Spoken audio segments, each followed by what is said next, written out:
start in few minutes, okay? So Okay, yeah. please take a break. Yeah, this time we have the YouTube link. Yeah, so it's very smart that we can share the. You think so? Okay. 所以他们还没看到嘛，哈。I didn't.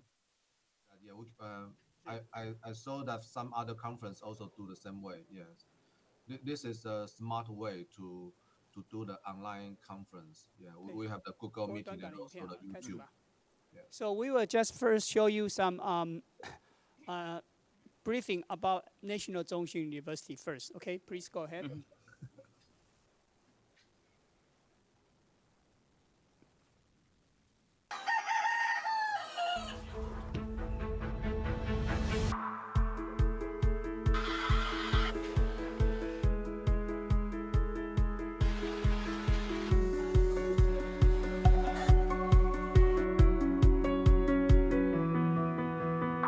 I feel the freedom inside. Come on, let's go for a ride. I finally opened my eyes and I can see it so clearly.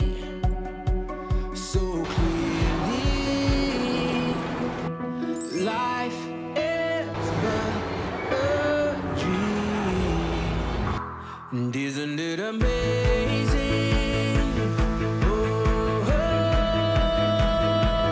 life can be amazing.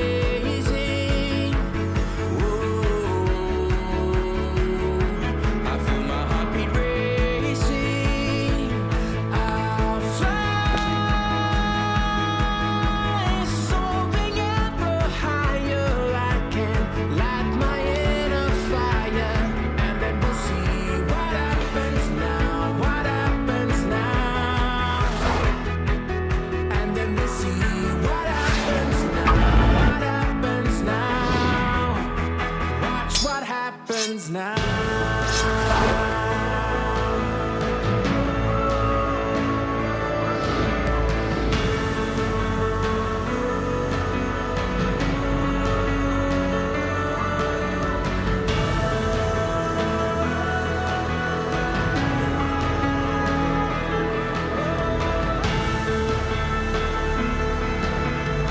Sometimes we have what it takes, sometimes we make our mistakes, and now the journey awaits. So don't you wanna come with me? Come with me. We'll make our way to the top, we'll never break, never stop. And when we get to the spot, we'll know we made it there together. We'll remember forever that life is but You cannot see the screen.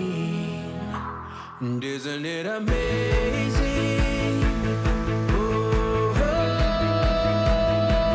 life can be amazing. Oh, I feel my heartbeat racing. I'll fly, soaring ever higher. I can light my inner fire,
In 1919, the Office of the Governor General of Taiwan established the Advanced Academy of Agronomy and Forestry.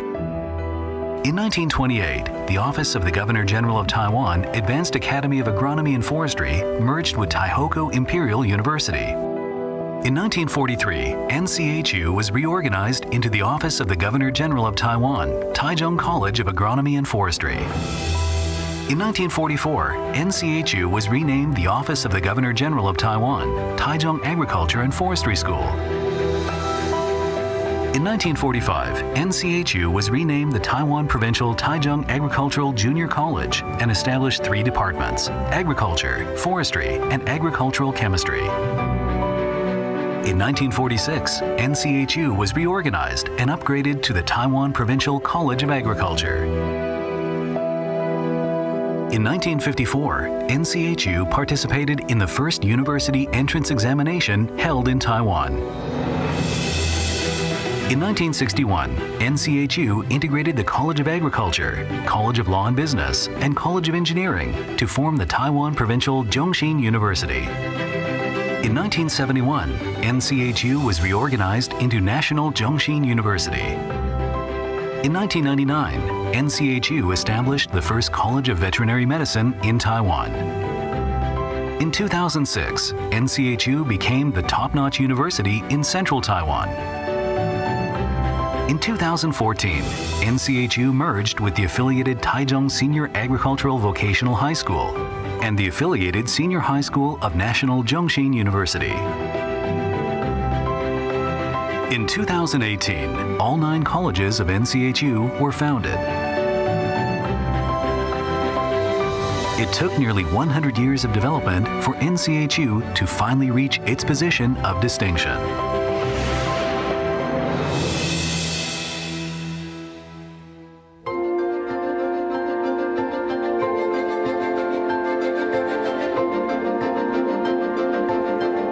The school focuses on research, the pursuit of excellence, and continuous modernization.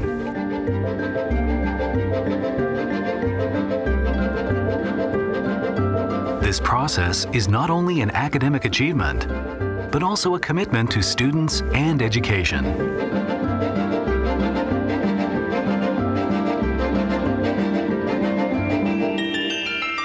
NCHU began as the preeminent school in central Taiwan, eventually becoming one of the top schools in the nation, and finally achieved the status of a world-class institution. Every step forward has brought us closer to this goal.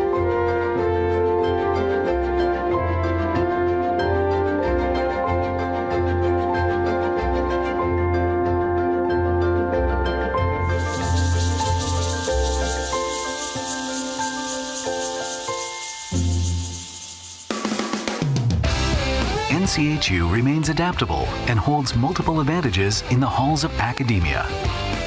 NCHU takes up challenges in many fields of research. NCHU constantly strives for innovation and nurtures as yet unrealized creative possibilities. 3 fields: the humanities and social science, science and engineering, and agricultural and biological sciences form a triad of excellence within which NCHU has demonstrated impressive academic performance. In the field of humanities and social sciences, NCHU has accumulated a significant body of in-depth research ranging from politics to economics, spanning local and global issues, with forward-looking and groundbreaking results. With regards to the field of science and engineering, in recent years, the research accomplishments of NCHU have been widely recognized for their technological innovation, with many research endeavors drawing the attention of the international media. Not only is NCHU on the cutting edge of academic research, the university also implements technological applications in industries and everyday life. In the fields of agricultural and biological sciences, NCHU surpasses leading benchmark schools in terms of both citations and academic achievements. Moreover, the international academic standing of NCHU continues to rise due to a variety of distinguished research findings.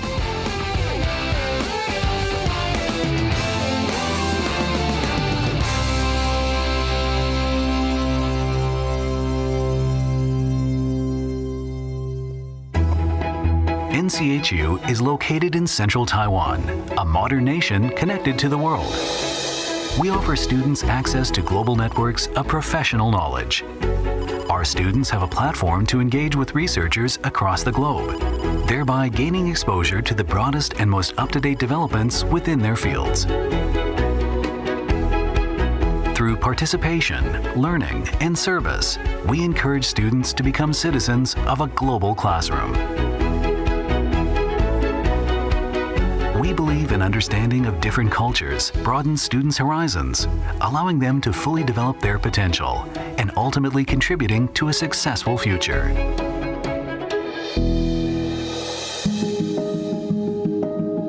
NCHU offers an open learning environment. We aim to develop students with the ability to think independently, invigorated with the spirit of lifelong learning.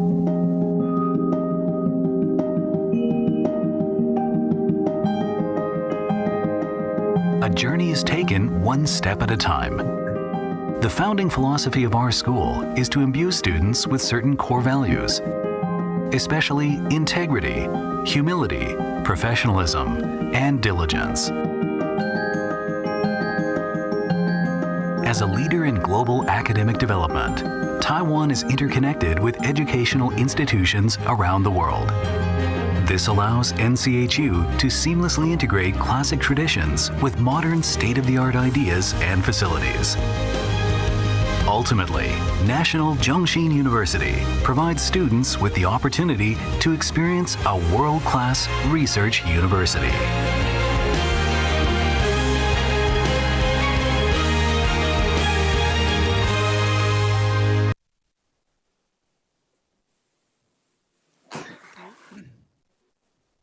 Good morning. For all the delegates from the Southeast Asia and all the good night for the delegate from United States. First, I want to thank you all. Sorry, your screen.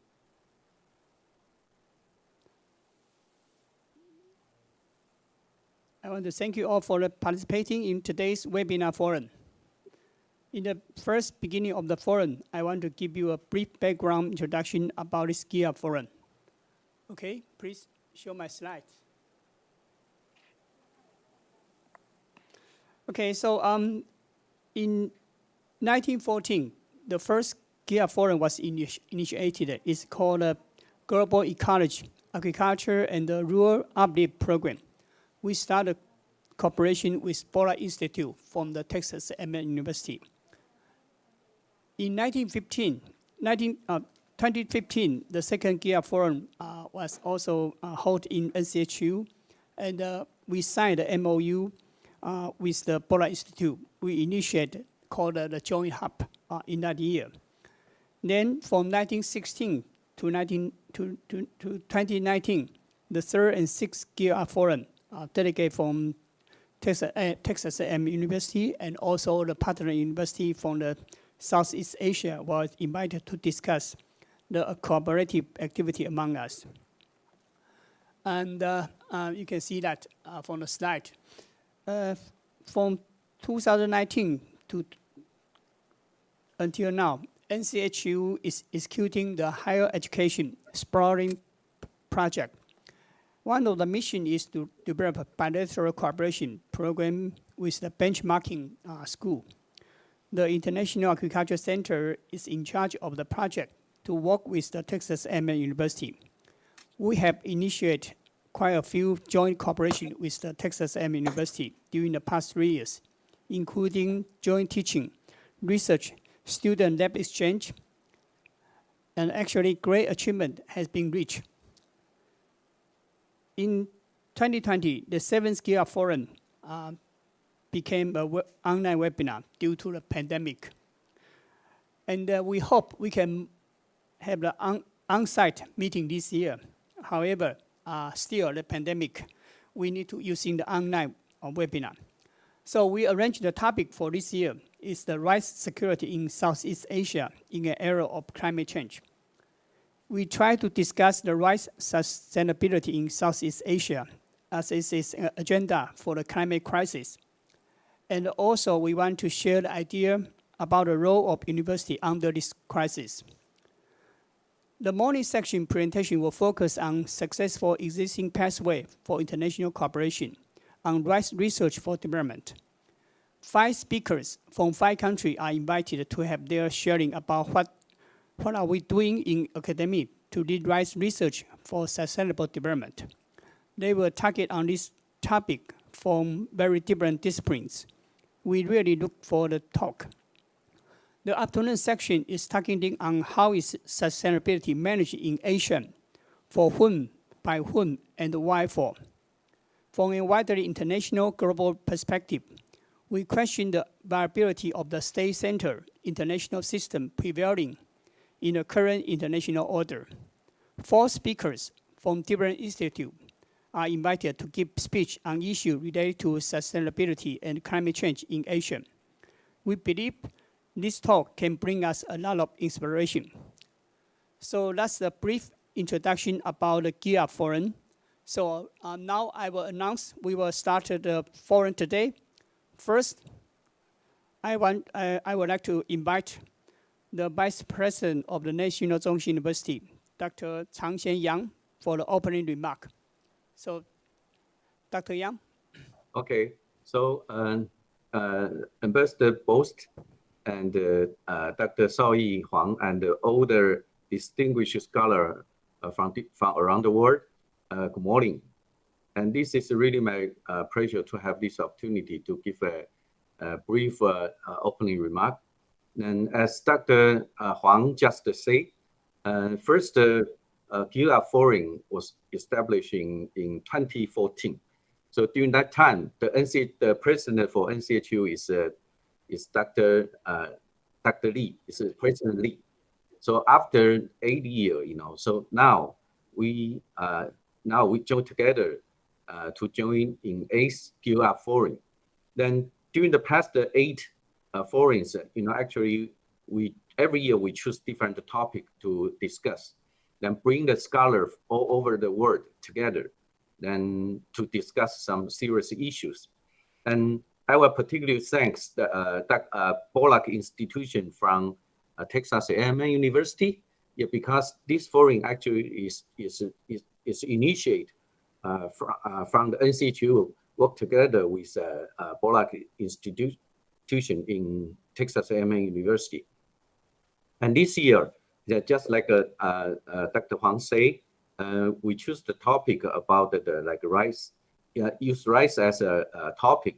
So we discussed the rice security and the sustainability for the climate change, how we face the climate change, and use different strategy like use biotechnology and use some to increase the rice production, and also like pet management and so on. So use different strategy. We are trying to improve the rice, how we make the rice good as a food, because the climate change, that's the crisis situation everybody will face in the future. And we are really glad to invite the scholars, not only from Southeast Asia countries like Vietnam and Indonesia, Malaysia, Thailand, Singapore, and the Philippines, as well as we also invited to speak from United States like Dr. Thompson and from United Kingdom. And those, for some of the speakers actually has experience to work together with NCHU's colleagues, like Dr. Thompson has come to Taiwan for many times and actually worked some project with Dr. Wang Qiangsheng in Department of Agronomy. So I hope this forum will bring the scholars around the world together, especially in Southeast Asia. Then we can, they can work together with NCHU's faculties.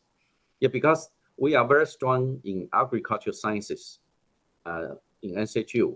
And there are many faculties actually working on rice, use rice as a topic. So we hope we can work together. Then in future, some joint project can establish, I think will really help to solve the problem for like the climate change and then to affect the rice productions. Okay, So finally, I think it's so sad, we cannot meet each other face to face, yeah, because the COVID-19 pandemic, and so the last year and this year we also use these virtual meetings, but I wish next year the situation will getting better, then we can invite all of you, if your schedule is possible, together, then to Taiwan again. Then we can really face to face, then to discuss some issue and important for the world. And actually, we can have a really good dinner together, in Taiwan. For people, if you have experience to come to Taiwan before, then we are the good host. We will provide the real Chinese food to you. Then during the banquet, then we can talk, so we can enjoy you can enjoy your stay in Taiwan.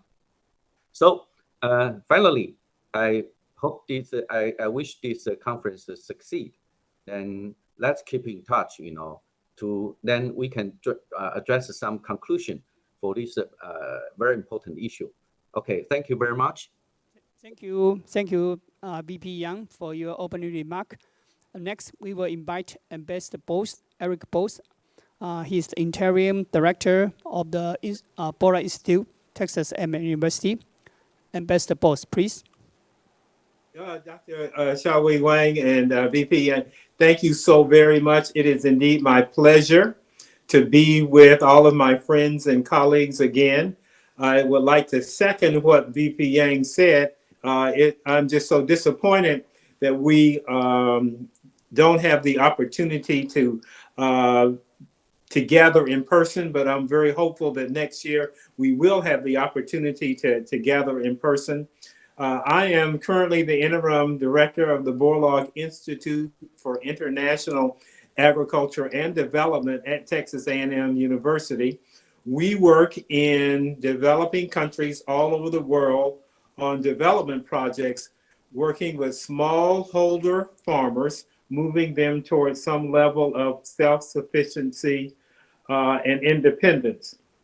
In our history, we have worked in over 60 countries around the world.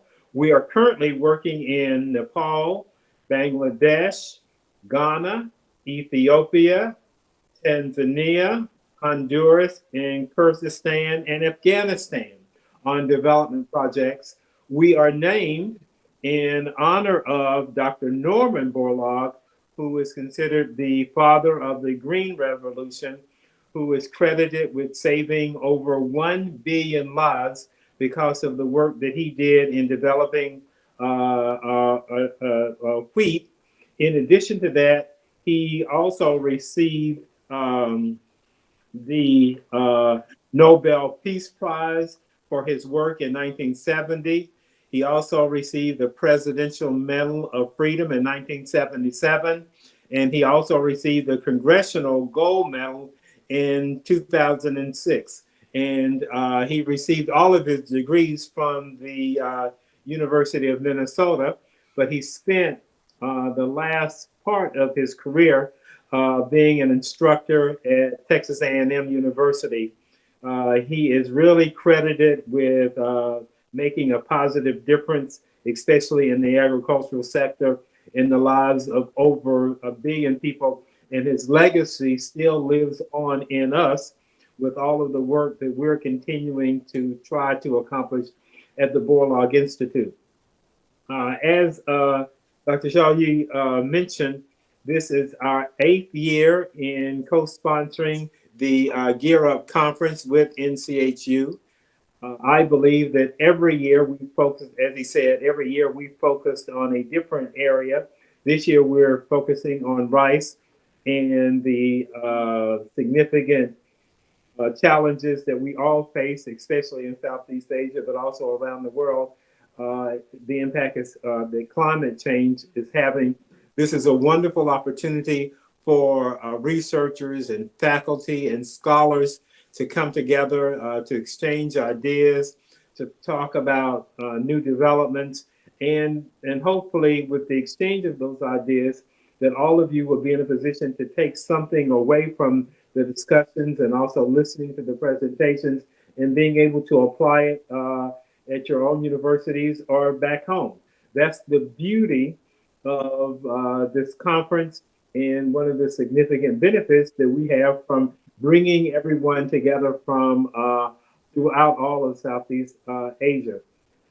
In closing, the only thing I would want to add is that we are disappointed about not having the opportunity to meet in person. But as VP Yang said, I can say to all of you, I really hope that you do have the opportunity in the future to go to Taiwan, because the faculty and friends and our colleagues at NCHU are wonderful hosts, and you will never starve. You will get plenty to eat, and they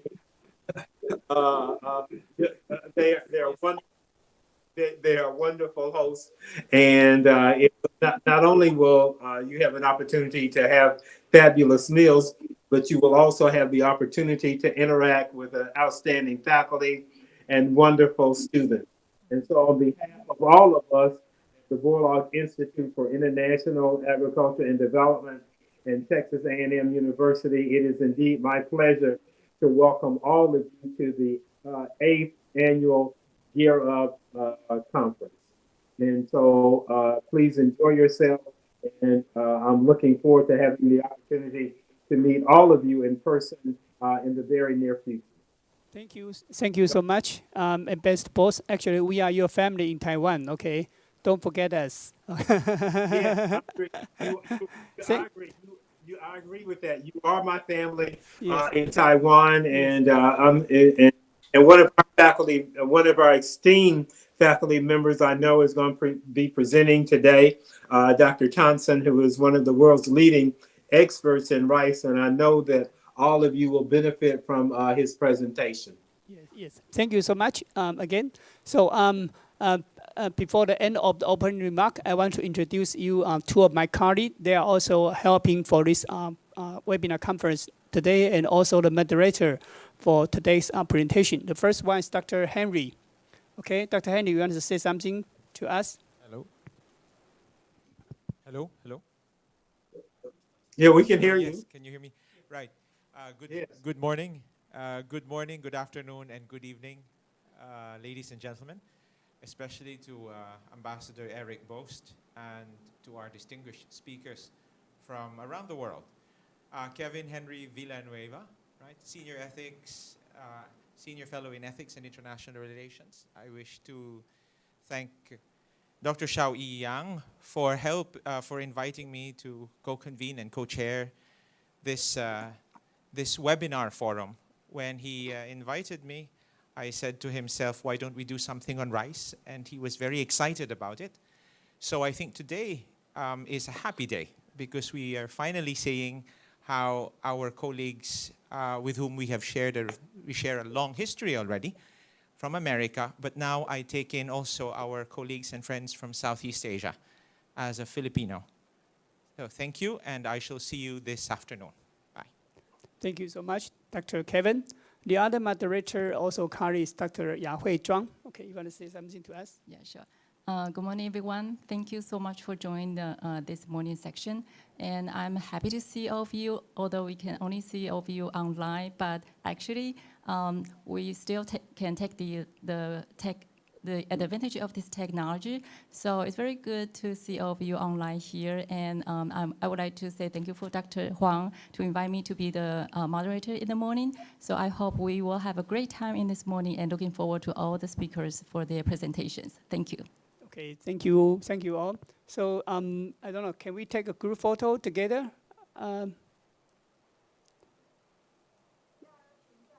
Okay, hold on for a second.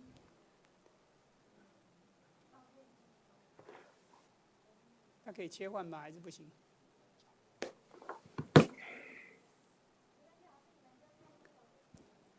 we have a group photo. Okay, thank you so much. So thank you, VP Yang, and also Ambassador Boast. So we will start the first morning section for the talk. So Dr. Zhuang will take over the position, and she will have some information we want to share with you first. Okay, thank you so much. Thank you, and best Thank you. post. Thank you. Thank you. Thank you. Yeah, Thank thank you. you. Everyone enjoy themselves. Yes. Mm-hmm. All right. Good morning again, everyone. Thank you for joining us for this morning section with a very important topic to all of us, which is rice security. My name is Yahui Zhuang. I am an assistant professor in the Department of Soil and Environmental Sciences at National Zhongshan University, NCHU. It's my pleasure to be the moderator in this morning. As Dr. Huang just mentioned, we will have 5 speakers in this morning section. And for each speaker, they will have 15 minutes for their presentation, followed by 5-minute Q&A. As for the participants and all the audience, no matter you are in the Google Meet room or in the YouTube channel, if you have questions, no worry. We have the 5 minutes for the Q&A for each speaker, and we also have the overall Q&A schedule. By the end of this morning section, so you will have plenty of time to talk and discuss with all the speakers. And we encourage you to have a lot of the questions or your comments to discuss with all of us. And so now I would like to welcome our first speaker, Dr. Michael Thompson. Dr. Thompson joined the Department of Soil and Crop Sciences at Texas A&M University in the United States as professor and holder of HM Bachelor Rice Chair since 2015. So today, he's going to talk about advances in biotechnology to address climate changes for rice sustainability in Southeast Asia. Dr. Thompson, please. Thank you. Okay, well, thank you very much. It's really my pleasure to be here and present with you. And I've visited NCHU many times, and I always enjoy visiting. So hopefully next time we can visit in person. So let me try to share my slides. Yes, If please.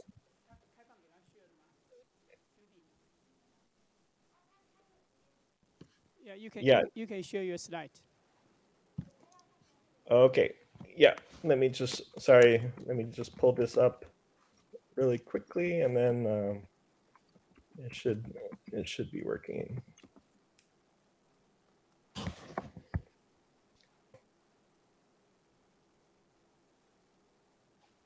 Okay. So sorry.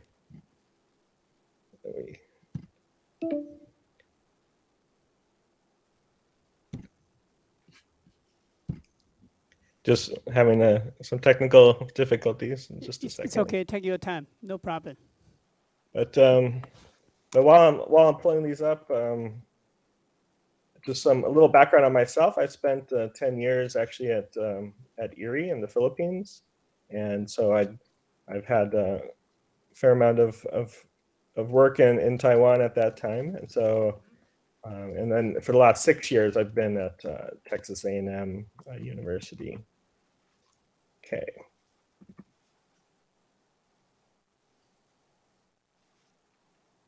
I believe it's my screen share. So let me see if I can get this working.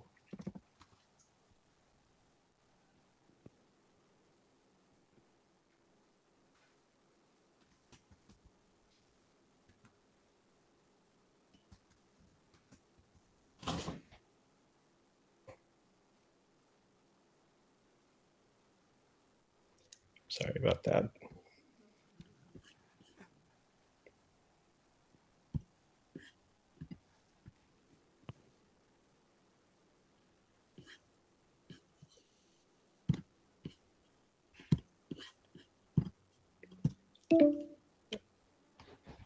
Yeah, for some reason, Google is saying I can't share my screen because of the system preferences. But let's see if I can add permission now.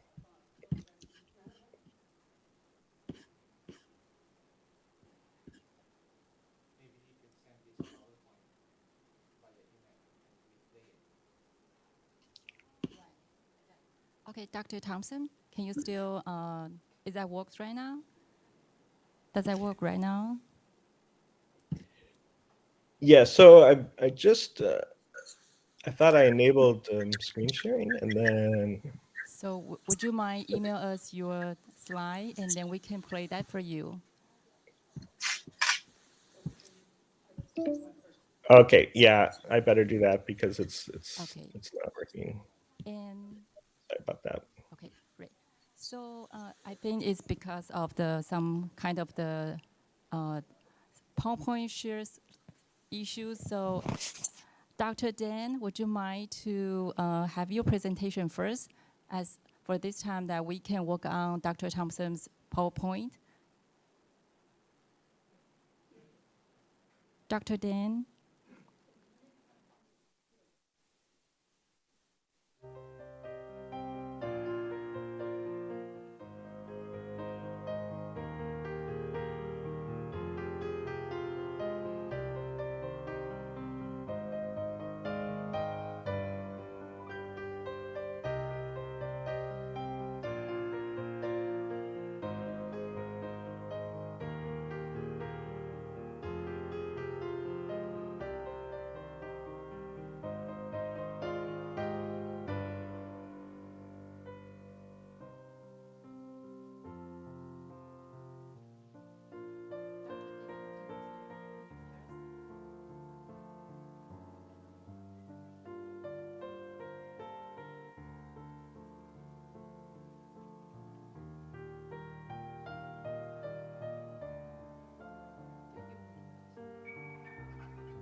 So, good morning, ladies and gentlemen. Can you see my presentation now? Yeah, I think you can see it. So, All right. So Dr. once Dan, again. can you hear us? yes. Yes, so can you see my presentation now? Not yet. Yeah, please share your slides, please. I did it already. You did it. Okay. Thank you so much. Can you see my share screen? Yes, we could see. Yeah, yes, so thank you. So, good morning, ladies and gentlemen. My name is Võ Thái Dân. I come from Nông Lâm University, Ho Chi Minh City, Vietnam. And I'm very happy to be here to share with you some information about rice production in Mekong Delta adapts to climate change. Hopefully, I can share some interesting information to you, and I also hope that this forum can make our cooperation become better in the future. So I would like to exploit my 15 minutes to share with you some of the main idea that list on the screen. The first is the general introduction. The second, very general picture about rice production in Mekong Delta. Some rice varieties adapt to climate change in the Mekong Delta. The climate change at the Mekong Delta, the current situation, effect of climate change on agricultural production in general in the Mekong Delta, some solution for agricultural production in Mekong Delta adapting to climate change now. The climate change in Mekong Delta. The new so-called the slogan is adapting in the direction of favorable to the nature. And finally, I give the conclusion. So first of all, just start with the introduction.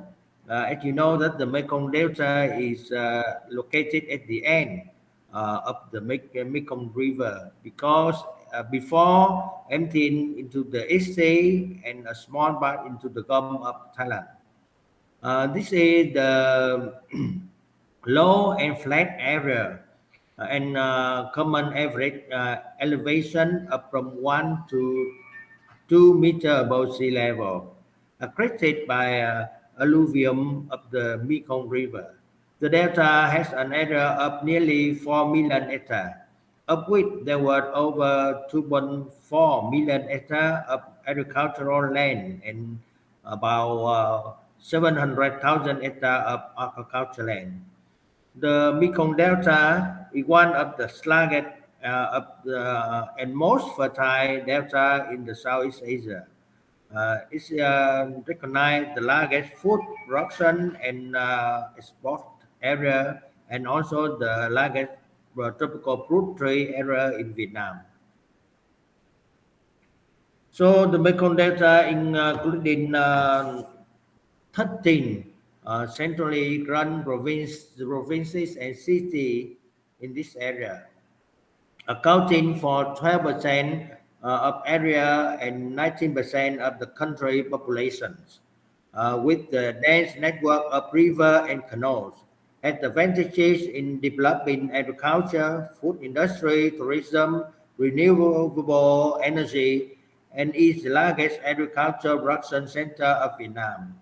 It's contributing up to 50% of rice production, 65% of aquaculture production, and 70% of fruit of the country, and 95% of exported rice, 60% of exported fish. So it had the so-called is the main of the so-called the bone of the food of Vietnam.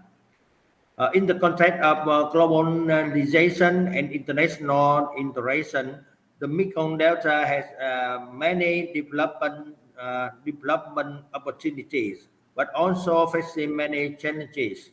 Climate change is one of a more and more extreme, unpredictable, impacts faster and stronger than previous forecasts. At the same time, exploiting water resources activity in upstream and inland area continue to increase. The land subsidence, riverbank and coast erosion, water shortage, saltwater intrusion become more and more serious, threatening to negatively affect of the whole region.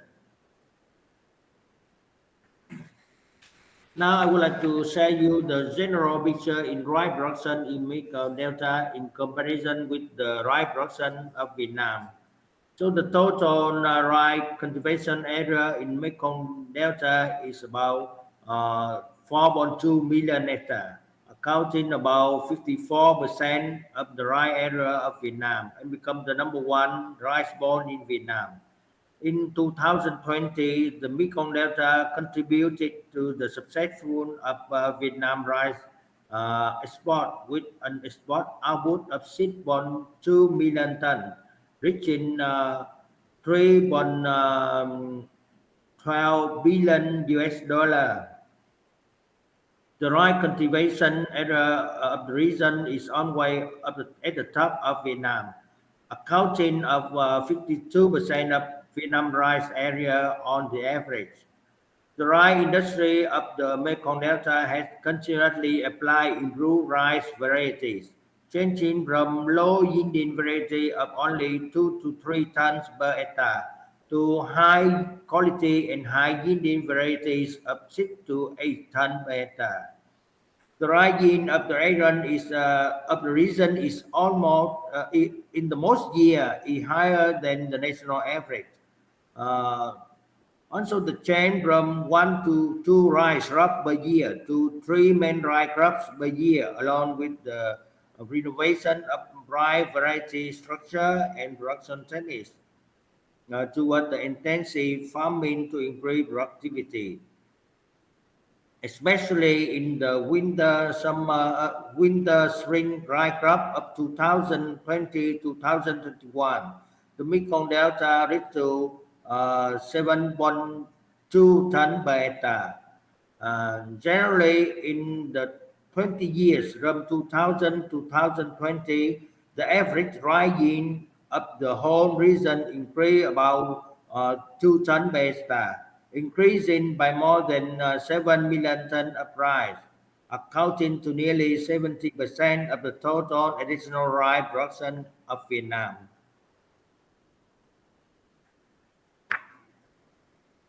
So on the screen is I would like to share with you some of the new rice variety applied in Mekong Delta. So we sharply divide into 3 crops. The first is short-term rice variety resistant to pests and diseases. The second group is the group of zone-tolerant rice varieties. And the third one is the group of drought-tolerant rice variety. So with the first group, with the short-term rice variety resistant to pests and disease, the variety of OM 5451 is one of the most promising variety, can be substituted for IR 50404 variety.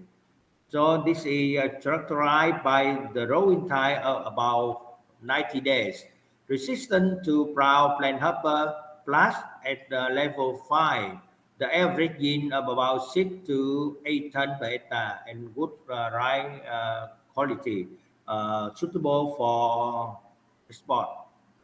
The second group is the sound-tolerant rice varieties, including rice variety with growing period from 85 to 110 days. The typical varieties are listed here. For example, OM 5464, OM 5166, OM 9916, OM 9921, OM 9584, etc. These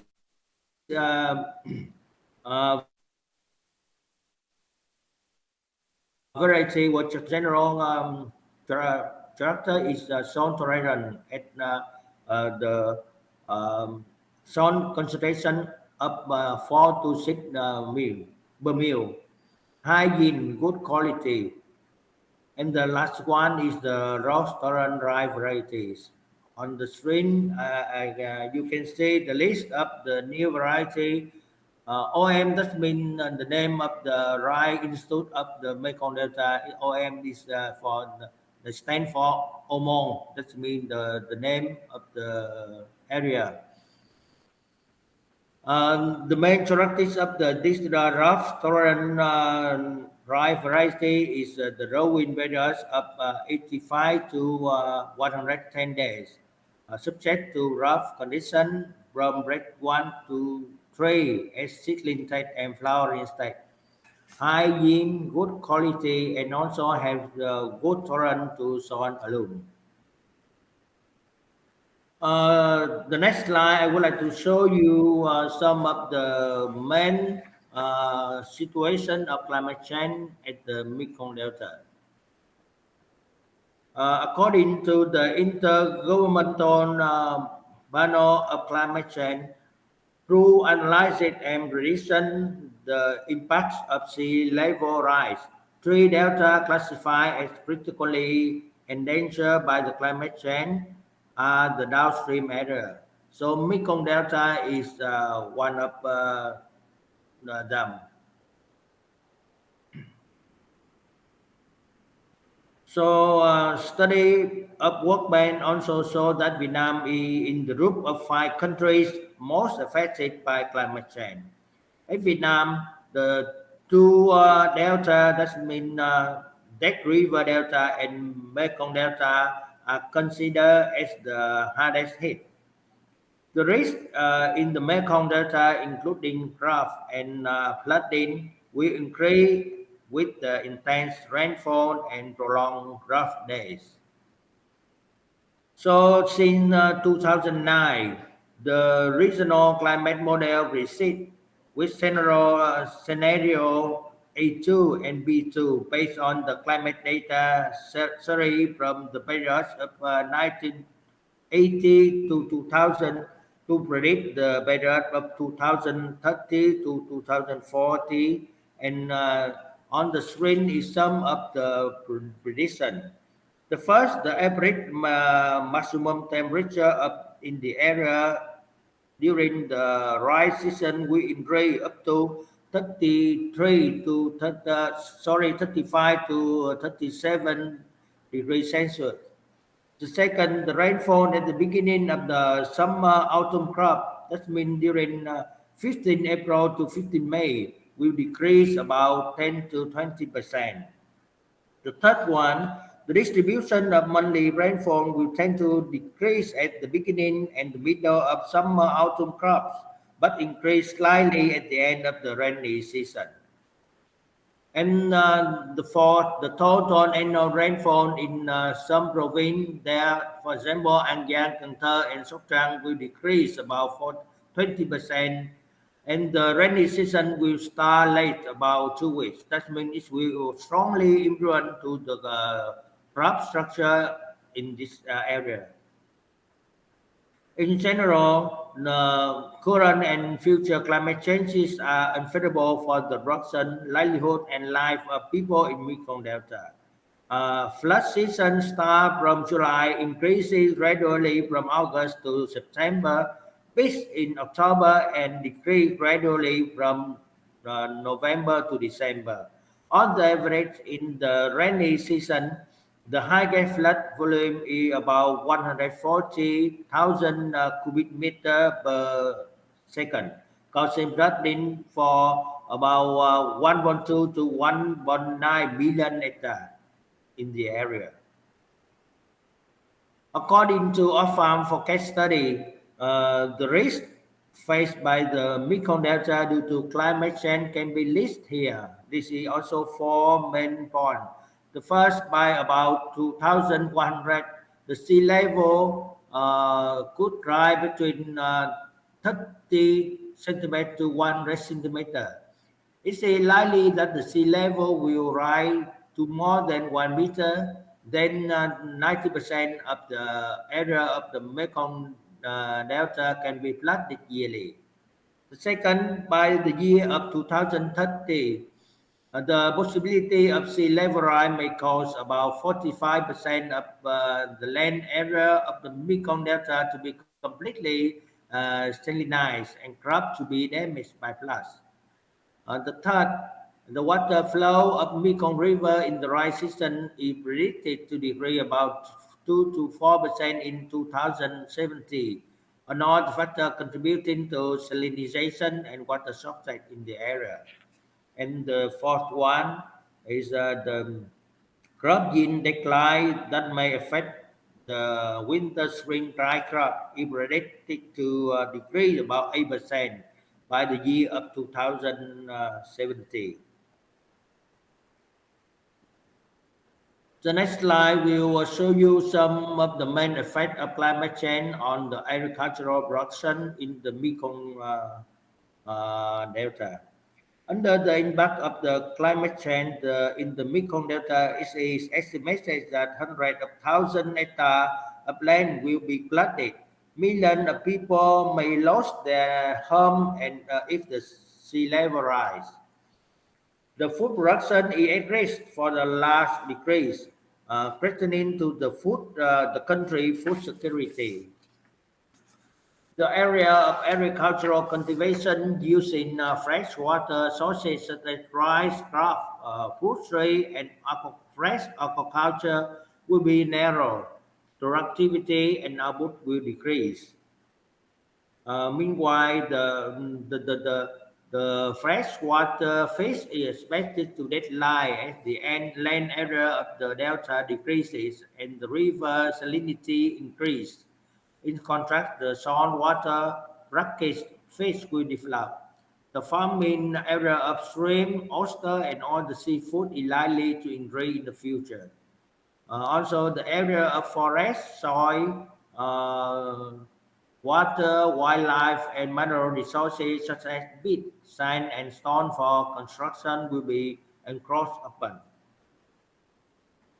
In the dry season of 2016, salinity penetrated up to 90 kilometer deep into the coastal provinces in the Mekong Delta, with the area affected of about 3,100 hectares. If the round salinity situation continue like in 2016, the area of dry roving area will be greatly affected, reducing productivity and output. So the selection and the yield of salt-tolerant rice variety is a possibility to think about now and in the near future.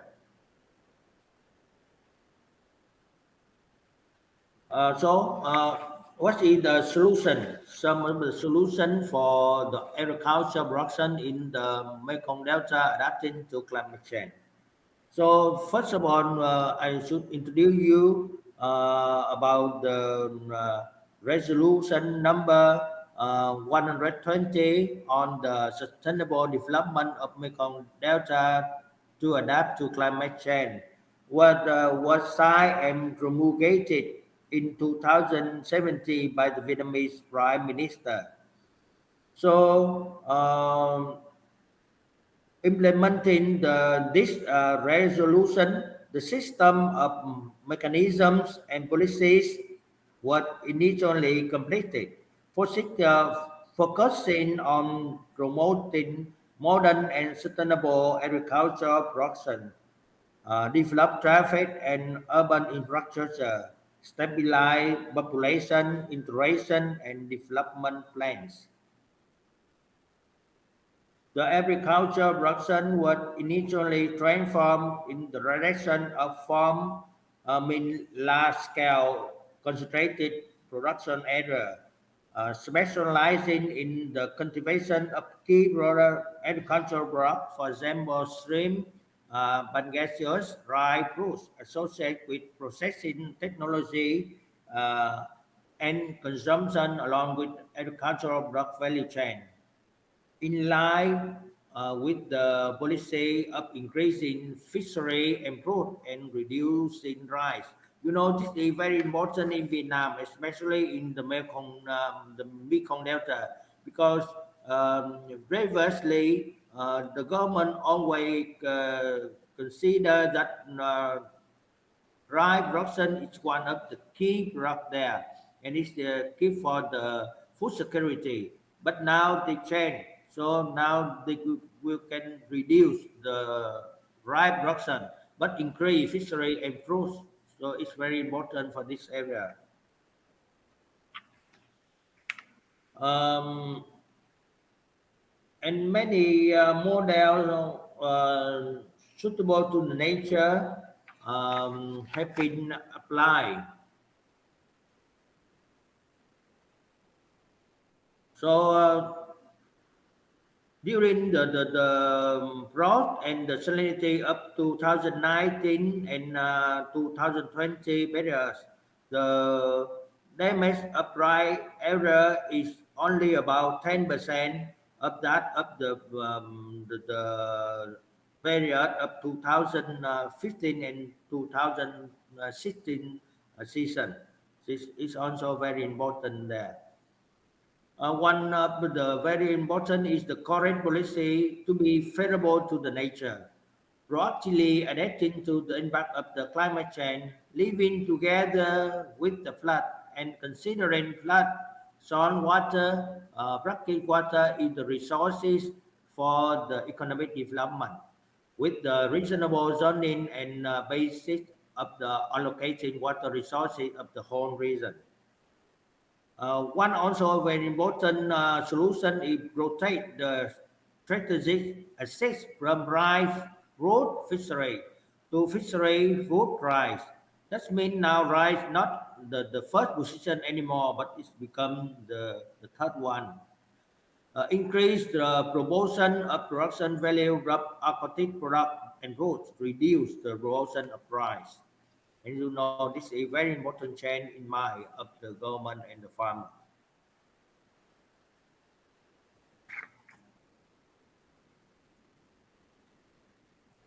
It's forecasted that in the coming time, the situation of climate change and natural disaster will develop rapidly. long-term impacts have been predicted and identified, but short-term effects are unpredictable and difficult to predict due to their erratic and extreme nature.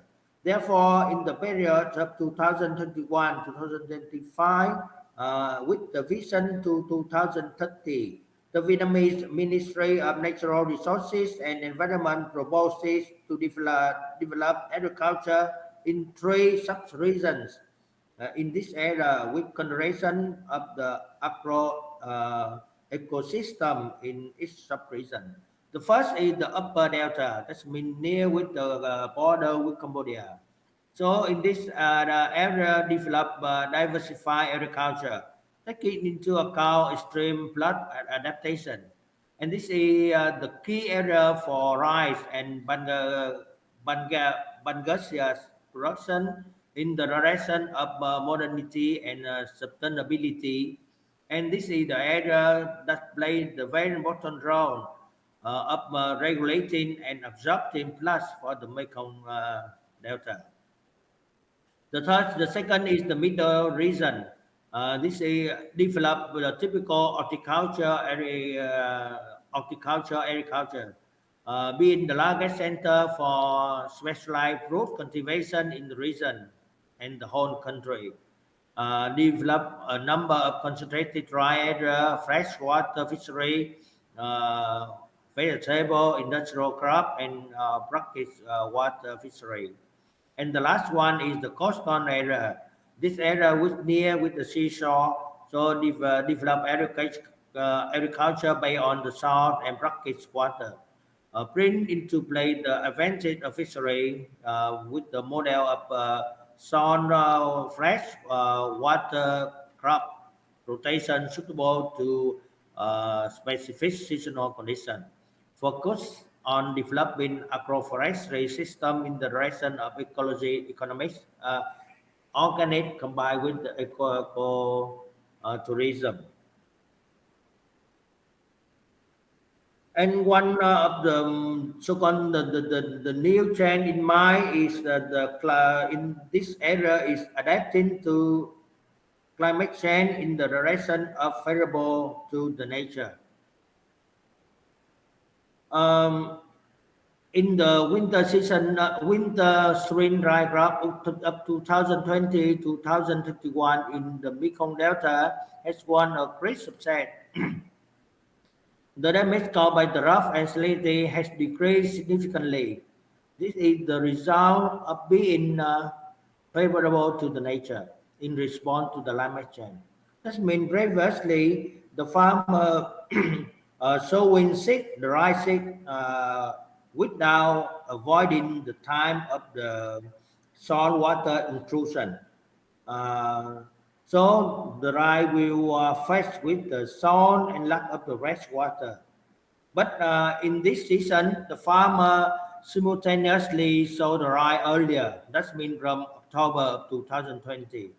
And then with the addition of some other technique, so the rice do not face with the lack of fresh water and the salinity. So the damage is avoided.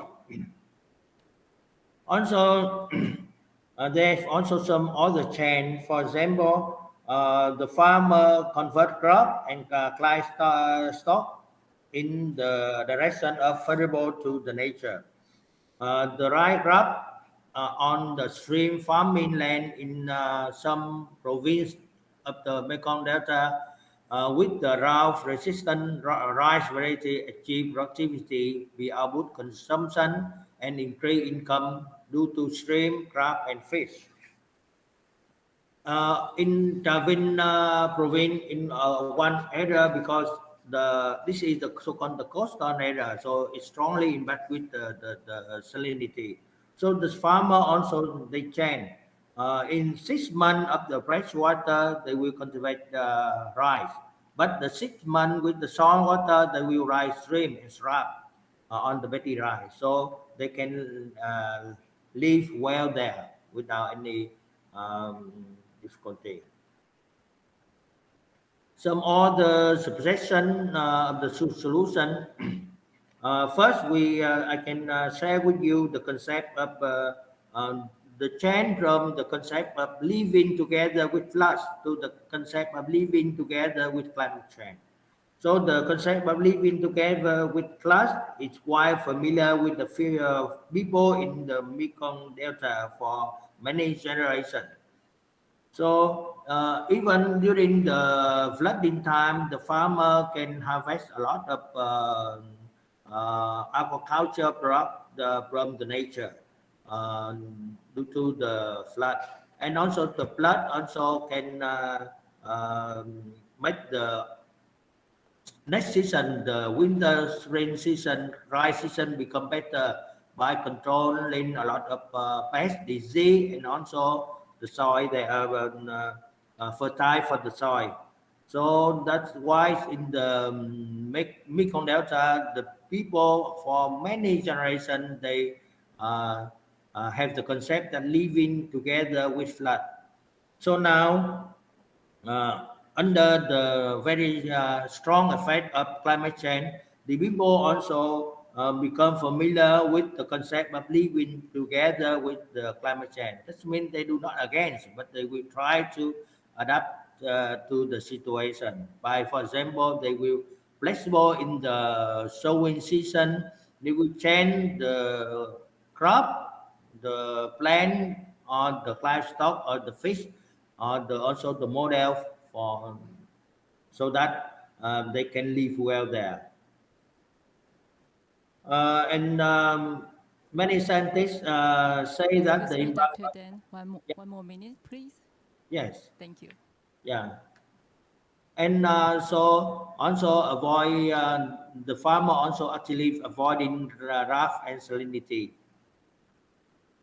So come to the conclusion. So I can share with you that one of the main solution is the diversifying livelihood in the direction of favorable to nature is the key to the climate change adaptation in the Mekong Delta. However, the model of the converting inefficient dry land to growing vegetable, fruit tree, and agriculture in the provinces and cities in the Mekong Delta not only bring high economic efficiency but also maintain the right direction to ensure national food security. The implementation of the model is currently facing difficulty in terms of the output for the block because there are no enterprise deeply involved into this very trend. So thank you very much for your kind participation. So I'm happy if we can have some discussion with you once again. Thank you very much. Thank you, Dr. Dan. Thank you so much for your great talk. And now, because of the time schedule, so we have to move to the next speaker. So Dr. Dan, please stay with us by the end of the section. So we will have the questions for you by then, all right? And then next, we will have Dr. Thompson back. So Dr. Thompson, please. Yeah, so let me try to share my screen again. So hopefully Sure. it'll work this time. Okay. Okay, can everyone see that? Okay. So my topic is focusing, I'm sorry? Great, go ahead, thanks. Yeah.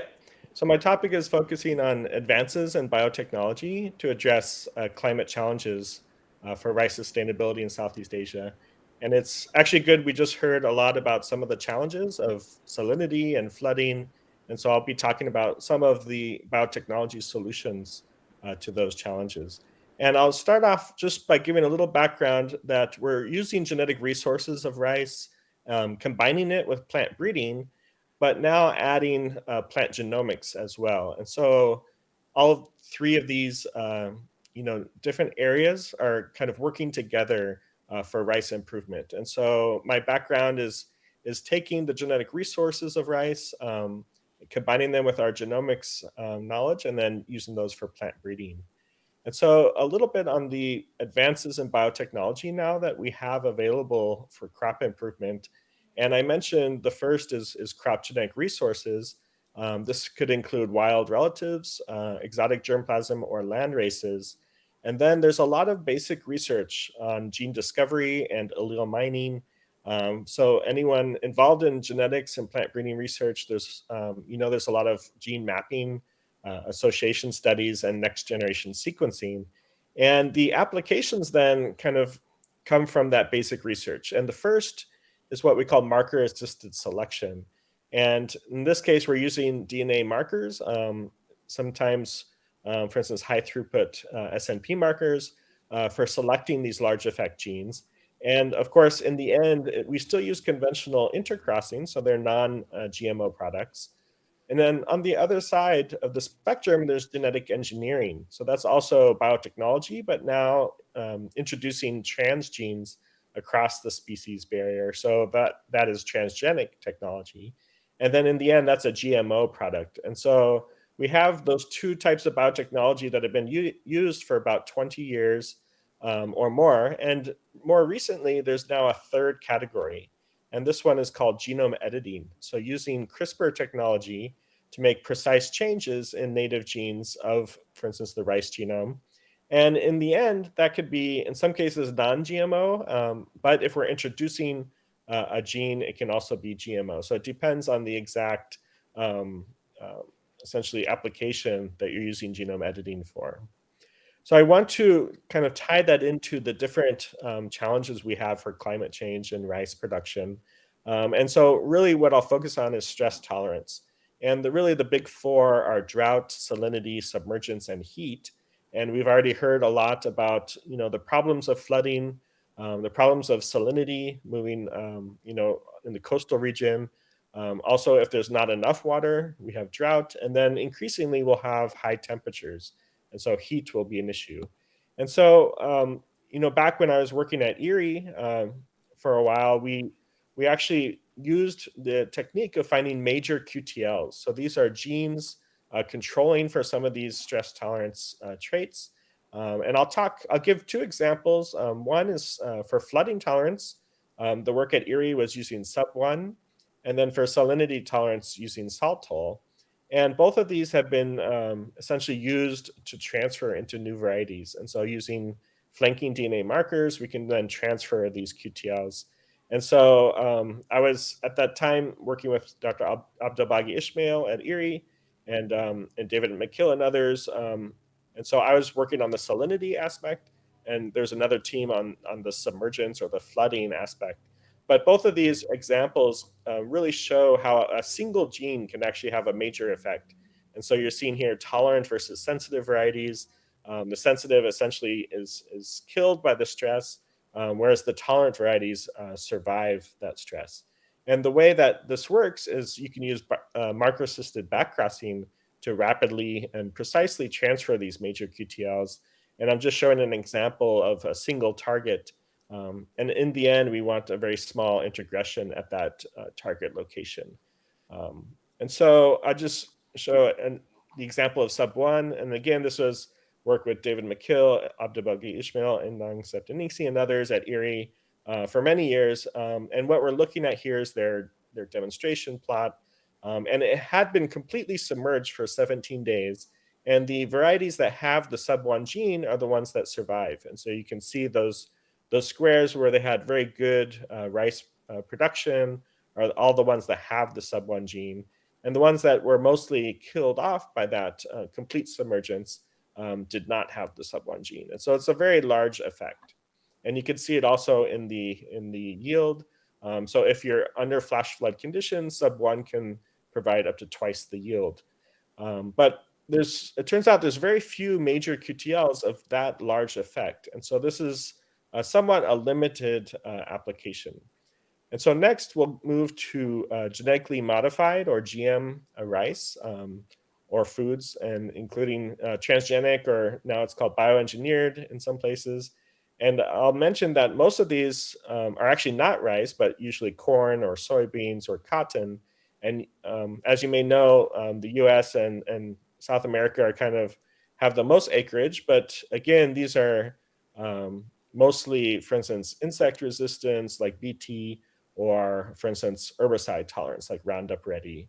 And so this hasn't really moved into the rice world, except for one example, and that's the golden rice example. And so this is rice that is transgenic, and it has been genetically modified to produce beta carotene or provitamin A. And so the golden rice is a good example of how transgenic technology, I think, can help with a trait that may be impossible otherwise. And this is still ongoing deregulation and varietal release in the Philippines, Indonesia, and Bangladesh. And so this is one example of where sometimes a transgenic approach may be the correct approach. But what we'll do today is focus mostly on the new technology of CRISPR-Cas9 genome editing because it can, in some cases, present a non-transgenic approach. And so you can have very powerful gene editing and have it still be non-GMO. And so I think we'll talk about that during this talk. And so just to introduce, so Jennifer Doudna and Emmanuel Charpentier, they won the Nobel Prize for physics, or for chemistry last year for genome editing for the Cas9, CRISPR-Cas9. And so what we're looking at here is the Cas9 enzyme. It attaches to the target DNA just using 20 base pair recognition sequence. And then with this guide RNA, it can then cut the target DNA at a specific site. And actually, originally, this came from a CRISPR, it was a bacterial immune system, so a protection against invading viruses. So when the virus tries to invade the bacteria, it actually captures some of the viral genetic DNA, and it uses that as a recognition essentially immunity response, so that the next time a virus tries to invade, it will recognize it more quickly and then cut up the viral DNA.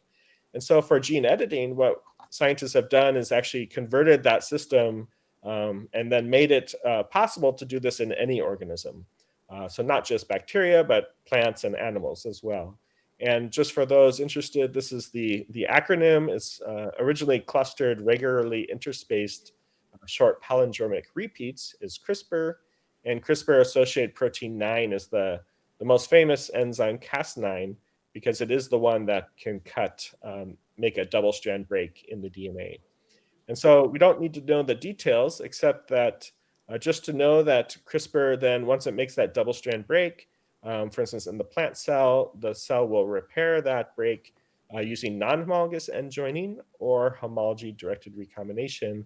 And for our purposes, we just use those for gene knockouts, gene insertions, or gene modifications. And so those are the three types of mutations we're using this system to make. And so just a little bit about how can we use this then for plant breeding. So for instance, in rice, in some cases, using gene knockouts can provide the desired phenotype. So if you knock out GA20 oxidase or the SD1 gene, you can produce a semi-dwarf rice plant. Or if you knock out the BADH2 gene, you can produce the fragrant or aromatic rice. But in most cases, we want actually allele replacements. And so this is to validate functional polymorphisms. We can take an allele from one variety and transfer it using gene editing into another variety. Or we can do multiplex gene editing, where we can, instead of marker-assisted backcrossing, we can then combine multiple alleles for crop improvement using essentially CRISPR-Cas9 as kind of a shortcut approach. And so a little bit about what I'm doing in my group at Texas A&M. We're here in the Crop Genome Editing Lab. We work closely with the Genomics and Bioinformatics Services Lab, who's doing the next generation sequencing. And we use that data then to design our guide RNAs for gene knockouts. And then we work, again, closely with the multi-crop transformation facility to actually do the plant transformation and regeneration process. Since we still need to use either agrobacterium or the gene gun or those approaches at the moment. And my group we've had several seed grants to apply this for crop improvement, starting with rice, actually, and then optimizing some of the delivery and regeneration protocols. And so just a little bit on how we're working to improve this system. One is using plant protoplasts, which is essentially plant cells that have the cell wall degraded. So these are, for instance, rice protoplasts. You cut them up and then degrade the cell wall. So then it's much easier to test the guide RNA function because we can very easily add RNA or even the Cas9 enzyme into the plant protoplasts. And the other approach are essentially new delivery techniques. So instead of agrobacterium, in this case, we tested this high voltage plasma jet approach, or using carbon nanotubes. So these are single wall carbon nanotubes where we attach DNA, actually plasmid DNA, to the surface of the carbon nanotubes, and those are then used to transport the DNA into the plant cells. And so both of these, or all of these techniques, we're still testing to see if we can improve the process of, instead of having a very slow kind of in vitro tissue culture process, that maybe we can use some of these techniques to do implanta transformation so that it makes gene editing much faster. And just to give an example, coming back to salinity tolerance, so my group has an interest in essentially this family of transporters. So these are the HKT family of sodium and potassium transporters, and these are the members in rice. And there's actually 7 gene members in this gene family. And so we want to use gene editing to then knock out and actually kind of functionally characterize each of these genes, and also eventually use the gene editing to improve the process or the function of these transporters. So for instance, improving, say, potassium transport or removing sodium transport, so it doesn't go from, say, the roots to the stems and then into the plant. So it's trying to improve essentially rice salinity tolerance using gene editing. And just an example on the bioinformatics side, so those interested in looking at the sequence data and the genomics data that we have, so there is quite a while back a lot of genome-wide association studies using high-density DNA arrays or SNP chips. And then IRRI worked with BGI and others, CAS and others, to do the 3,000 rice genomes project. And that data is available in the rice SNP-seq database. And essentially, the idea here is that the association data with the sequence data can be combined to identify what are the most important genes and alleles in rice breeding. And so some of these are stress tolerance, some are disease resistance, and others. And then we can identify, okay, what are the functional nucleotide polymorphisms? And we can use those either for marker-assisted selection or for gene editing. So the gene editing can be used to both validate the genes and alleles, but also to use them then in a breeding program. Okay, so just a little bit on, what are the regulations on gene editing? It's a little bit different than transgenic crops. At least in the US, there's a recent kind of modification of the regulatory system. So this is called the APHIS Secure Rule. And this is for sustainable, ecological, consistent, uniform, responsible, and efficient rule for gene editing and other biotechnology approaches. And one is, part of this is that if it falls under one of these 3 exceptions, then it is not considered to be regulated as a transgenic or a GMO crop. So it could be a deletion, single base pair substitution, or a gene insertion from the same species, essentially.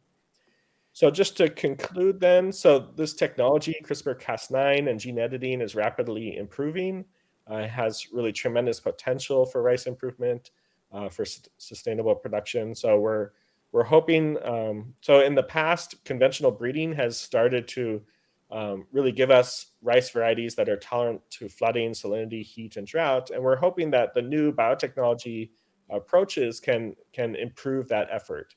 And so, for instance, if it can survive 2 weeks under flooding, maybe you can increase that to a longer time period, or more extreme salinity or more extreme heat, for instance.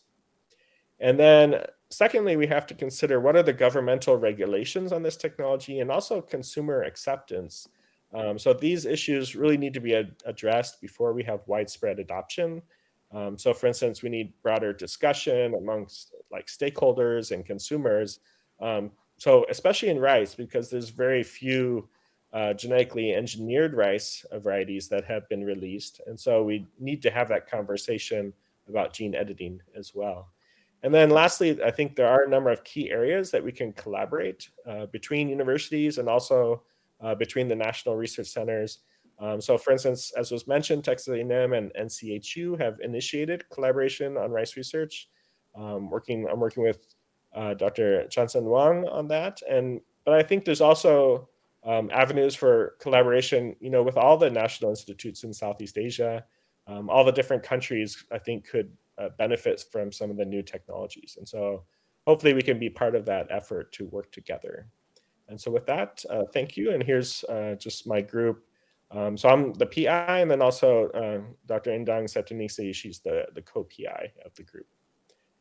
Okay, thank you very much. Okay, thank you, Dr. Thompson, for your fantastic presentation. So now we still have a little bit time for 1 or 2 questions. So anyone have questions for Dr. Thompson?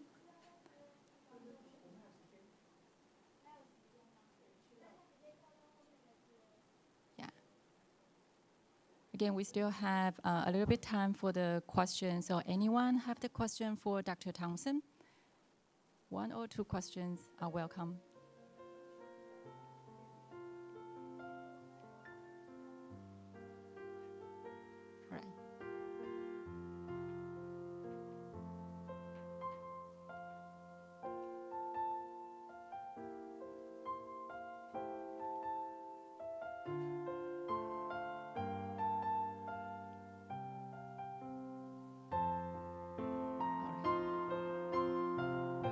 So all the participants in the Google Meet room, do you have any question for Dr. Thompson?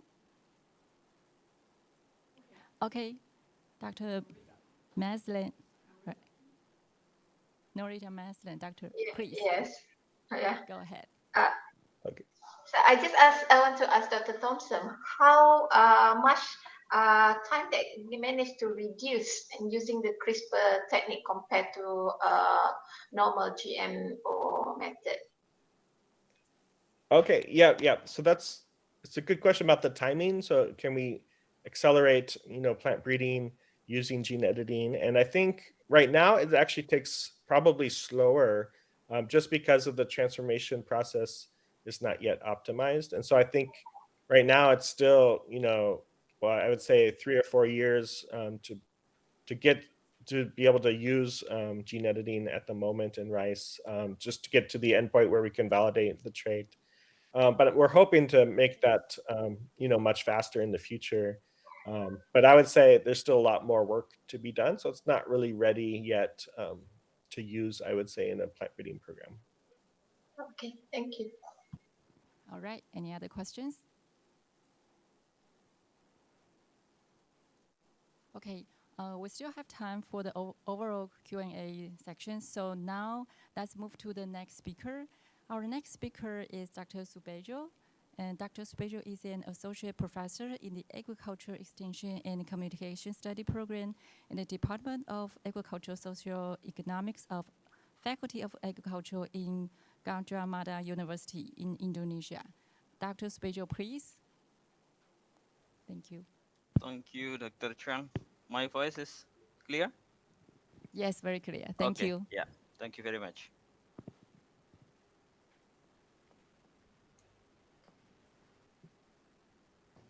Could you see my presentation? Not yet. Not yet? Hold on for. Yes, we can see that. Thank you so much. Okay. Yeah. Okay. Go ahead. Okay. Yeah, thank you for the moderators. Yes, I think I should like to deliver a thank you to Vice President Yang and then Dr. Huang, also my new colleague, Dr. Thompson, Dr. Jans, Dr. Norida, Dr. Parichat, from the morning session. My presentation is not so detailed, but this is the broader perspective of situation in Indonesia, especially related to the rice farming and then the issue of the impact of the climate change. So not so detailed like Dr. Thompson and also Dr. Dans.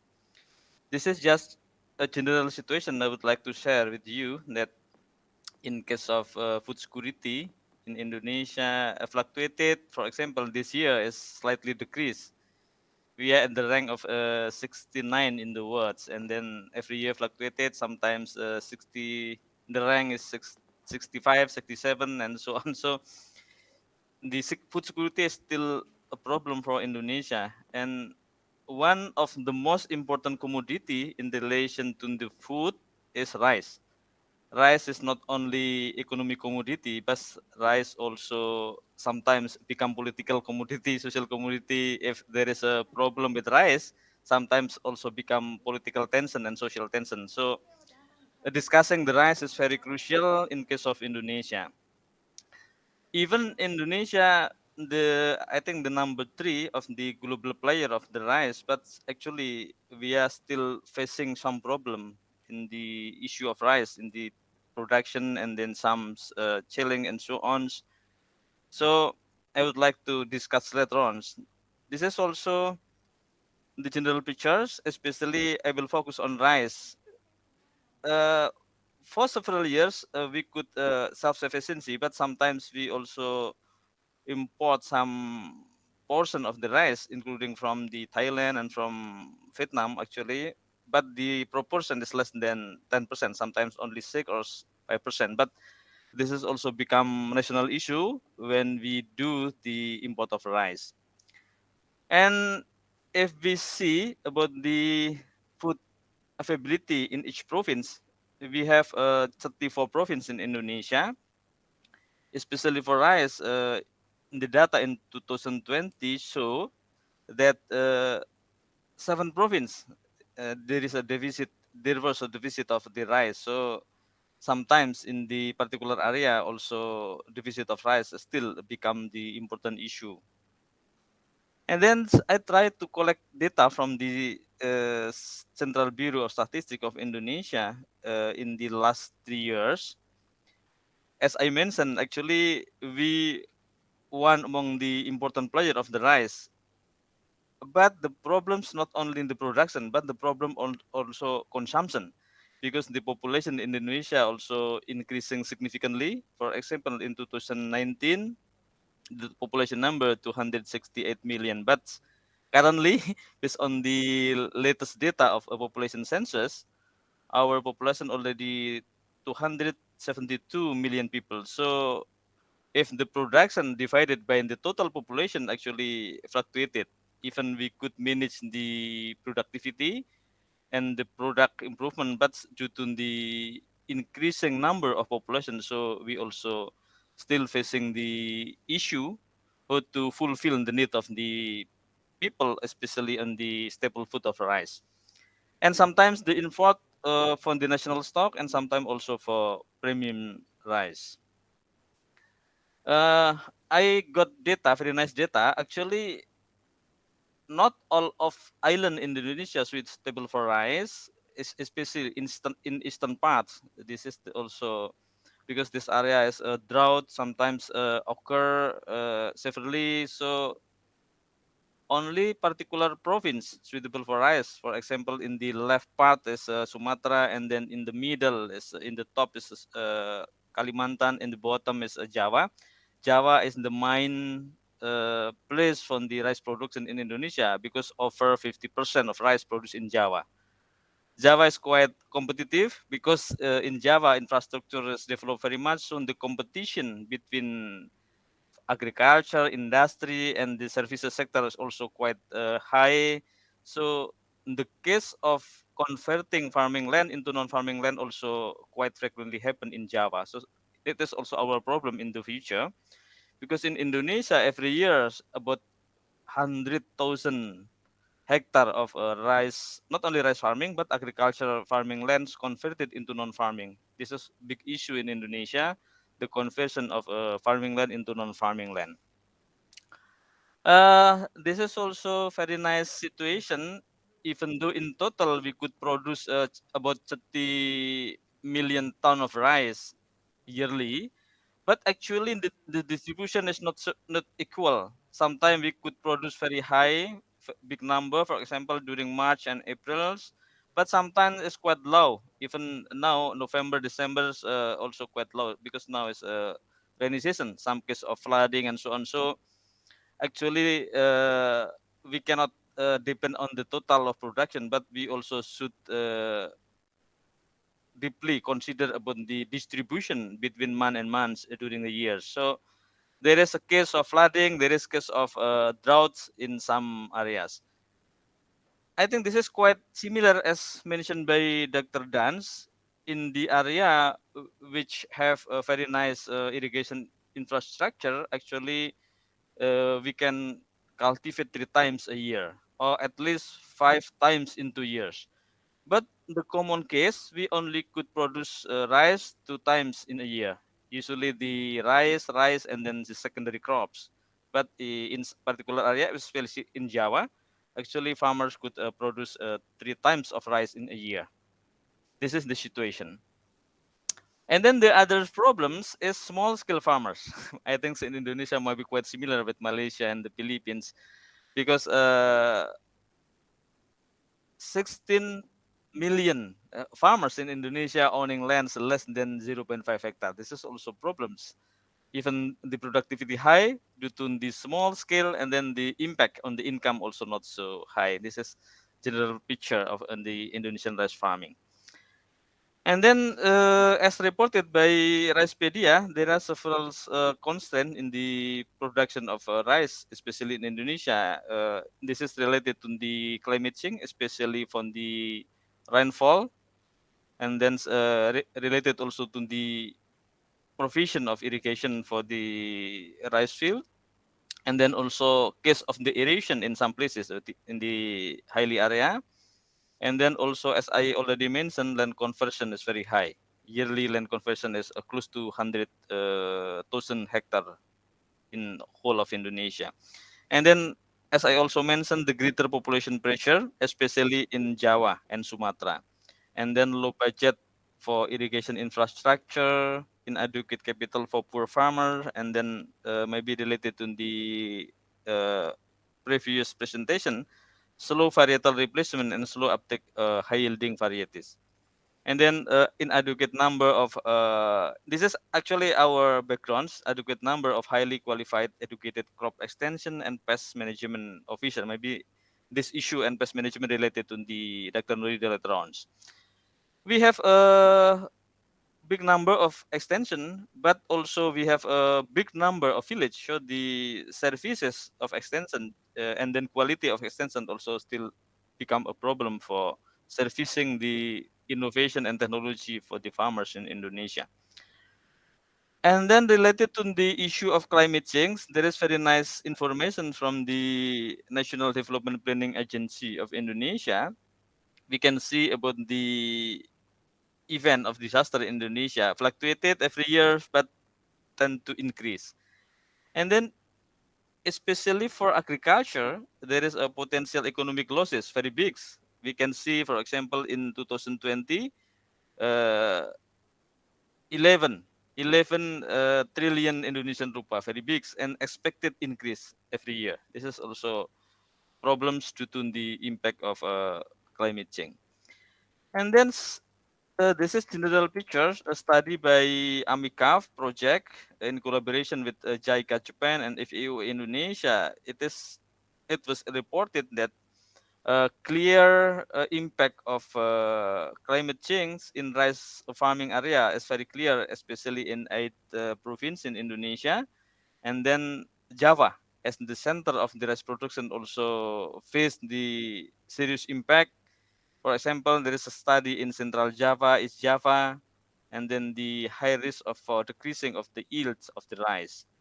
And then also water availability in some places in Java also become the problem in the future. And then also the big proportion of household farming also very vulnerable to the impact of climate change in the future. And then this is real picture. Actually, just 2 weeks ago, I visited one place in Eastern Java of Indonesia, one of the center of the rice production. There is very nice story. 20 years ago, farmers could get water very, very easy. Even they use the deep well pump, but only 20 deep meters. But currently deeper and deeper. And now they only can get the waters for making the well pumps 40 to 60 deep meters. This is actually also big problem in the future. For the current situation, maybe still okay, can be managed, but for the long terms, I think this is very risky due to the lack of the waters, and then they should get the water from the deep well pumps. So as I already mentioned, getting deeper and deeper, it means that the water situation is also very risky in this area. I think this is very common information. I will skip this part. As Indonesian governments also starting to making the national policy how to cope with the issue of the climate change by at least through major strategy, adaptation, and then to mitigation, and then also involving the some sectoral related to the issue. This is information from Ministry of Finance of Indonesia that we can see within 3 years. Sorry, the note in Indonesia, but I try to mix a note in English. We can see the trends that the budget allocation and budget realizations is slightly decreased as compared to 2018. For example, we can manage 132 trillion Indonesian rupiah, but in 2020 only 77 Indonesian trillions. So it's mean there is a decreasing budget of the coping of the issue of the climate change.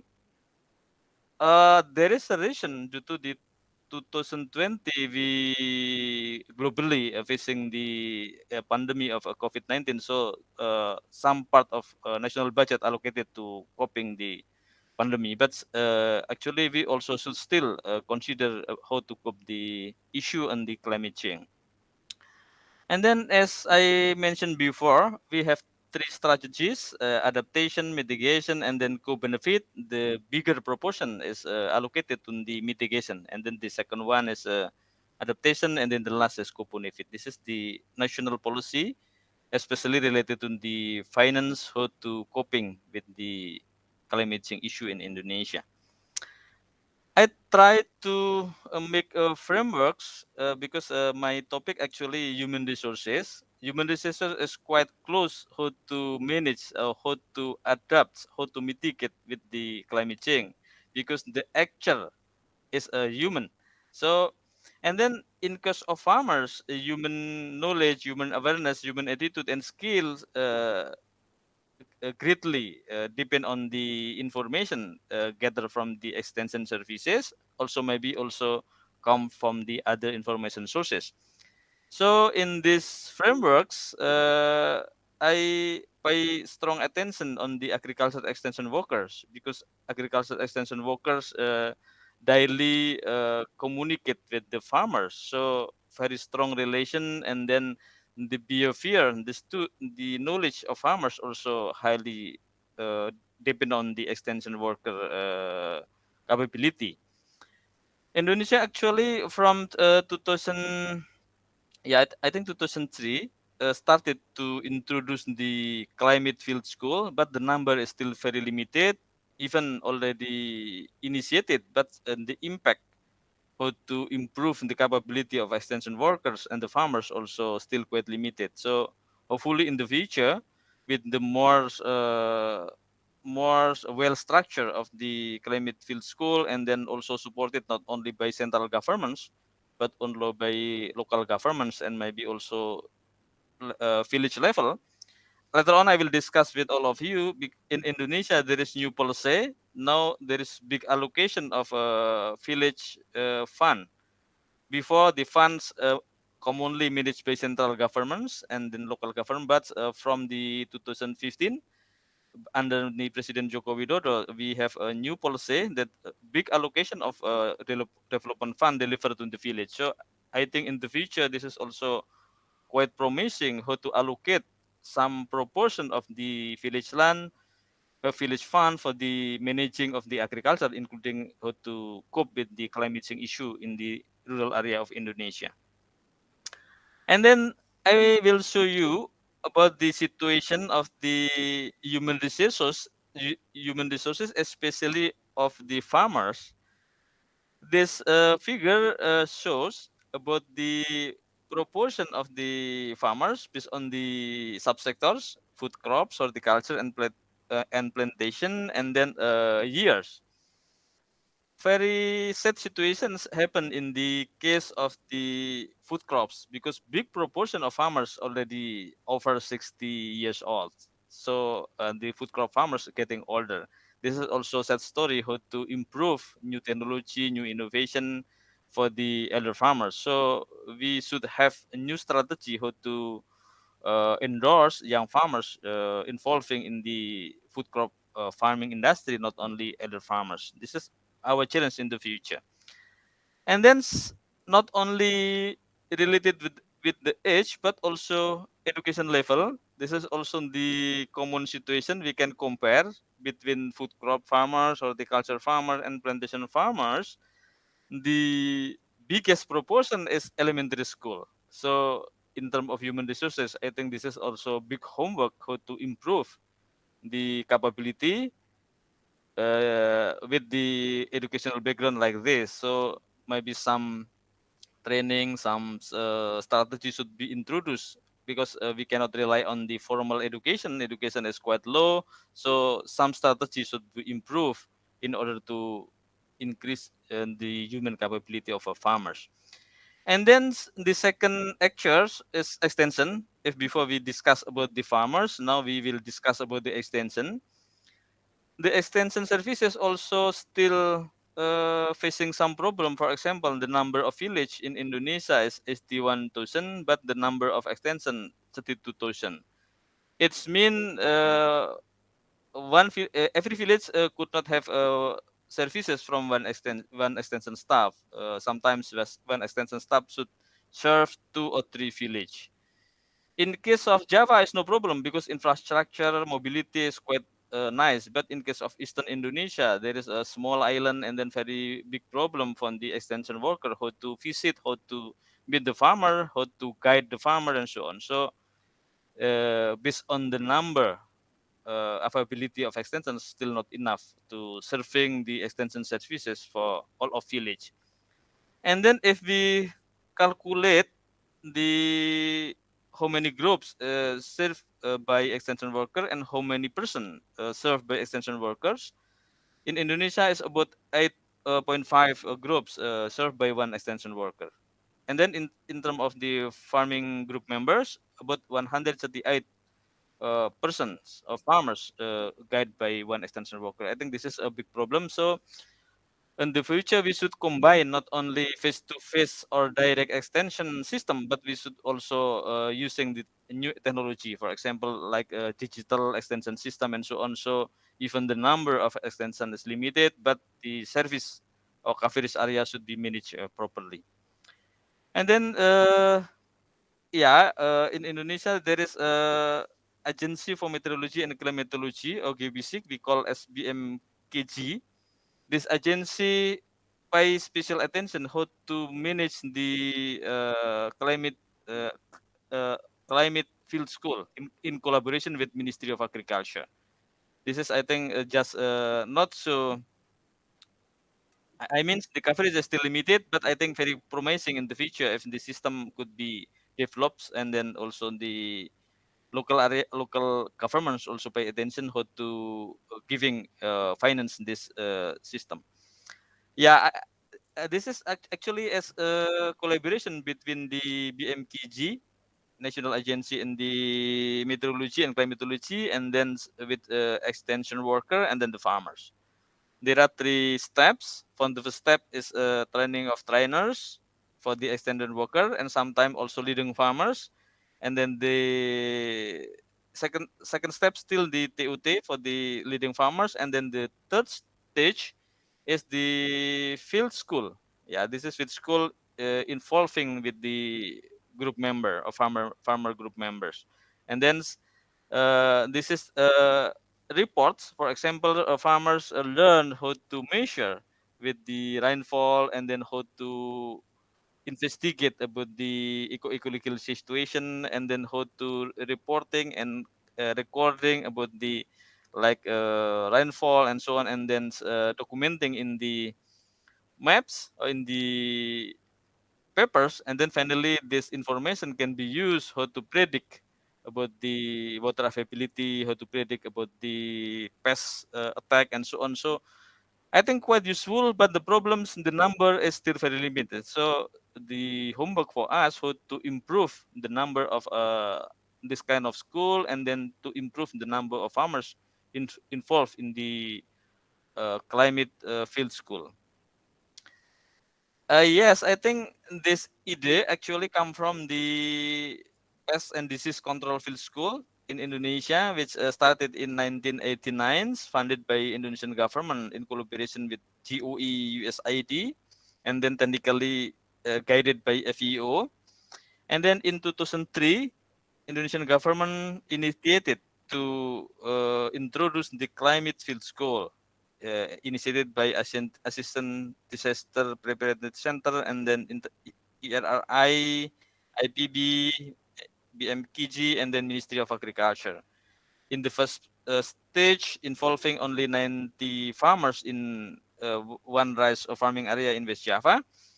And currently in 2019, already introduced in 33 provinces, but the number is quite limited because we have 32 extension workers, we have 33 million of farmers, so still very limited involved because some problem like in the budget allocation, talented staff, equipment, and so on. So in the future, quite promising. So we should pay more attention how to speed up the implementation of climate fit school. And then from the one study, there are some mitigative behavior of farmers in facing the climate change. For example, expanding the cultivated terrain farming area, and then selecting a source of irrigation, choosing climate-oriented high-yielding varieties, climate consideration in selecting the fertilizer, technical improvement in farming, and then changing cropping pattern and shifting of planting period and harvest time. This is some strategy already started and then also implemented by farmers, but still not fully implemented.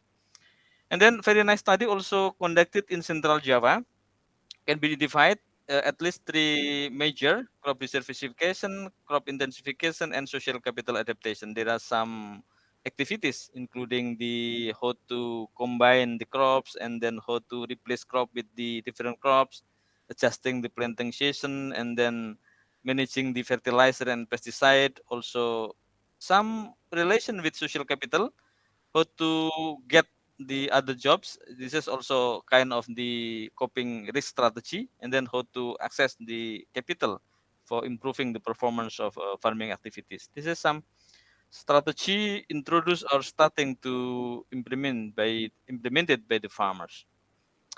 And then the prospective strategy in common, as already Dr. Wang mentioned, because the university is quite promising to play important role in coping with the climate change issue. I think the commitment and diversity for financing should be get not only from national but provincial, district, even a village in case of Indonesia. And then training also should be speed up, and then strengthening the role of university, including the research and then learning material, community services. In case of Indonesia, usually university offering 2 months, very long, 2 months for students for stay in the village, including the farming area, and then they can guide the farmers, giving extension and then guide the farmers. This is quite promising in the future, how to bring the issue on mitigation and adaptation of climate change brought by the student for uh, community services 2 months in the village. And then facilitating the speed and flexibility of the climate information. We could utilize the ICT, information and communication technology, developing website, developing social media, and so on, which have flexibility and quite easy to be accessed by young farmers. And then collaboration and synergy between government, university, private sector, and the community. Community is very important because community is the actor for the coping of the issue on the climate change. My apology, Dr. Subejo. Okay, One more okay. minute for you. Thank you.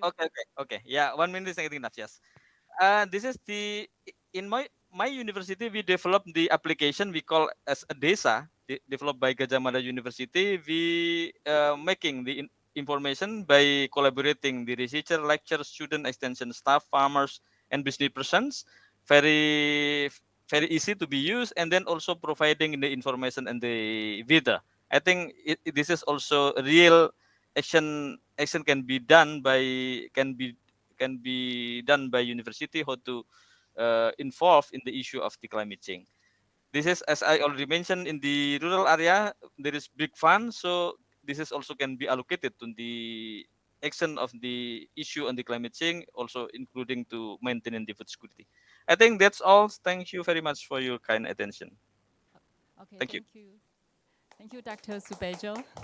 Thank you so much for the great talk. And we may not have enough time for you for the question, but please still stay with us to the end of the Q&A section, all right? Okay, so next, let's have our fourth speaker, is Dr. Norita Maslin. Dr. Maslin is an associate professor in the Department of Plant Protection from University Putra, Malaysia. Her research focuses on pesticide risk assessment and pest management. And today she's going to talk about challenges and adaptation of rice pest management during climate change in Malaysia. Dr. Maslin, please. Thank you. Thank you, Dr. Chuang. Please hold on. Let me share my screen.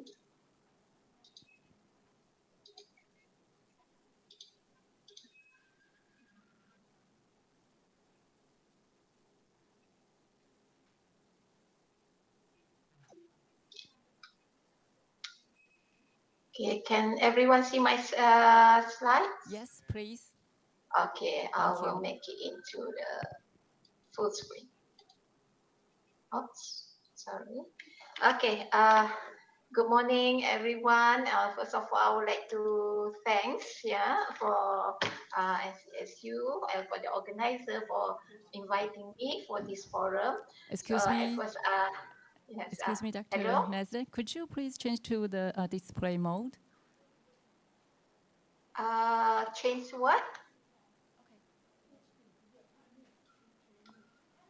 I already changed to, maybe it takes time for you to have it a full, because I just now already changed it. Now I'm already in the full screen. All right, thanks. Sorry? Okay, yeah, thank you so much. Yeah, we can see that. Okay, thank you. So, okay, thank you again for the organizer for inviting me. This morning while we're waiting for the event to start, I see how friendly everyone seems, like quite a big, happy research group, like a family. So I hope that I can be joining this group also for us to enhance our collaborations in research, in the future. Okay. Today I would like to just share information with everyone about the situations of rice security during climate change in Malaysia. So this basically is just an outline of my presentations. Just a very simple with a few main topics here, from introductions. We look into the climate change in Malaysia, its impact on the rice production, what are the adaptation strategies have been conducted and been conducting in Malaysia, and finally the summary. Just for introductions, I think we have Dr. Subejo and Dr. Dan to introduce us about how the rice productions in Vietnam and Indonesia. So basically, compared to these two countries, Malaysia is a bit small, and because we only have 34 million people as citizens. So in our country, rice. My apologies again. We don't see the slides move on. Oh my God. Yeah, still in Okay, the in first that page. Yeah, we case, can see that now. Thank you so much. I think I need to change it into share whole screen then. So I stop Yes, my please. sharing because just now I use another site. It's okay. I can go for full screen. I use a different entire screen. I have to go for the share entire screen.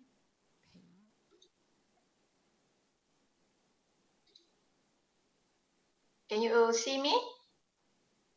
Now I'll go for full screen. Yes, we can see that right now. Thank you. Okay, thank you. Yeah. So just outline. Okay, this is just the first slide of my introductions. So I just to share with you, like in Malaysia, same as like in Indonesia, where rice is one of the very sensitive issue, is related to our food security. Number one food in our food security. Yeah, it also can become a political issues. So, like in Malaysia, we have like government has supporting to open up 12 granaries areas. Used to have and actually 10 of them is in East Malaysia, or you call it Peninsular Malaysia, as what I have shown in this map here. And we have another two granary areas in East Malaysia or Borneo part, where we share Kalimantan with Indonesia. So one we have in Sabah, another one in Sarawak. But the main area for rice productions in Malaysia basically is under the Mada area and this side. So it's consisted of 53% of rice productions, granaries area in Malaysia. And the average rice production in Malaysia basically quite low. We only have around average of 4 metric tons per hectare. So you can see all this arrow here. Many of our granary areas are still quite below national average. Yeah. Okay. And all this, our granaries area actually produce only 70% of our SSL, self-sufficient level of rice in the country. So we have to import almost 30% of our rice, yeah, from our neighboring countries such as Vietnam, Thailand, and also a bit far from Pakistan too, because we have we also imported the special rice basmati from there. Okay, so now look into the bit of the rain climate change in Malaysia.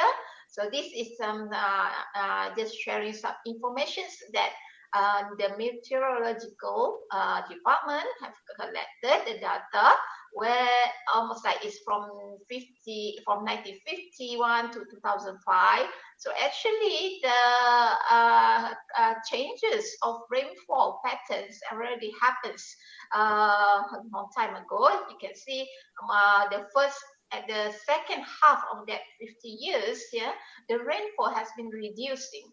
It started reducing already. Yeah, so you can see this is at the Peninsular Malaysia. Yeah. While in Sabah and Sarawak, yeah, our East Malaysia is less prominent. So while that was rainfall, now about the temperature changes, there are 4 areas we took the data.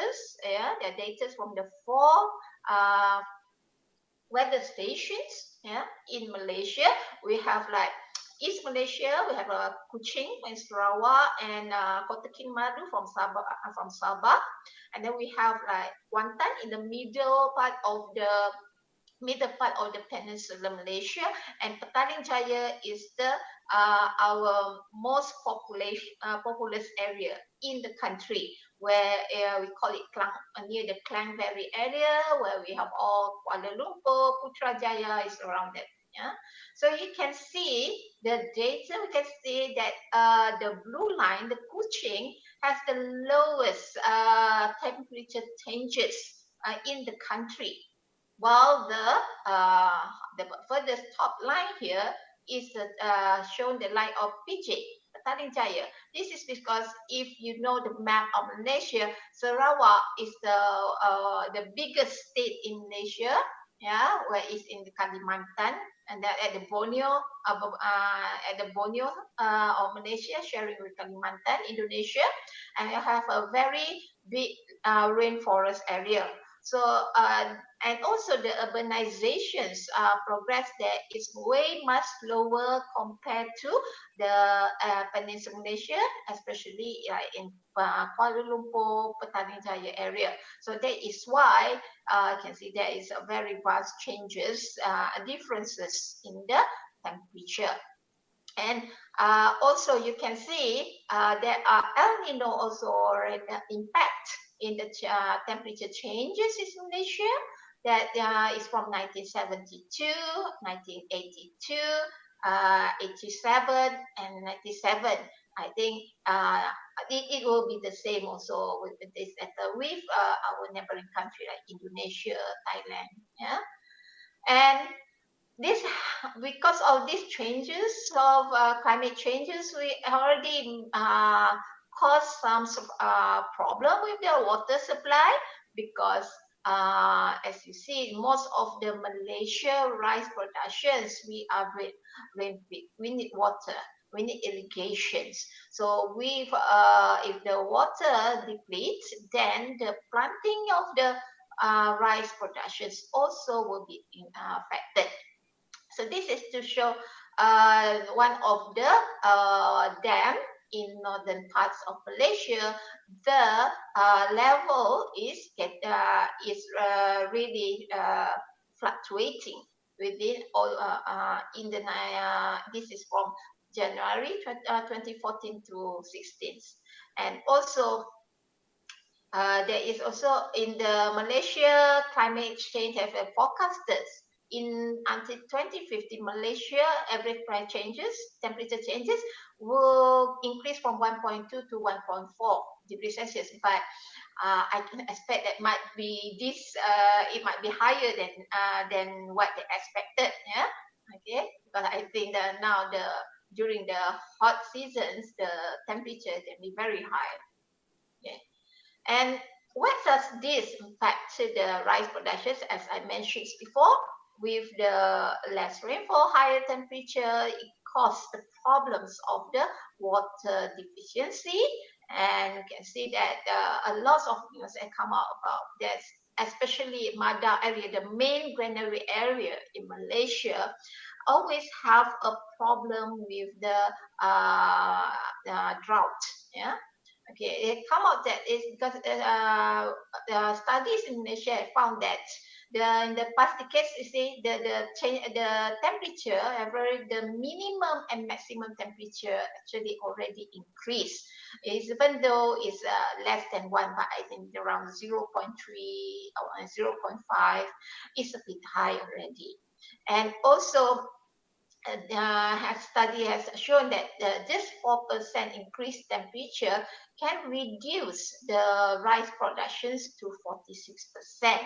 So while for paddy field is not only the temperature effect not only have caused the damage for the current seasons, but it's also going to decrease the yield for the next seasons. So it has this is a study that shown by the Alam in 2013. Okay. Also, the study has shown this is by Dutch. It showed that in the global lost productions of rice due to the climate change, Southeast Asia, you can say that Southeast Asia has a most vulnerable area where the loss will be the highest, and this is only about the rice. And this is just the crop, and while the impact on the crop losses also to the insect pests also very high. because of this temperature increase. So just this is just shown to you some of the common symptoms of the pest damages. On top here is the due to the brown plant hopper and the blast disease. So it can, with the increase of the temperature, there are more problems, severity problem on the populations, increase in the insects, and also the climate change also not only related to the increase of temperature and rainfall, but also is related to the changes of the wind directions, and these wind directions also can cause the increase the spreading of the insect and the disease. So this is because we have like I have studied my research field on the pest management very closely, quite a lot on the rice management and also vegetables management. So under rice, I've been studying it almost like more than 15 years. We found out that our brown plant hopper actually can migrate from our neighboring country, that's Thailand. Yeah. So whenever it's happened, there is infestation there. Depending on the wind directions, that it can be migrated to our country, especially northern part of Malaysia, where the biggest granary area located in Mada. So therefore, there are always like every year there's news where this brown plant hopper infestations at this area. So. And this is also they show what happened. The water shortage of the rice productions area always happen as in the East Coast area, yeah, where it's quite dry. When it's a monsoon season, they're going to get a lot of water, rainfall from there. But dry season, during dry seasons, they have water supply problems. So during this climate change, also the pattern and this irrigation also cause the worsening of the soils and disease. Okay, this is just to show you to share some of the major problem in the pest management in the rice field.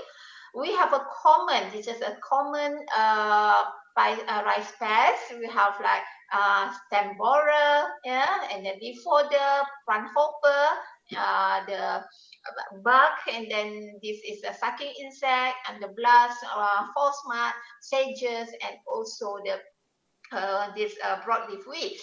For the weeds problem, we are going to have problem depending on the main seasons or secondary seasons. For the main season, usually is a bit wetter, so the broadleaf weeds usually is the main problem. While during the secondary season, it's much drier, so sedges and grass, weedy rice, will be the main weeds. But on the disease problems, pest and disease, is depending also during the season. During the main season, we're going to have more problem of the disease, yeah, and also for the secondary season, we have more problem with the insect pest. So this is to show you this one of the major destructive insect pests for the rice in major granaries. We have this is brown plant hoppers. Every season, okay, they're going to have a lot of the rice fields got affected. It's not only of 10, 20 hectares, but it's a few hundred hectares. Sometimes it can affect the small thousands hectares of land. So this is to show you again the area where our granary area in Peninsular Malaysia. So this is the area where I said every season, means isn't going to have a problems with the Benapera or brown plant hopper infestations. So, and this also have all the red area, also area where this insect affect. But major problem is always at this area, our main granary area. And as I mentioned just now, seems like there is a study, I think Erie, and Dr. Hyong, yeah, he was there before, and then he found that actually there is a relationship between the brown plant hopper migrations, from Thailand into Malaysia, following the wind directions. So that was when I was started doing my research in rice field. The research means on the pest, we really concentrate on the brown plant hopper. However, these few years there are new threats that coming to the faced by the rice farmers. We have problems of the stem borers. And we have yellow stem borers and also blackhead stem borers. If the brown plant hopper usually happen, affected almost like around after 40 days after planting, but this yellow stem borer, they are already affected much earlier. And the farmers have problems to control because not like brown plant hopper. The plant hopper usually is on the base of the rice, but this insect, the larva, will bore into the plants where it's not easy to control it. And another problem that's faced by Malaysia is before for the disease part, we used to have a problem. Farmer always a problem with the rice blast, and the sheep blast. But however, in 2017, the first time recorded, we have a bacterial panicle blight in Malaysia. So, and from that, it has been spreading very quickly to another state. It was like started, the first area they found with this BPB is a Penang area, and after that, it's spreading all over the country. And this disease is comes with together attacked by the stem borer. It have caused losses to the farmers very much. Some of the farmers has only sometimes can manage to get their productions only around 1 ton per hectare. So this is to show you how serious where many of our granary areas has been affected by the bacterial panicle blight. So even until today, and during these seasons also, it was recorded where the farmers also this disease, disease with the stem borer is affecting the farmer, especially in the east coast part of Malaysia. So this has become the threat to our food security because of the climate changes, and then it come either is drought seasons, and also sometimes it's too high rainfall, and it increased the pest and disease populations. So with the increased pest population, with Malaysia's self-sufficiency level of rice is only 70%, if we didn't take any mitigations actions, so this can reduce our self-sufficiency level to the 14%. So therefore, currently, I mean, the government have found this is a very serious issue because it's a rice productions, it's a Malaysia staple food. So in the recently, the government has already introduced their second national agriculture food policy, where the planning is for 10 years until 2030. So the main important thing is to increase rice security and also to adapt modern technology with the sustainable developments. So to get this objective, the governments have already introduced 5 strategies, and I'm just highlighted that 2 strategies where I think is very related to my area. That is to embrace, we want the farmers to embrace modern agriculture and also smart agriculture. And also with this modern agriculture and smart agriculture must work together with the sustainable practices for food agriculture system. So what are the adaptations that have been doing on? One more Yes. minute for you. Thank you. Okay. We have introduced new variety, change the planting calendar, and modernization, smart agriculture, and agroecology. This is the new varieties in Malaysia is a bit slow in release because it's really under government jurisdictions. Only MARDI have is under their jurisdictions to work with them.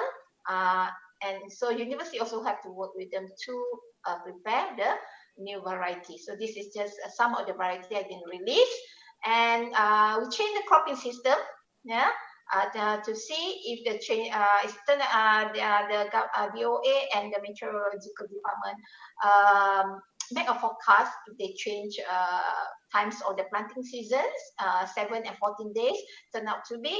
If they plant it earlier, yeah, it will be better productions. For the modernization and smart agriculture, we are trying to adopt the modernizations and artificial intelligence. So this is what my groups of research are doing. We try to we use the remote sensing and forecasting, yeah, to look into to manage the weeds and the disease. This is the we look into the NDVI image of the rice fields where we can see a difference to look into the different stages of rice and also the weeds. So for the forecasting, this is to show that my last project under forecasting of PPH, we have found that the rainfall, temperature, humidity is the factors that affecting the forecastings of the the populations of the PPH. So this is around we did this research around 2,000 area in Mada. And the model that we use the artificial neural network models to do the predictions, and it shows like more than 90% of accuracy. And my current work with my group, we are working into the forecasting, identifications of using remote sensing for the stem borers and BPB. It's not like weeds. For the weeds, it's easy. You can see the different images of the weeds and the rice. But however, to control the insect and pests and disease in the rice, if you saw the image of different colors, it's too late already. So therefore, we looking into more on the forecasting of the pest infestations by looking into the stress of the plants. This is the image of the plant stress. And we are finally for the sustainable. We also some of our, and I also include in this my studies with the local community using adapting the agroecological method for controlling rice. So I think we have a society, SRI, a society where we have. I think Professor Norman Ukhof has been here introducing the method, but we adapting some of the most of farmer, they're planting a varieties of the repellent plants, trap plants, to control the to increase the diversity in the farm. They also plant, some farmers also start planting the dark to control the weeds in the early planting stage, and also to control the golden apple snail. And many of the farmers also started preparing their own natural repellents to reduce the to protect the biodiversity and to reduce the dependency on the chemical pesticide. And a lot of research in our university also now looking into the biopesticide formulation where it's more environmental friendly. So these are the challenges. I think our challenges are almost the same as what Dr. Subijo mentions, where extensions problems, human resource need training, because the government want to go for the modernization and AI in agriculture, but most of the extensions worker don't have this knowledge, because if you want to use a remote sensing data, everything, there are a lot of data analysis related to that, where however most our office extension officer only have background doing the field survey. Okay, so for that, I think the climate change effect is getting serious, because you can see in Malaysia the type of the pests that introduced in the area, in our area also have changes. And to overcome this problem is not only one university's work, but we have to work with the government sectors and also community to make sure that the pest problem in the climate change can be successfully managed. So I say thank you very much, and sorry I have taken more than time than needed, No than problem. given. Yeah. Thank you, Dr. Marsden. Thank you for your great presentation. So we may leave the questions for you later, all right? Okay. Yeah. So now let's have our fifth speaker, the last but not least the speaker, Dr. Paritra Promencho. Dr. Pramchote is an assistant professor in the Department of Agronomy, Faculty of Agriculture from Kasetsart University in Thailand. Today she's going to talk about transforming Thai rice production into smart farming under digital disruption and climate change. Dr. Pramchote, please. Yeah, thank you, Dr. Chung. So,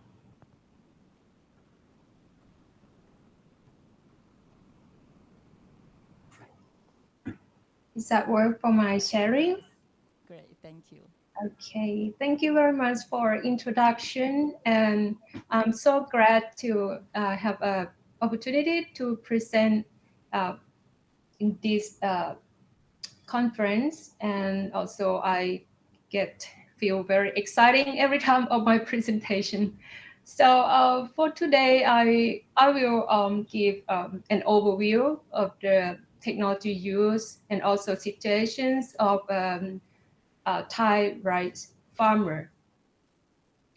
So as I heard from Dr. Sajo and Dr. Norida, that the situation of a Thai farmer in Indonesia and Malaysia may be almost the same, that we're gonna have a older farmer, and we're gonna have some technology change and help to use for rice production. Actually, that we have around 7.4 million farmers over all the countries, but for rice farmer is a major group of farmers that counted around 60% of the total farmer. So from economists of Kasetsart University, they analyze big data, so from as a household level scale for a farmer. And we found out that most of farmers live in the northeast of Thailand, and also central and the northern part of Thailand. So what happened to Thai agriculture? Actually, as I mentioned before, more or less the same situation in Indonesia, that most of farmers have a small scale farm, and some of them don't have land ownership. They rent a land for production. So when it has climate disaster, what other happen, they cannot keep up to their farm, particularly for rice production, because they only pay for the land, for the rent. And the other important thing is that aging of farmer, so they going to be more old farmer that their approximately age are around 54 to 55 years old. So this group of farmers, they have a very low technology adaptation, have very low productivity, incomes, and high debt. So this leads the government think about the policy, what it should be priority for to help this group of farmers. So we think that if we introduce a new technology that can help farmers to optimize their farm productivities and income, it should be good to adapt under even for climate variation, or either for in the situation that we have moving so fast for digital technology. So as we know that it changes very fast, like a GIS sensor, AI, or other things else. So this some small group of farmers, particularly for young Thai farmers, they can adapt well and use this technology to benefit their production. Even they can find their own market online. But most of Thai farmers, as I mentioned, they are small scale and also getting older. And by the same time, they don't have young generation in the family to help for agriculture. So we have problem with lack of human labor. So this is why the new technology like machinery or robot is going to be more powerful in Thai agriculture in the future. And yeah, the last things that I already mentioned about climate change and variability. So when I saw these analysis from scientists of the insurance group in Germany, they suggest that Thailand has a very high risk from climate. We are ranked in number 9 of the world that's got lost a lot from climate disaster. That this one counted for number of loss in death, insured damage, or economic damage. So if we see here in the photo in Southeast Asia, just see only Myanmar.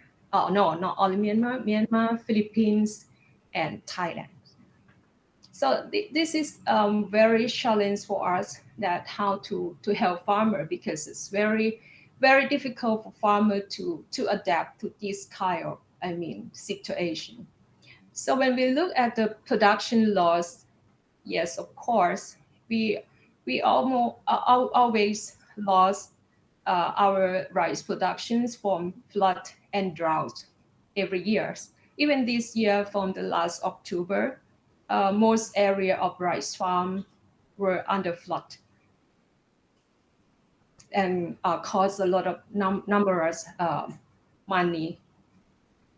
And then from this situation, actually, this not only the climate change or variability, but because of as I say, the other factors like the age of farmer or the technology change. So the traditional practice, like before farmers do everything by themselves, have been changed to rely on agricultural service provider. So for agricultural service provider that service from the beginning at planting state until the harvest. So the farmer just, I think that it will be more or less the same in Indonesia or Malaysia or other countries in Southeast Asia, that farmers just have a mobile phone and call and pay. So because they don't have people to work on that. And since 2015, the government also promote the policy that farmer who stay in nearby or the same area should cultivate rice at the same time or use the same cultural practice. So we call the large scale production. If we have a large scale production, so we can, use easier for machinery in the field, and also help farmers to save costs from the production.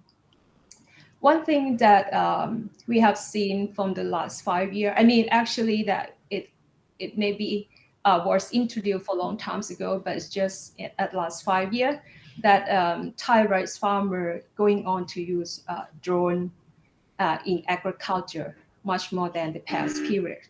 So the youth thing is from the planting periods that they use like seed sowing, fertilizer drone like for broadcast, right? Cultivations, and also they use some similar drone for a granular fertilizer. So this kind is help them very much to save costs and also labor work. So the second drone that farmer use is spraying drone. This one farmer tend to use more because they found that the working hour in the fields can be reduced about 3 to 5 times if compared to human work. The chemical amount also reduced 15 to 20% and also be safe for farmers.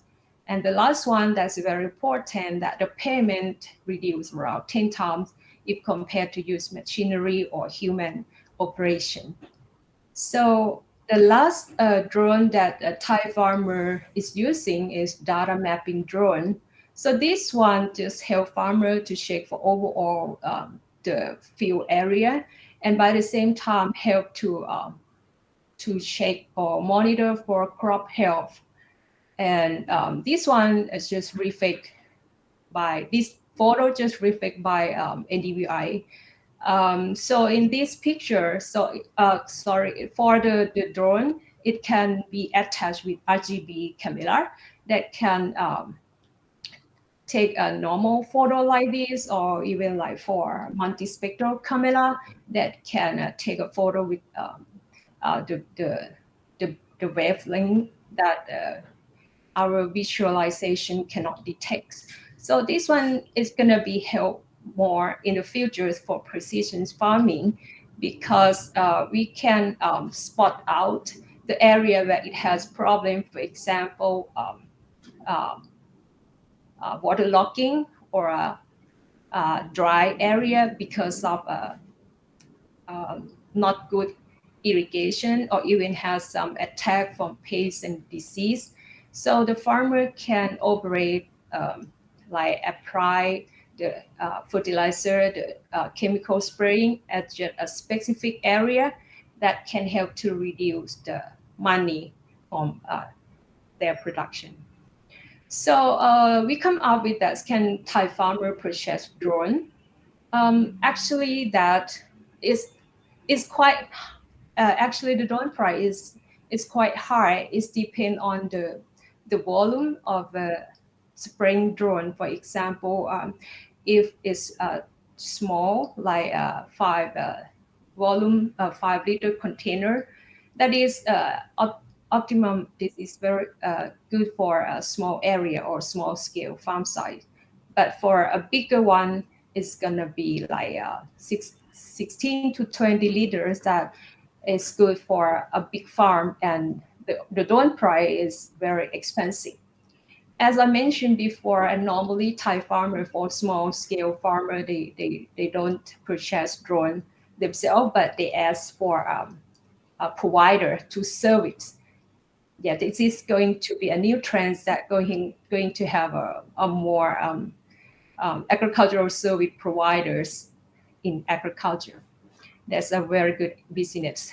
And if we look at and compare to the other countries, the proportions of farmers who use drone in agriculture in Thailand just counted only 10%. Is quite low if compared to like Japan and USA. So that's about drone. The other things that I'm going to mention that what something new to Thai rice farm is that some farmer they going to use the agricultural platform to help to manage their farm. So for the for the platform here, I will mention and classify into two groups. The first one, so sorry, actually that we have several platforms or application in Thailand that using for agriculture, and they are most quite similar. But here I will just give example that the platform that were developed by a researcher at Kasetsart University. The first one is a platform that provide the crop monitor or yield predictions data for farmer. So for this function, they use the multi-source of satellite data and with a ground data. So they can monitor for the plant health or soil moisture or even for flood disaster pest monitoring. And even also use couple with a crop simulation model to estimate yield. So the name of platform here is FarmD Misuk. But anyway, the number of user is very low, like 1,000 farmer. And the other one that developed by Faculty of Agriculture that like more a decision support system platform we call AgriPro. So this project have been conducted since around 7 years ago, led by our Vice President in research, Dr. Sukhet, and also our Dean at Faculty of Agriculture, Dr. Thani. And now we are still running for this project. So the platform will provide a digital farm book for farmers. So it means that, like Dr. Subjo said, that very difficult that we correct things in a normal paper, but now we try to ask farmer to record things in digital farm book, like in application. And the good thing is that they can sharing data among group. And also when they share data back to us and also to other farmer, it go to the data bank and it will help us to have a big data. But the good thing is that when we have more information of farmer, then we can check what's going on, and the farmer also can check and compare their production to the other farm and choose the best practice, and they can adopt for that. So nowadays, right now, we got like 10,000 farmers that use this app. If compared to around 4.4 million farmers in Thailand, is still a few numbers. So I just have questions that because of farmer cannot access internet or not. So, but when I check the national statistic office of Thailand, we found out that actually that most of people, like more than 80%, that can access internet in Thailand. And we will focus on the group like supposed to be the same age of farmer is like more than 50 years old. They also have a mobile phone, more than 84%. They can access internet around 75% in their groups. But anyway, in the near future, I think in 2 or 3 years later, the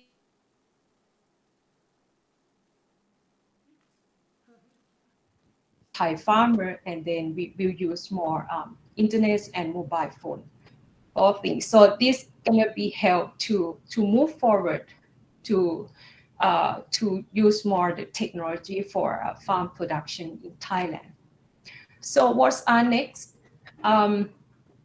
We think that because of a small number, and actually we would like to get a big data from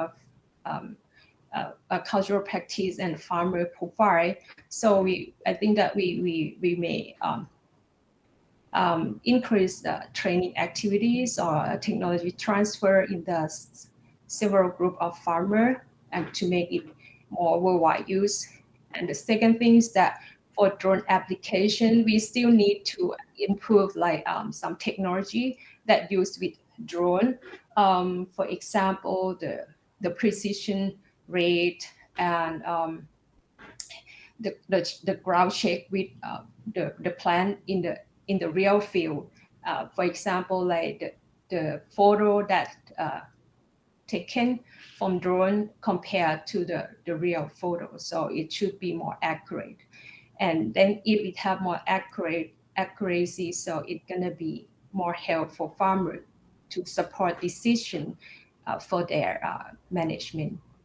And the platforms also, we require multidisciplinary work. So for agriculture now, we have to work with other like computational computer science with the engineering, also environment. So we try to help to improve the platform.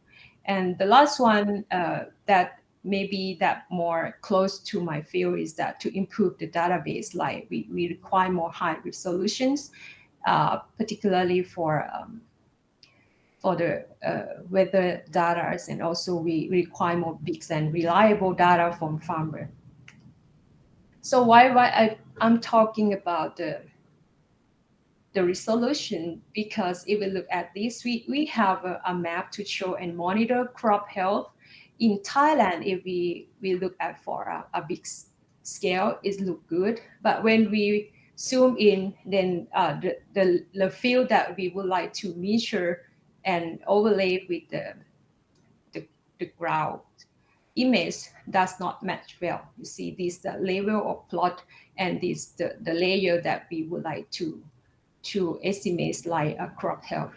So that's this one is how to say too coarse to be used at the farm level. So this is the platform that proposed by our Vice President in Research and Dean of Faculty of Agriculture, that we continue to develop smart platform by using the satellite meteorological data application for smartphone and also other data from farmer.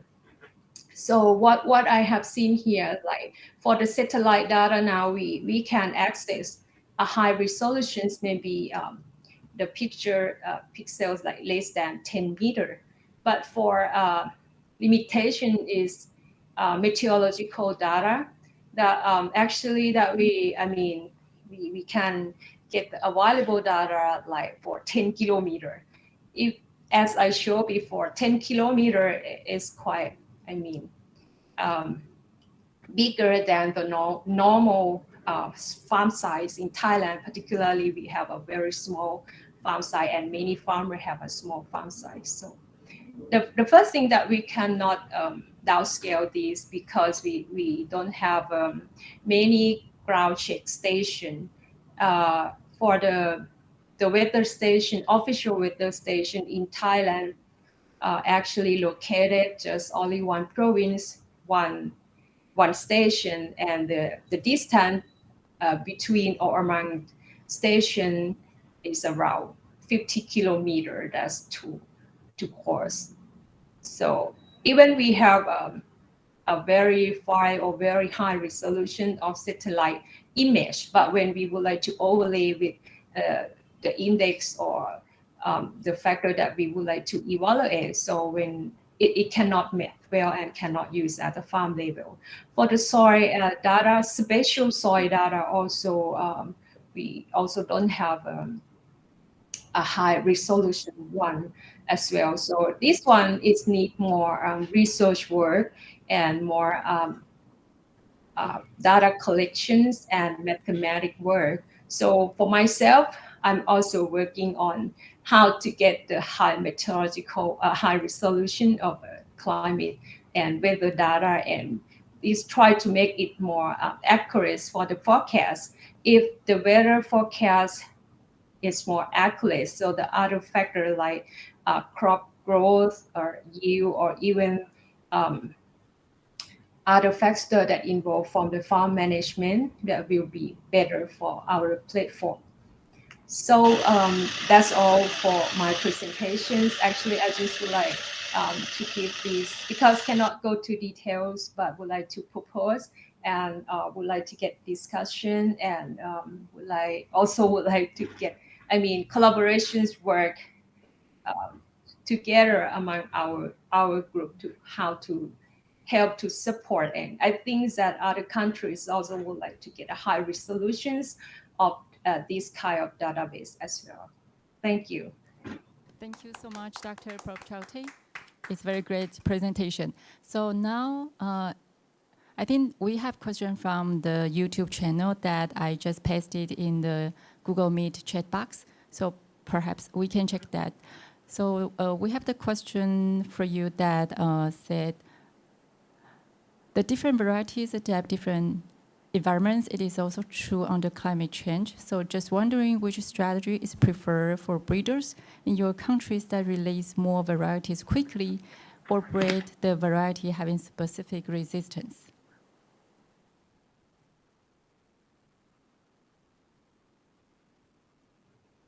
Yeah, Dr. Prabhjyoti.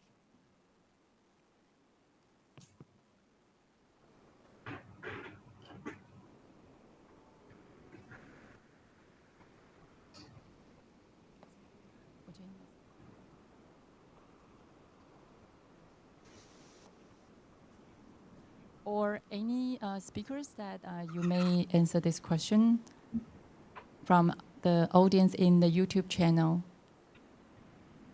So let me reread the question again. So different variety adapt different environments. It is also true under climate change. So just wondering which strategy is preferred for breeders in the countries that release more varieties quickly or breed the variety having specific resistance.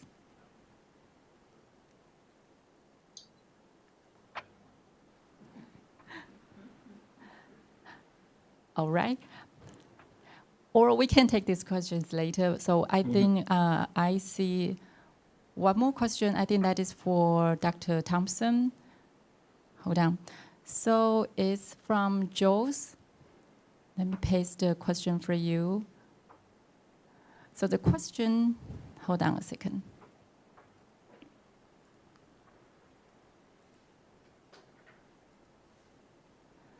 All right, Dr. Thompson already passed the question in the chat box.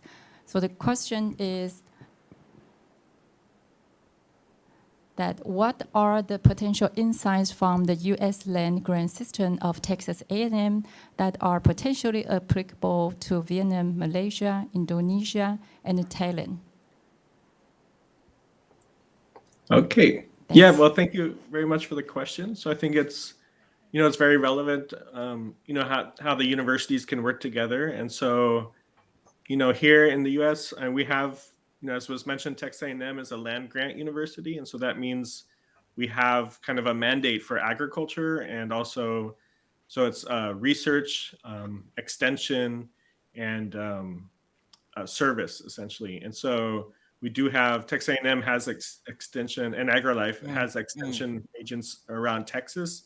And they work closely with the researchers, studying each part of crop production. And so I think, in similar ways, we have some similarities in that many of the universities, in Southeast Asia also have close interactions between researchers and extension agents, and people who interact with the farmers directly. And so I think, it's part of it is how you do technology transfer. And so that's often very difficult if, some of the advanced technologies maybe aren't suitable for the farmers immediately. And so they need some process to be adapted for technology transfer. And so I think, we could even have a whole workshop on, technology transfer or research and extension for rice production, and kind of share ideas on how that best works. So I think, that's some similarity, I would say, in between all of you and everyone in Southeast Asia. And then what we're dealing with here is we also need to get the technology into the farmers' fields and try to do it very efficiently. And so that's always a challenge. All right, thanks, Dr. Thompson. Here we have another question. I think that is for Dr. Pongshou. So the question is that, are high technologies suitable for farmers because of investment price, awareness, skill? Acceptable models in farming should be proposed at the moment and farmer situation. So I already pasted the question in the chat box. So Dr. Pongshou, Nori? Oh, Yeah, it's okay, for you. That's questions for me. Sorry. No problem. Okay. Actually, we have to think about talking about high technology, but if we think that it's not high, but I think that it's just going to be a normal technology used like drone. As I say, that it's going to be common for the future, because it's like farmer cannot access by themselves, but they can ask provider to do for them, and then they pay cheaper than they use the conventional one. So it doesn't mean they have to invest. And the second thing is for the platform. I mean, the farmer doesn't invest anything, but this should be developed from institute like government institute, private sector, or even university, and it provide for free for farmer to access. And then once they just have all the internet access and also mobile phone, that's normal for them in normal life, as I show statistic here. For Thailand, I mean, it's gonna be help them and not to cause too much, not increase too much cost for them. And I think that for the other Southeast Asian countries going to be in the same trends. Is that okay for the answers? Or maybe the other professor have different idea. So we thank you for sharing. Great, thank you so much. All right. So for now, yeah, for all the audience, that again, we are in the Q&A session. So if you have any questions, that you can just leave your question in the chat box. All right. And or any other questions that you have for the participants that if you are in the Google Meet room, you can also leave the questions in the chat box or just ask the question directly. Okay.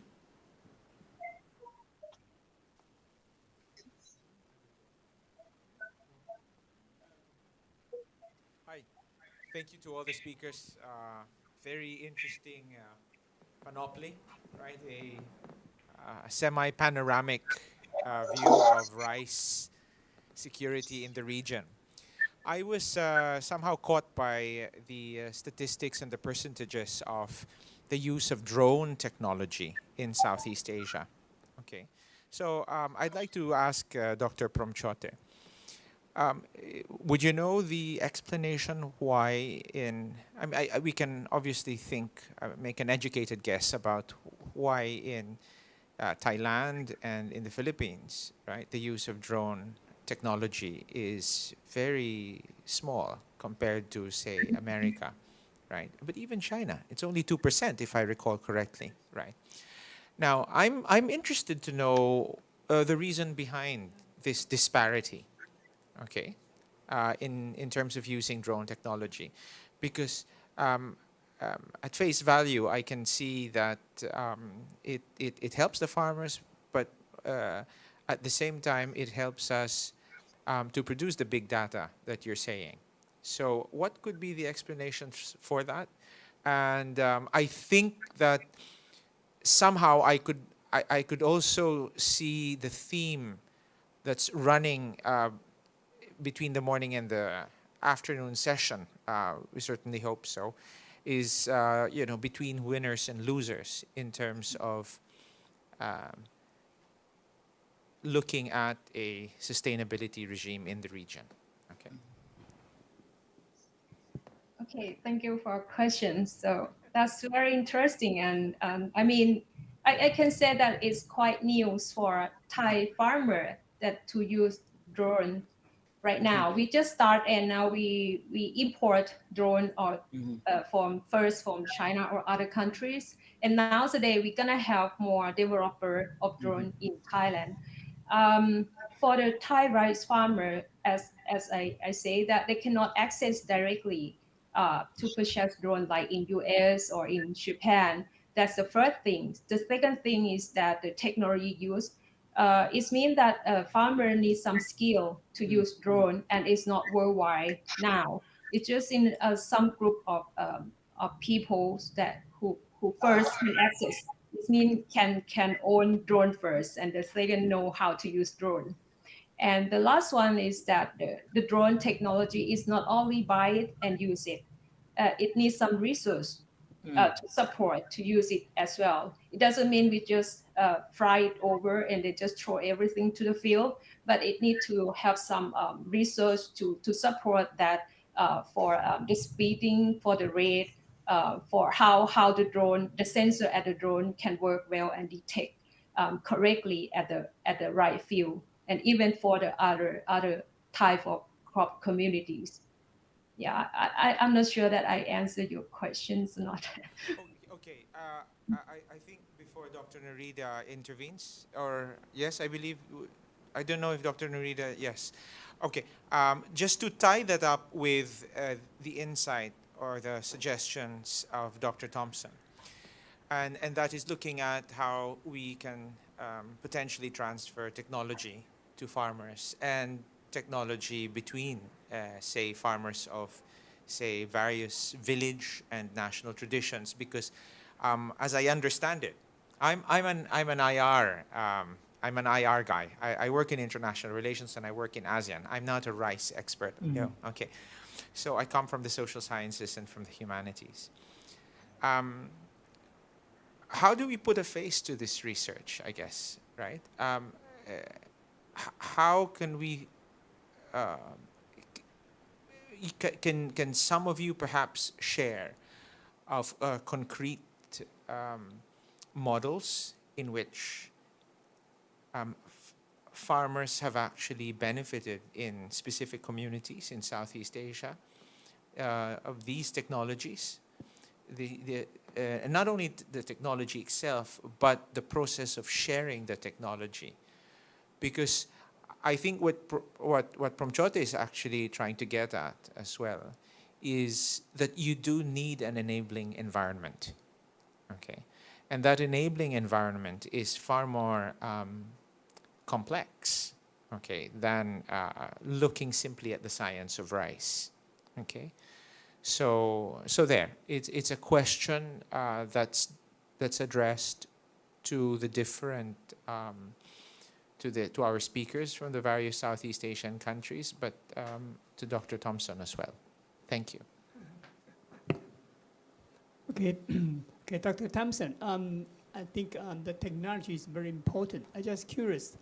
Are there transgenic rice or the CRISPR rice has been commercialized already? I'm just curious. Right. So I think, I mean, so far the only example that I know of that's really commercialized, I mean, is the golden rice that I mentioned. Okay. Yeah.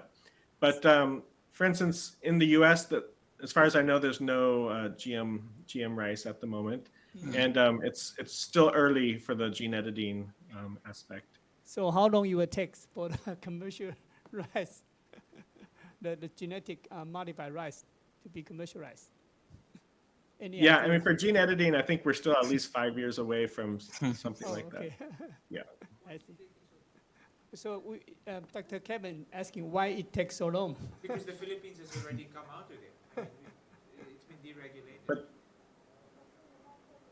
yeah, I mean, it's a good question. I mean, even plant breeding with conventional varieties, there's a big challenge to get it to the farmers quickly. And that comes back to one of the earlier questions is, how can we release varieties more quickly that can maybe be more adapted to the environment, especially when the environment's changing, and then the farmers sometimes are hesitant to take up new varieties. And so the whole field of plant breeding, I think, has to address that. And even without biotechnology, even just conventional breeding, it's a big challenge to get varieties released quickly and if climate's changing, we have to release varieties, that are going to be good for the next 10 years or 15 years. And so we have to think ahead, like what type of environment do we need to breed for? You need to plan in advance. That's very difficult, So you are not deal with the current situation. You are deal with the future situation problem. That's very difficult. So Dr. Subejo, you mentioned about land conversion is very seriously in different Asia country. In your country, you have any idea policy to deal with this one, because it's very serious. So Yeah. I think there are some discussion about how to mitigate, how to reduce the land conversion of farmings. But actually, we have a special regulation in land conversion, but so far it doesn't work well. So I think because the problem is like inheritance system. In Indonesian case, the inheritance system is equally physically divided. For example, if the family has 1 hectare and then the children 4, and then directly divided into 4. So 4th or 3rd generation will be smaller and smaller. So this is the problem. So some proposal, there is like a land bank. For example, the local governments providing money and then buying the land from the farmers, and then after getting the large area of farmers, and then farmer could participate as the worker or as a manager. But so far still not yet clearly concluded, but some province or some regency starting to introduce some strategy such as how to manage like the collective farming area and so on. Actually quite strong, the regulations quite strong. For example, if fertile land converted into non-farming, even the punishment is not only money, but even in jail. But in practice, the implementation of the regulation is very difficult, Okay. and but some strategy started to be introduced. Okay. Yeah. Sure. You have a policy. Okay. Thank you. Yeah. So Dr. Dan, because you mentioned about in the Mekong Delta, you are going to reduce the rice production, right? For other fishery, shrimp, but Vietnam is a very important rice exporting country. So if Vietnam reduce the rice production, this will affect the neighboring country like Malaysia or Indonesia. So any idea about this? Many years ago, the Vietnamese people and also Vietnamese government always think about the food and dry security for the country. So actually the rice farmer, most of them are poorer than the other farmer. So now we change another suitable rice area to another crops or another fish or shrimp. So it's make the income of the farmer become better, and I think it will also contribute better to the whole. Now that we plan to keep the total area about 3.5 million hectare for rice only, not too much like in the past. So we still keep rice at the acceptable area. Yeah, thank you. Okay, so the surrounding country may need to prepare yourself. Okay.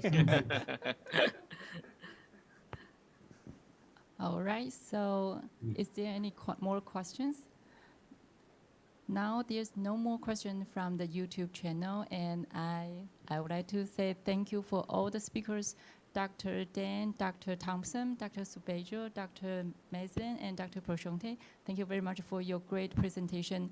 And now I would like to move that Dr. Huang to take the time. Thank you so much. Okay. Thank you so much for this great opportunity, great support to this forum. I think through your sharing, we learned a lot. Actually, in the YouTube channel, we have more than 60 participants. They are listening to your talk. So I think this will become a very good platform for all of us, including NCHU and all the different universities from different countries. We can have an opportunity to know each other, and in the future, hopefully, we can find the opportunity to work together. So thank you so much again. Thank you for your help. So hopefully see you in Taiwan or in your country next time. Thank you. Thank you. Bye-bye. Bye-bye. Thank you, Bye-bye. everyone. Bye-bye. It's Thank nice you. to meet all of you. Thank you. Thank you very much. Terima kasih. Okay. Thank you very So much. Dr. Thompson, thank you. It's- Yeah, thank you. Yeah. 好，谢谢，再见。谢谢，再见。สวัสดีค่ะ สวัสดีครับสวัสดีครับบ๊ายบาย Good. Thank you. Congratulations. Thank you.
Hello, hello, hello, hello.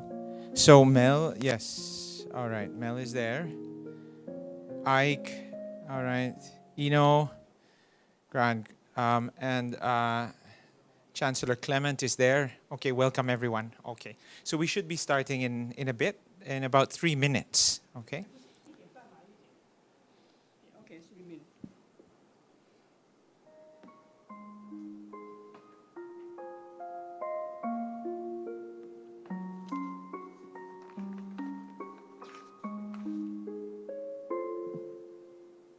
So we have 15 minutes to talk.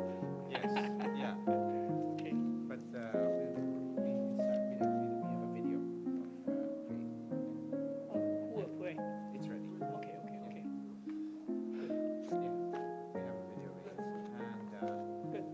yeah, I will only talk for how's this? 3 minutes maximum. Yeah.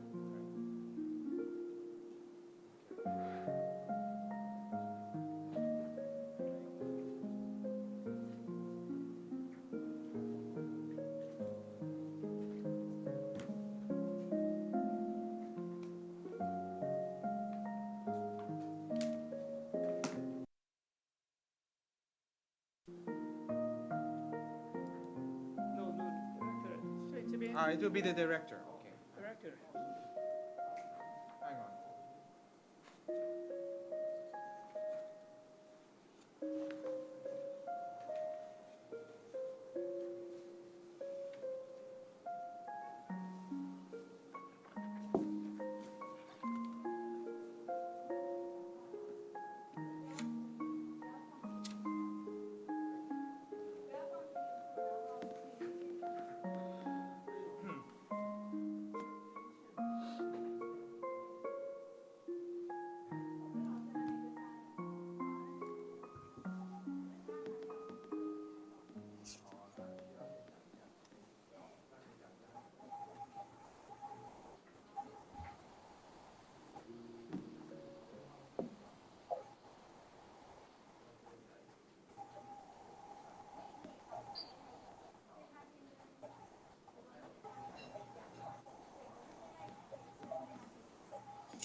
可以切进来，没关系的。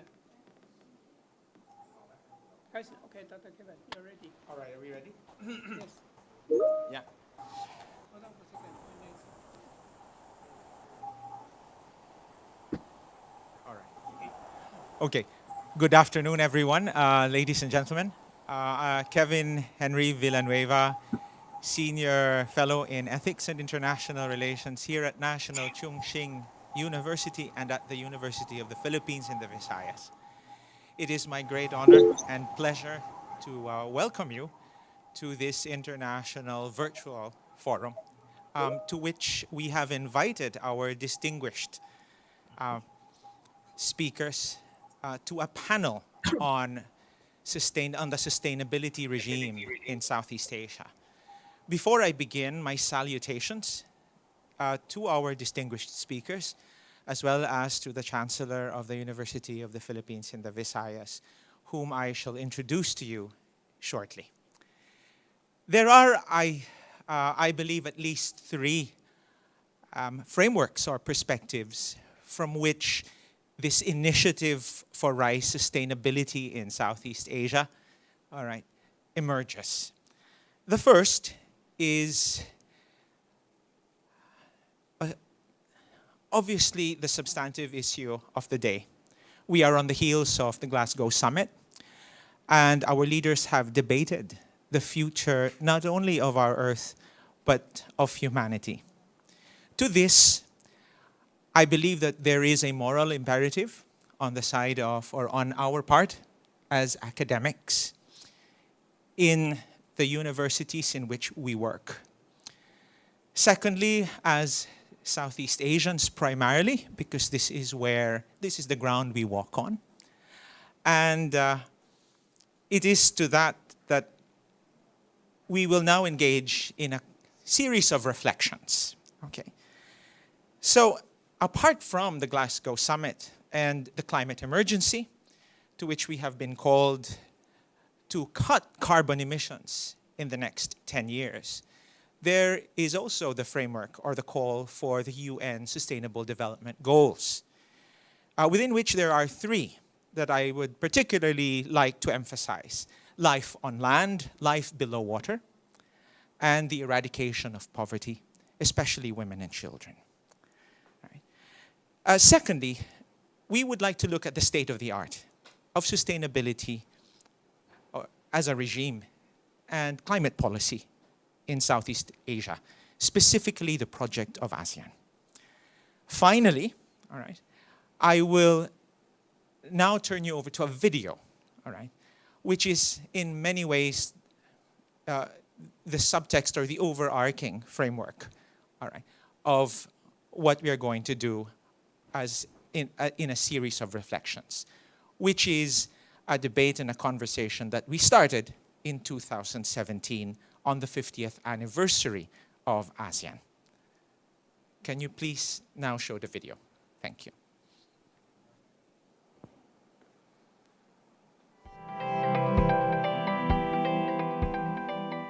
Over the past 50 years, ASEAN has been remarkable at providing a platform for supporting political stability and creating a new economic community in a region once noted for internal conflict and divided by colonial histories.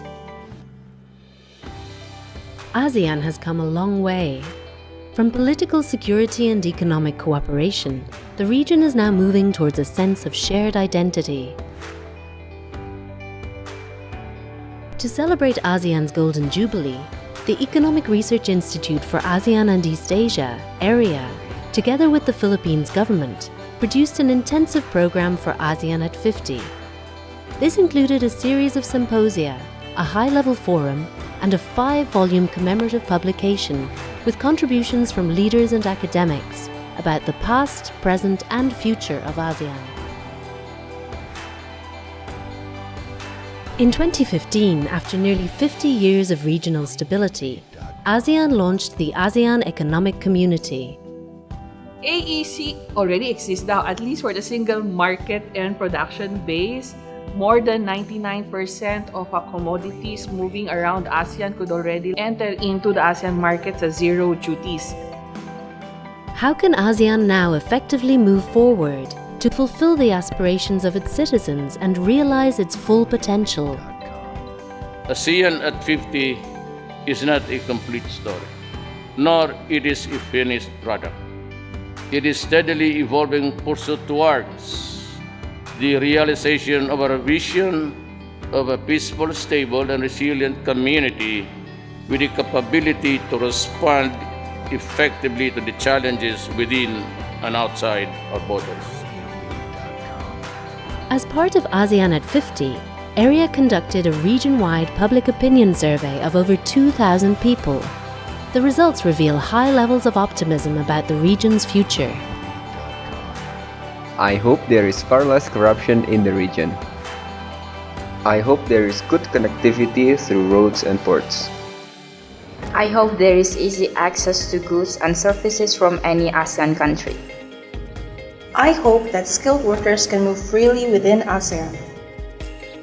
I hope there is easy communication through ICT. I hope there is food security. I hope there is sustainable management of biodiversity and natural resources. I hope that ASEAN is a strong voice in the world. Together, let us cultivate our people's a sense of ownership, for them to own the ASEAN story as their story, and to see ASEAN's futures as their own. AREA's research provides insights about ASEAN that empower policymakers and business leaders to make informed decisions about the region.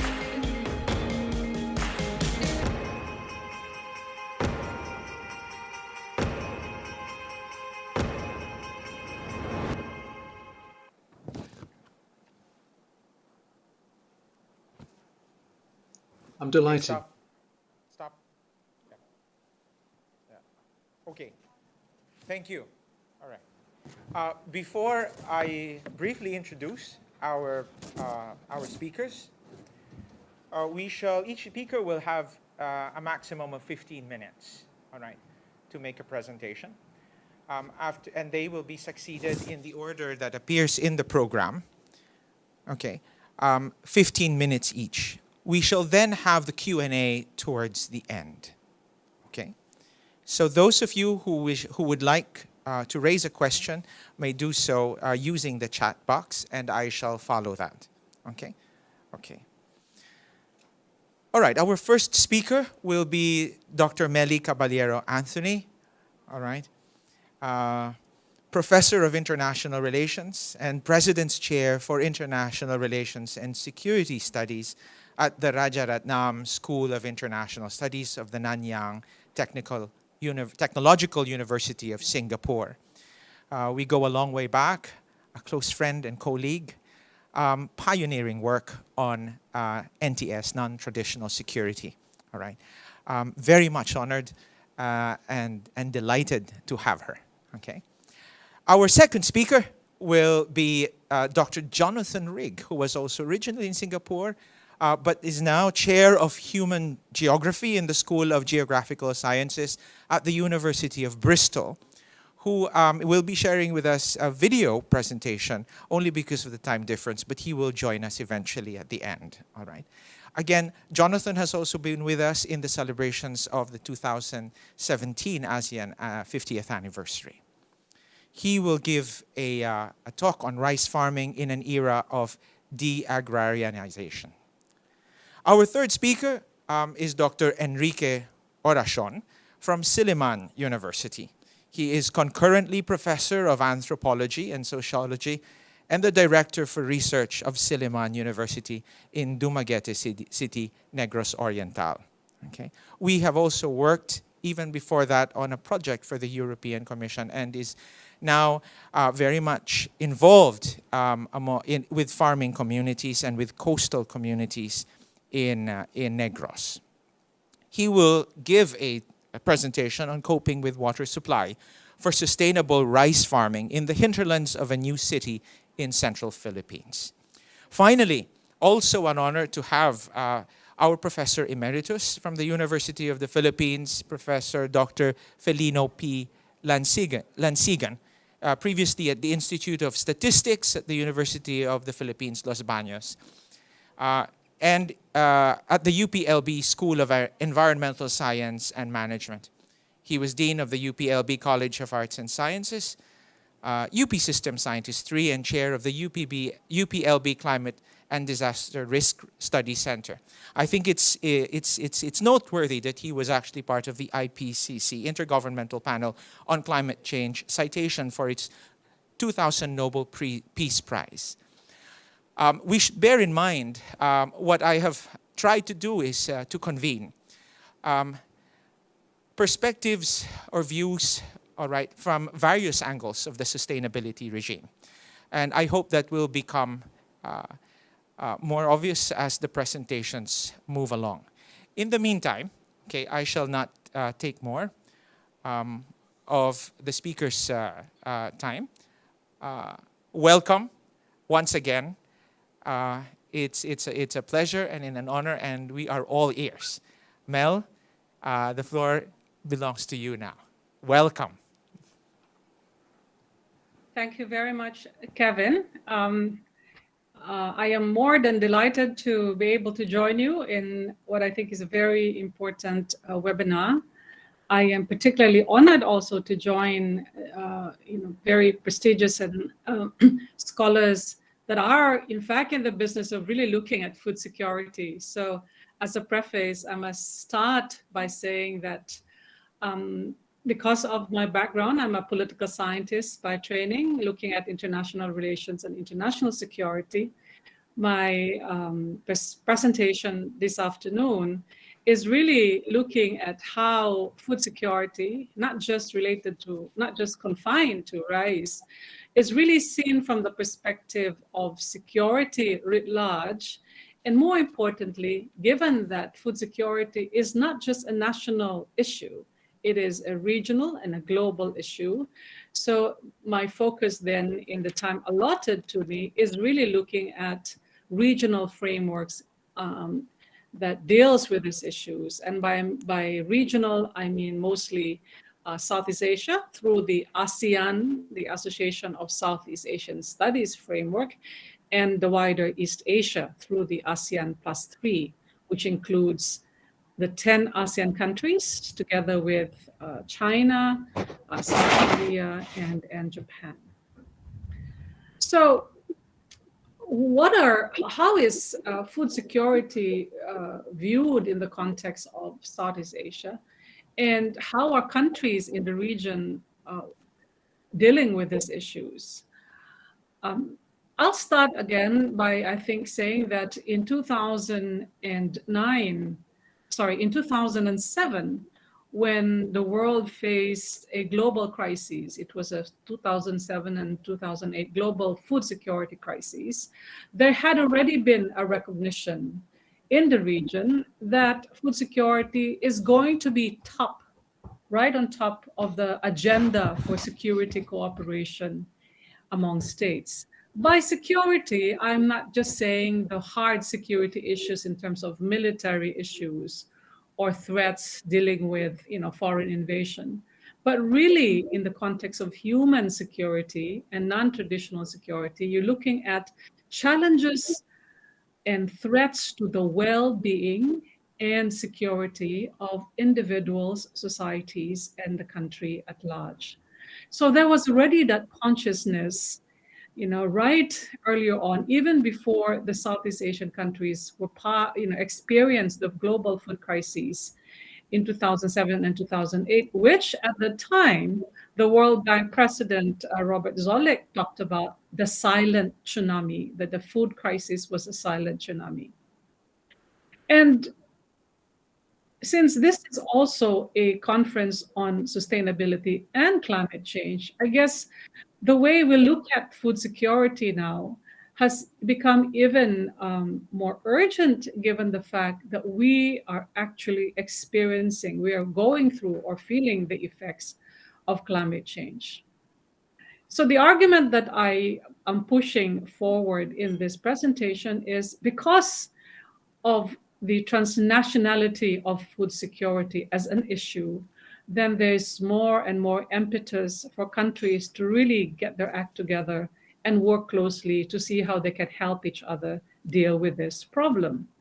And it is through working together through what we call the regional frameworks in Southeast Asia, either through ASEAN or the ASEAN +3, that we are best able to help ourselves.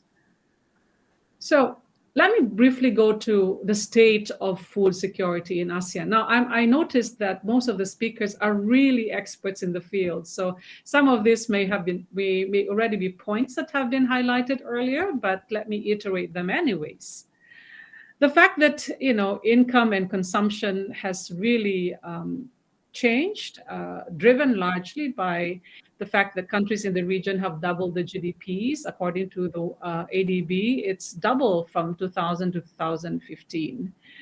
And with the doubling of consumption is also changes in dietary patterns, not just purely cereal, but also other resource-intensive food like meat, dairy, eggs, fruits, and vegetables. And this with rising consumption also comes change in land expansion. The FAO showed that the percentage of agricultural land in Southeast Asia have increased substantially from 2002% to 2009, just from 1970 to, 20.9% from 1970 to 2011. And with expansion of land, there's also land degradation. That land degradation is also not just because these are being used for agriculture, but also for non-food uses that provides very, very good economic returns versus, of course, the push for increasing food production. So with climate, desertification, drought, rapid land degradation has contributed to the productivity, reduction in productivity of croplands. It has affected, of course, the biodiversity and water resources. And in a way, has a very significant impact on countries in the region that are called the rice bowls of the region: Thailand, Vietnam, Cambodia. So, as I said, as early as 2007, rice, or rather food security, has already been given enough significant attention by the global, regional, and in Southeast Asia communities. And it has even become more acute in the analysis because of the growing interconnectivity of food supply chains. We saw that as an impact of the way India had dealt with their rice policies, because they wanted to, because there was grain shortage in India, the resulting prices, they started to import, and that import has really affected the way politics had evolved in the region, so much so that the poorer communities started to push and demand attention from the government. And as a result of that, there was the knee-jerk reaction of the country forcing to restrict its exports of grains. And when you have, of course, export control, it drives up the prices. And this is where, when you talk about the interconnectivity of food supply chain, this is what happens when our access to food, right, whether it in different types of staples, are therefore affected also by the developments from our neighbors. So within Southeast Asia, and this is really the focus of this talk, they had in 2007 also, as you know, the agreement of having finally a charter for ASEAN, for Southeast Asia, and with the charter, the ASEAN Charter, that sort of laid out the tenets for regional cooperation, the norms, the different frameworks of cooperation. In 2007, together with the adoption of the charter, was also the laying out of what we call the community blueprints: the ASEAN Economic Community Blueprint, the ASEAN Social-Cultural Blueprint, and the ASEAN Political and Security Blueprint. And how is this related to food security? Well, in all of these three communities, food production has been put under the economic community in terms of when it comes to trade. When it comes to social-cultural community, it talks about food security in terms of addressing undernourishment and social safety nets. And even in the context of political security community, this has been an agenda that has been set, particularly in 2011, when Indonesia became the chair of ASEAN, putting this food security as one of the important areas for cooperation in the region. The significance of the 2007 charter and the laying out of the different community blueprints actually also heralded the creation of an ASEAN integrated food security framework in 2009. Now, the ASEAN Integrated Food Security Framework, which is AIFS, sought to provide the scope and the pragmatic approaches for cooperation among ASEAN member states around food security. And it had, from that framework, outlined strategic plans of action on food security. And part of this is actually to outline the objectives of how this cooperation was going to evolve. One is, of course, to increase food production, to reduce the post-harvest losses. Third, which I think is very important in the light of rapid economic changes, is really to promote a conducive market for trade for agriculture commodities and inputs. And related to that is when you have a conducive market for trade and imports, then you ensure food stability. You also help to promote availability and accessibility of inputs, agricultural inputs, and within the context of a concrete regional cooperation on food security, to operationalize what we call the regional food emergency relief arrangements.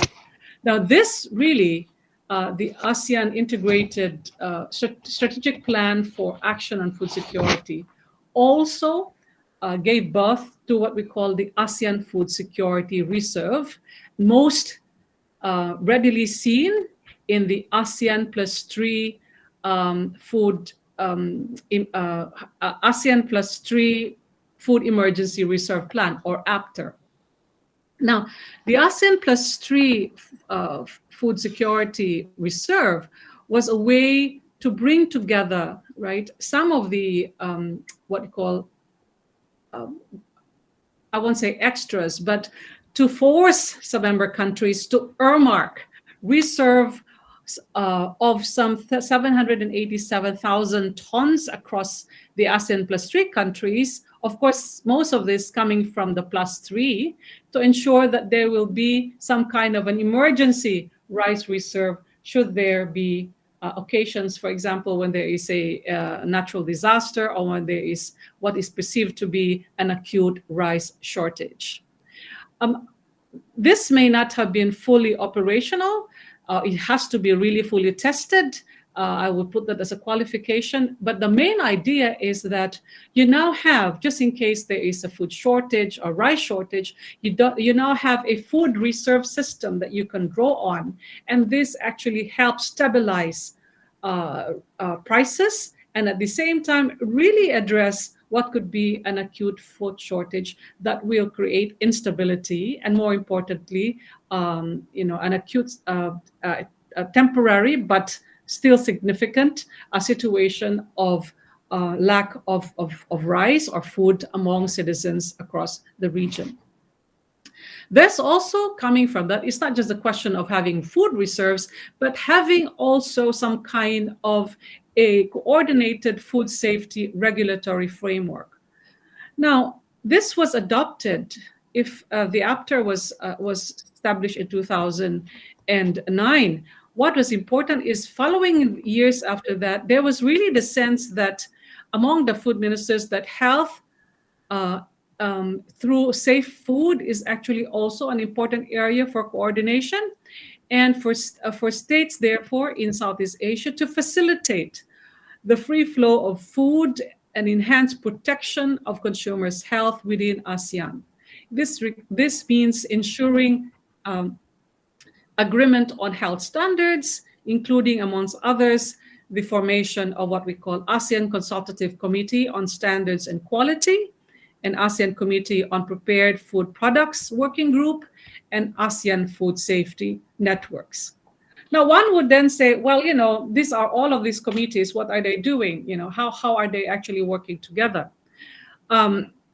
I think it is worth remembering that it is really through this constant coordination, conversation among the agencies that are in charge of food security in its countries, where they're able to familiarize themselves not only with the situation in other countries, but from that familiarization and exchange of ideas, exchange of information, technology, and expertise, then are able to then help themselves and at the same time have that sense of community cooperation among countries in Southeast Asia. Now, fast forward, I know my time is running short.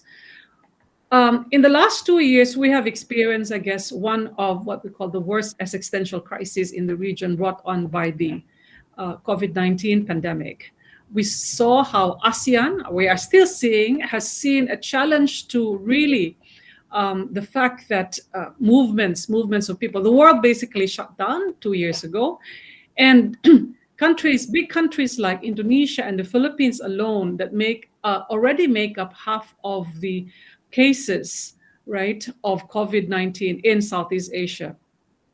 The fatality rates are actually in the hundreds of thousands, are actually quite devastating, especially when you look at it from the context of families who have lost parents, mothers and fathers that are supposed to be the ones that are the breadwinners of the families. They have lost, I guess the losses are immeasurable. Now, the impact on the food system is equally significant because as a result of trying to contain the spread of COVID-19, states had to impose strict movement restrictions, both domestically and internationally. This has caused, therefore, delays or worst cases, constraints in procurement of agricultural inputs, such as fertilizers, seeds, pesticides, and other cropping processes, and getting sufficient workers in the fields. Difficulties in transporting the farmers' produce to the markets, the inability of supermarkets, especially for those that are importing food, to replenish their food stocks. And once again, you have food restrictions in the first few months. We saw that in the first few months of the crisis. So what we have is, in spite of the regional frameworks that we have out there is now the urgency, and I think a big agenda to see how, if COVID-19 is not going to be the last of the pandemics that we're going to see, how do you then pandemic-proof your food systems and make it more resilient in a new post-COVID environment?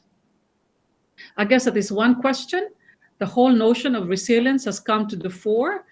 And as I said, not just in light of climate change, but the fact of the matter is in light of climate change and its attendant effects, which is really the health crisis that comes along with it. And we have seen it really with the outbreak of the COVID-19 crisis. So this, in a way, underscores once again the argument made earlier that food security is no longer just a national or a regional, but now has become a global agenda. And if we look at how ASEAN is dealing with these perturbations in the market as a result of COVID-19 and other disruptions, there's really a focus not just of ensuring that food production continues, but you're open what we call food lanes or green lanes among countries so that you're able to address what could be food problems, serious problems when it comes to access of food items. And this again requires a meeting of the minds among policymakers as to how they're going to address the multifaceted constraints or problems brought about by this changing global environment on food security. I think my time is up, so I'll leave it at that. Thank you very much. Yeah. Wonderful. Yes, yeah, my turn. Okay, that's great. Well, thank you very much. Wonderful. Okay, it's beginning to simmer. There are 2 or 3 questions there that I think you've already raised. Shall we move on now to rice farming in an era of de-agrarianization by Jonathan? Okay, Jonathan here will appear in a video and will join us towards the end of the session. Can you please play that for us? Thank you. To be able to present at the 8th Gear Up Forum today. I'm just sorry that time difference means I can't present in person. I'd also like to thank Kevin Henry for the invitation and his team for their support and assistance. The term crisis has often accompanied views of the current and future state of rice agriculture and rural livelihoods in Southeast Asia. Andrew Turton in the late 1970s, who was a colleague at SOAS in London, thought that Thailand was in crisis as class struggle, not least among the peasantry, moved the country towards full-scale civil war, as he put it. A decade on, and Anand Ganchanapan, in his 1986 PhD thesis on northern Thailand, wrote of a subsistence crisis in Ban Sampong. In the late 1990s, Walden Bello considered that rural Thailand was caught in the grip of a profound crisis, while the UNDP's 2007 Human Development Report on Thailand mapped out a series of social and other crises that were said to be afflicting the countryside. It seems sometimes that every generation of scholars has found a reason to identify a crisis in rural Thailand. It is possible to cherry-pick similar sentiments for the other countries of the region. Indeed, it's easy to imagine that rural Asia, from India east to Japan, has faced and is facing manifold crises, brought about by the intersections of climate change and environmental degradation, urbanization and economic transformation, agrarian differentiation and deepening class conflict, and deep-seated and profound social and cultural malaise. An elderly farmer in Hat Mon commune in northern Vietnam said this to us as he explained why it was so hard to make a living from rice agriculture. It's hard work to plant rice, and we can't get a significant income from its cultivation. We have to spend quite a lot on agricultural services such as ploughing. We have to pay for irrigation services. We have to pay for insecticide spraying. We have to contribute money to the agricultural extension budget. We have to buy seedlings, pay money for rice sowing and harvesting. Many households are therefore leaving their rice fields uncultivated. Despite farming being so hard, it's easy to lose a crop. More and more, the young are choosing to work for companies. Only the elderly farm. What is often unclear, however, are the sources of these manifold crises, how they are manifested and measured, and who they impact. Is the rural crisis a crisis of rural livelihoods driven by declining farm sizes and deteriorating farm, non-farm terms of trade? Or is it a crisis of rice production propelled by land degradation and climate change? Or, on the other hand, is it a crisis of rural communities generated by outmigration and the ageing of the village population? These do not impact all rural people. Indeed, a crisis for one may be a boon for another. We need to ask, I think, two questions. First, crisis, what crisis? And second, crisis, whose crisis? Take, for example, statements that there is a rice production crisis. Otsuka and colleagues in 2014 warned, and I quote here, that unless drastic policy measures are taken to expand farm size, Asia as a whole is likely to lose comparative advantage in agriculture. In writing this, Otsuka is adopting a high-level and productivist views of the troubles afflicting rice agriculture. In essence, that farms are too small, that yields are too low, and that production methods are not sufficiently modern. Turning to Thailand, this is used to argue that the rice sector is in need of transformational change, and here I quote again, to turn small-scale farmers into large-scale farm operators to ensure productivity and profitability. But seeing the rice farming crisis through a narrow, farm-focused, economistic and productivist lens detracts attention from the ways in which, for many small farmers, semi-subsistence rice agriculture interlocks with work in other sectors and other places, across generations and genders. To understand why low input, low output rice farming geared for home consumption persists, we need to place, or if you like, to situate farming spatially, sectorally, and socially. Take this exchange with a farmer who is identified as just the sort of problematic person who is in need of transformation. 2 to 3 years ago, we stopped transplanting rice and switched to direct seeding. Why? We're getting old and there are no farm hands to help with the transplanting. We used to have our son-in-law and daughter to help, but they have gone to work outside the village and there's no one to help with the transplanting. I hope my daughter and her grandchildren will continue to farm. When we are too old to work, they will come back to the village and want to live with us. Every farming season, our daughter comes home to work on the farm and helps us to grow rice. Are your 3 grandchildren willing to work on the farm? No, they never want to go to the rice fields to work. Do you think rice farming alone can support your family? No, it can't. This means that you can't rely on farming alone. Do you have to find some other job?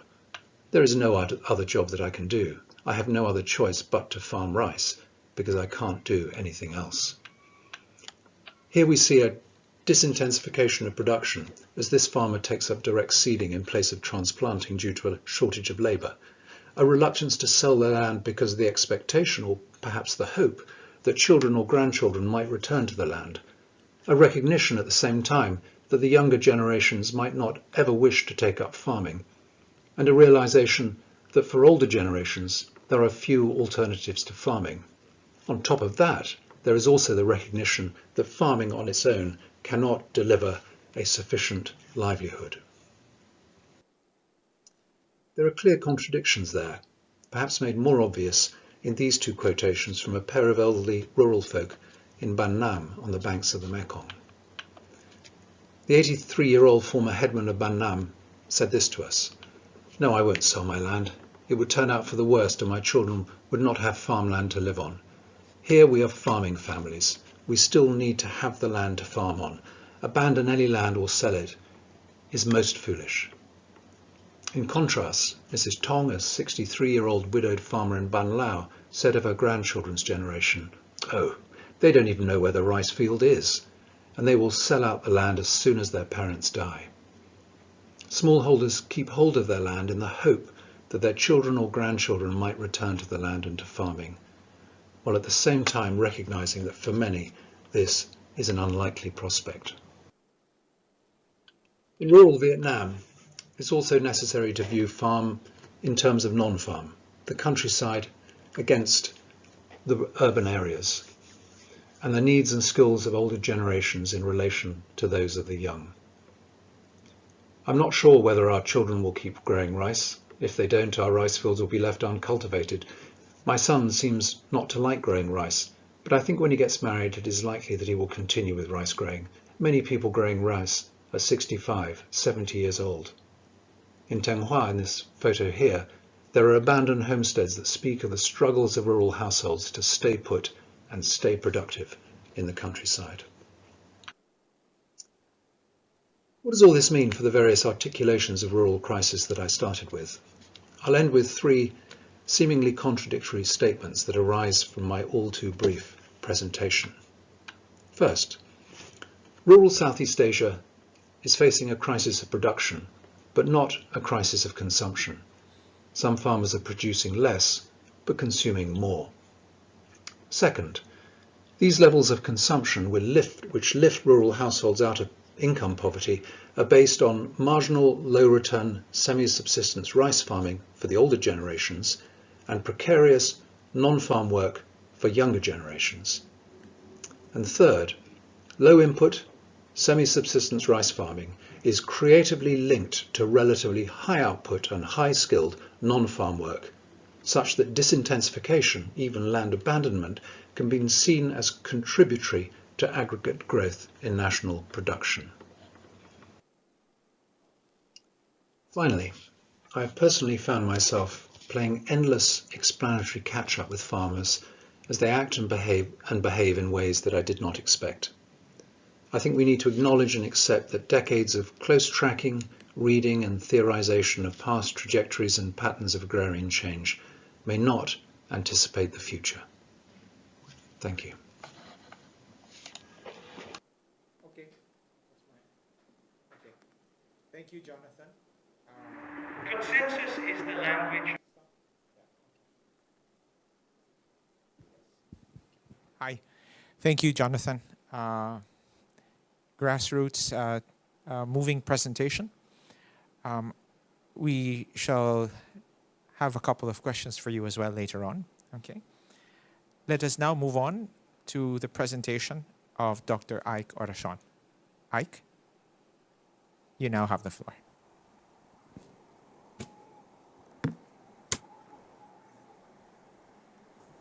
Thank you. Thank you, Dr. Kevin. Is my slides seen now? Yes, we can see that. Can we have the slide? I can see it on my screen, but I don't see it here. Thank you. Okay. Welcome again, Ike. Okay. Should I start now? Yes, you're clear. Okay. Good day, everyone. The title of my presentation is Coping with Water Supply for Sustainable Rice Farming, particularly in the hinterlands of a new city in central Philippines. Being an anthropologist myself, I think my presentation would be more focused on a community, so it's more of a case study. As has been discussed, the threats of climate change in the past are real, and the vulnerability of rice farming households is immensely felt now compared to decades or so ago. This context incited me to revisit how the hinterland farmers of Bayawan, newly created city in 2000, located in the southern part of Negros Oriental, cope with an erratic water supply for rice farming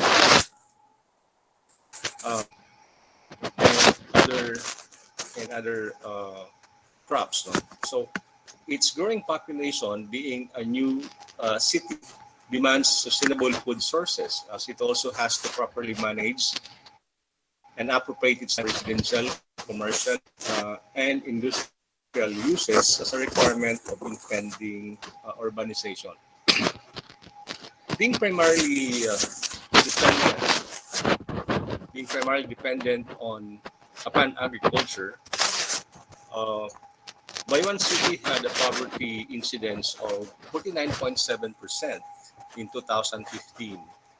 Clearly, the need for agricultural infrastructure is urgent, such as irrigation and post-harvest facilities to improve farm productivity and to offer employment opportunities. They re-examined the 2013 farming household baseline data that we have and 2015 survey data from our unpublished report. I then updated this with recent data from the City Agriculture Office. Primarily, the objective of the study was to establish the effects of Bayawan's small water impounding project on the farming income of hinterland rice farmers as a measure of success of coping with water supply, and secondly, to assess current efforts to sustain various project benefits to combat more effectively the threats of climate change and food security. So the first topic here that we examined is how they cope with the water problem. The traditional knowledge and technology using local materials to hold water and irrigate farms by gravity were demonstrated by Bayawan farmers in the hinterlands. A group of farmers recalled that for several years they used sandbags as dams supported by wooden and bamboo poles to divert water, usually from creeks, and brought these through canals to the rain-fed rice fields, as shown in the illustration being depicted or described by a farmer. But the farmers had to replace these structures more often because they quickly deteriorated or damaged by floods, being like materials. Nonetheless, the ability of these local materials to supply water to their farms had encouraged more the poor farmers to repair or replace the damaged structures because these were really necessary for them to plant rice even during dry months. The indigenous irrigation system lasted until the city government constructed more stable and durable water impounding structures.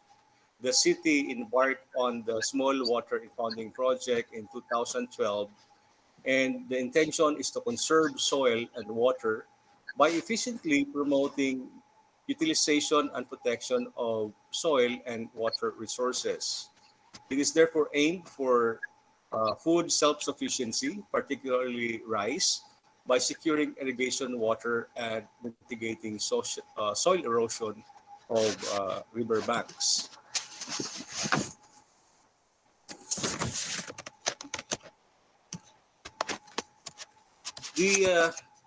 Among the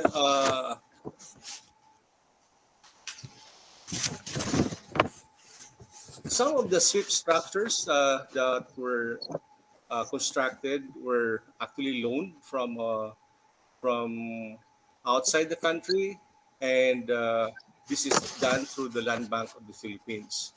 And the implementation of this project was assisted by the Department of Environment and Natural Resources, Provincial Environment and Natural Office, but the city government was the direct implementer. And it shows that before the project, only about 54.5 hectares of farmlands were irrigated. With the construction of the water impounding structures with a carrying capacity of 3,110 cubic meters and then located in 10 barangays, the project was able to serve more farmers with a total land area of 132.6 hectares. Now, how are the farmers? How are the farmers, rice farmers in the hinterlands now? Sad to say or to note that we have an aging population of farmers.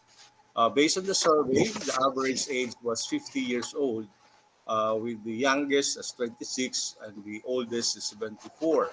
And they come from families with an average household size of 5, with a minimum of 1, and the largest household has 5 members.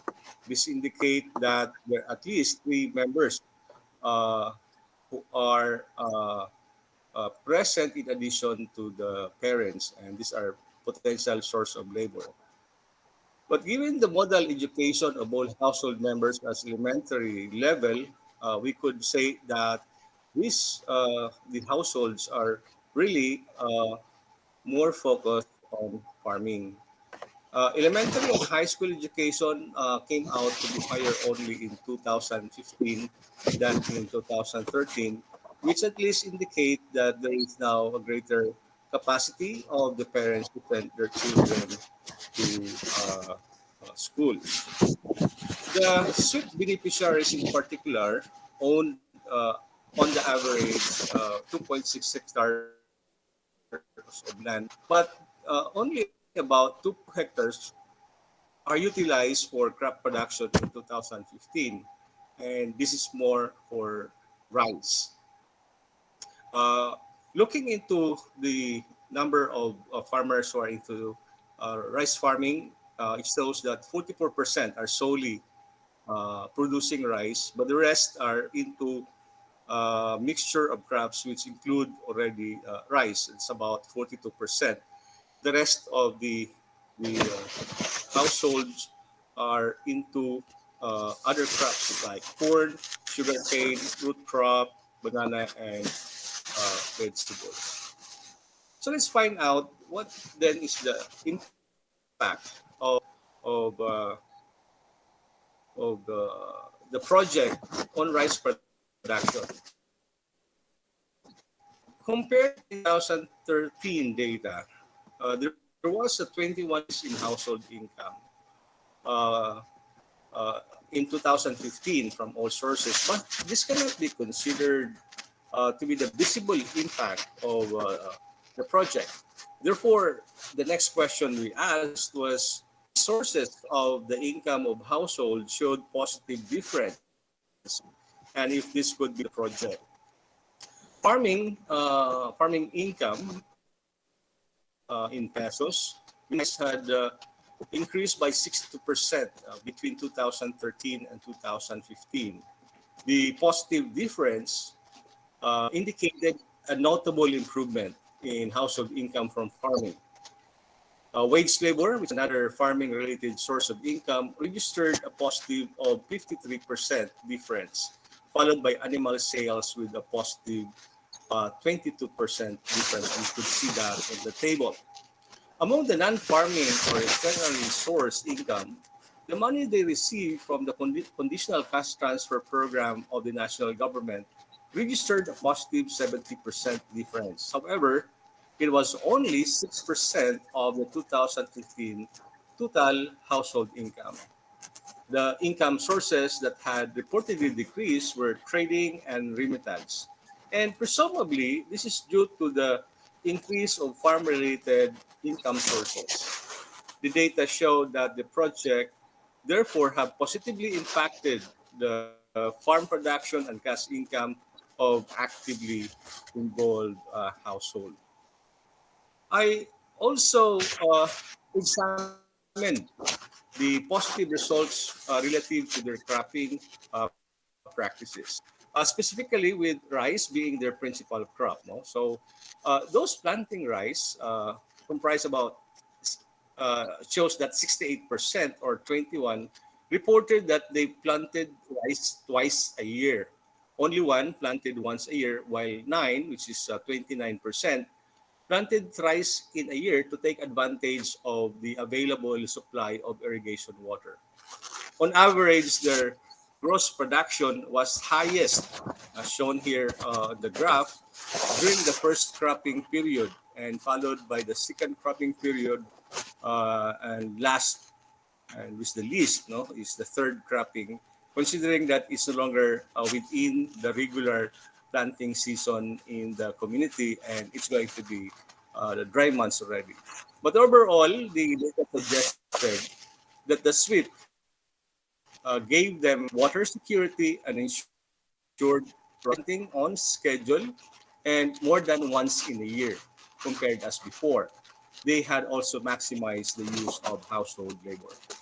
Another interesting development was the integrated and fish farm. So during the 2015 survey, a leader in one community already engaged in fish farming in a portion of fish farm with a steady supply of water coming from the water impounding area some 50 meters away. The fish pond where tilapia and carp were raised for household consumption only during the period of the survey, and it covered about 10% of his total farmland. And he was the only one from the said community out of the 339 fish farmers who are scattered in the 23 hinterland barangays of Bayawan. This number has grown or had grown by almost 33% compared to the 255 fish farmers when the project started in 2012. The fish pond area has also increased by 8%, as shown on the table, compared in 2015. These fish farmers were not sweep beneficiaries, but they were assisted by the government, by the city government, in building or constructing their fish ponds. Interestingly, in January 2020, the City Agriculture Office decided to enhance the utilization of the sweep, and to do that in a larger scale, but started with a pilot community. And the data, and as a result of this, a fish cage was initially installed and within the water impounding structure and managed by the Farmers Association, headed by the early fish farming adapter in that community I had mentioned earlier. The goals of this enhancement is to include the production of tilapia for the market, the establishment of 100 square meters vegetable garden nearby to utilize the excess water from the sweep, and the installation of a micro hydropower to provide electricity for other livelihood opportunities. As startups, the city government provided the tilapia fingerlings, feeds for 2 production cycles, 1 unit fish cage, and vegetable seedlings. Meanwhile, the design of the micro hydropower was already prepared, but awaiting yet for funds to fabricate and to install this. A document shared by the City Agriculture Office also shows had an initial sale of 15,240 from the sale of 130 kilograms of tilapia that they harvested during one production cycle, as an illustration of how it's going to work. And after deducting the production cost and other expenses, the project gave the association a net income of 5,695. It also earned 3,855 from the sale of various vegetables harvested from the association. And not only that, the additional project components show great potentials to add to the household income of hinterland farmers. This likewise may help reduce malnutrition problem among children and ensure food safety because they grow this without using chemicals. More importantly, they do not have to sell rice unless urgently needed because they now have other sources of cash income, suggesting that rice security is relative to income security from other sources. In conclusion, rice farming in the hinterlands is exposed to higher risk due to the erratic supply of water caused by climate change. But a well-designed program could address this problem with an ecosystem lens that views a sustainable rice farm as a product of the interplay of the various human actors and biophysical elements of the environment. Thus, coping with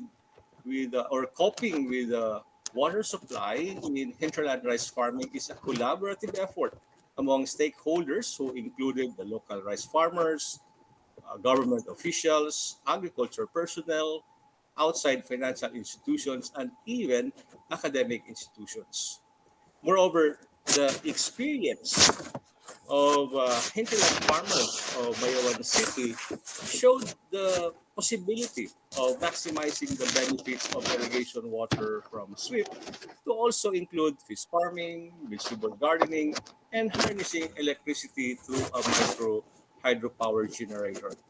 The actual enjoyment of the benefits would enhance the empowerment of the farmers' associations to manage the different project components with technical and financial capacitation provided by the local government and academic institutions. More importantly, a number of small water impounding structures have to be strategically located in the community. And finally, to document and share the lessons of the SWIP, a continuing study of its dynamics and accomplishments have to be pursued by a partner academic institution, particularly on the sustainability of community involvement in pursuing sustainable rice farming in the hinterlands amid climate change. So thank you very much. And I'll be open to some questions later.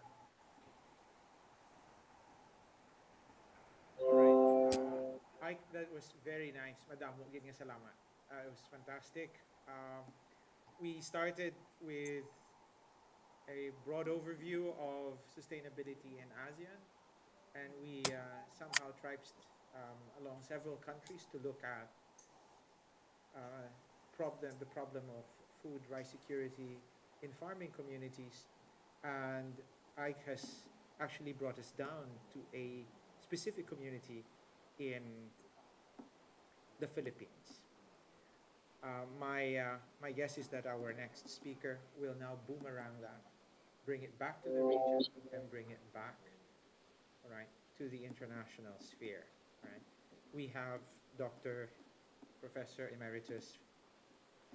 Professor Emeritus Ino Lansigan. Okay, welcome, Professor Lansigan. You now have the floor. Yeah.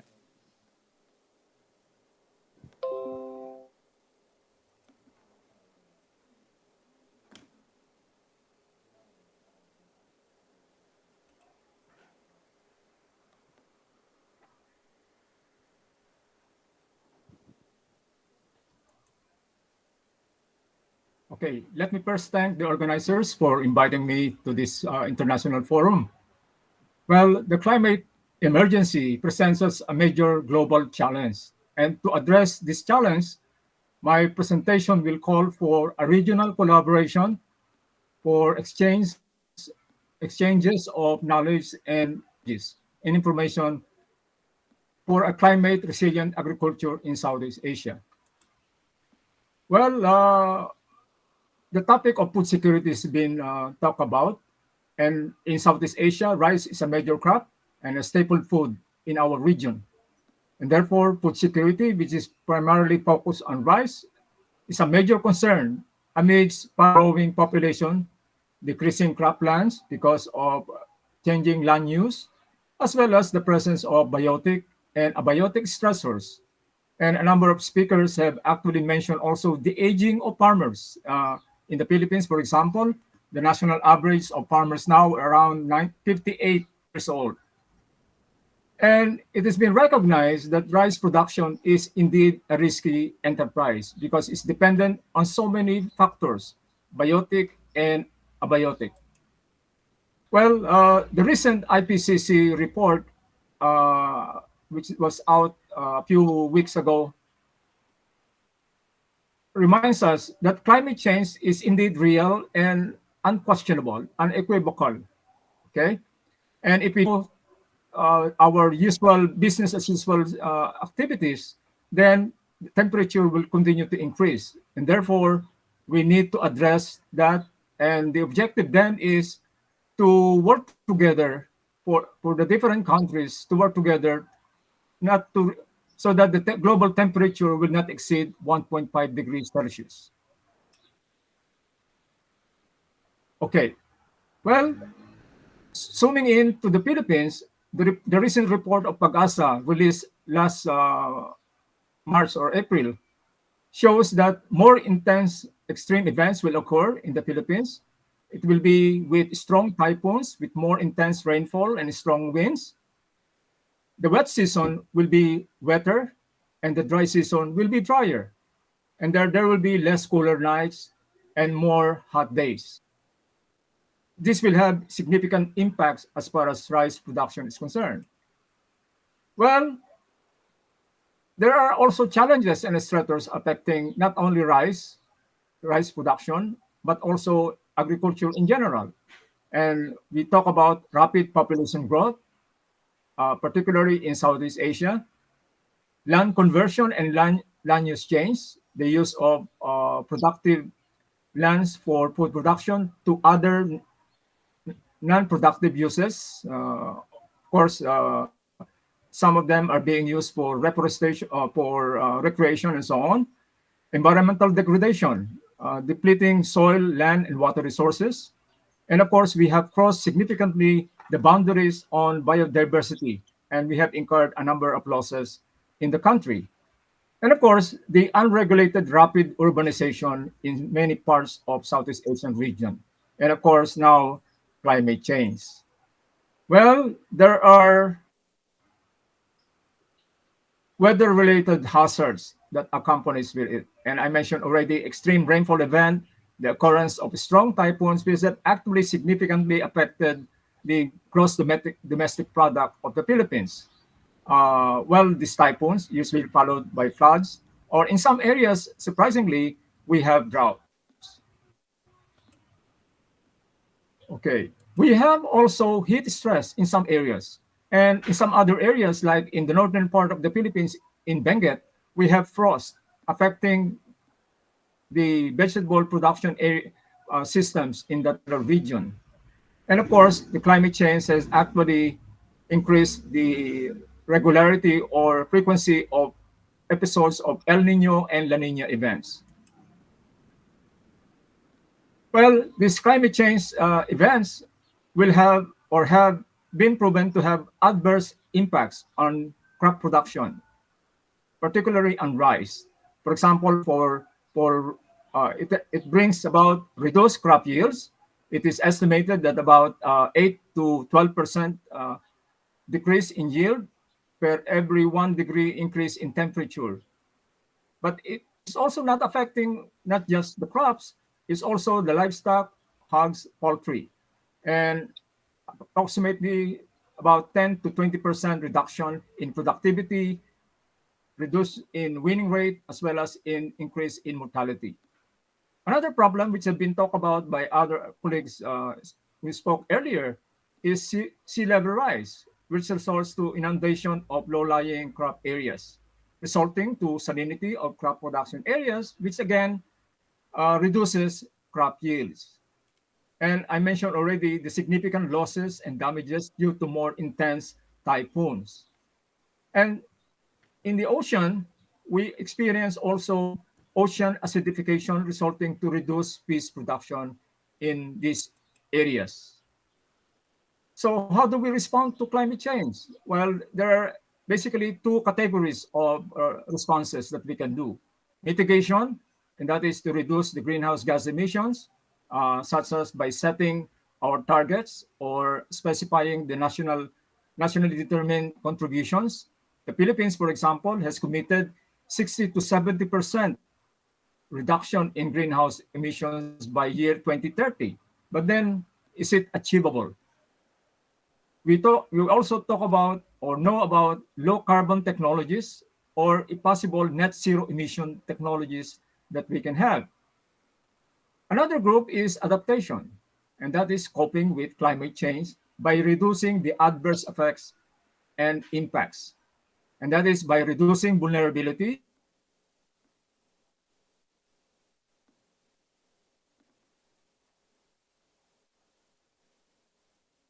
or reducing exposure. And one group of measures that we can have is the improved seasonal climate forecasting.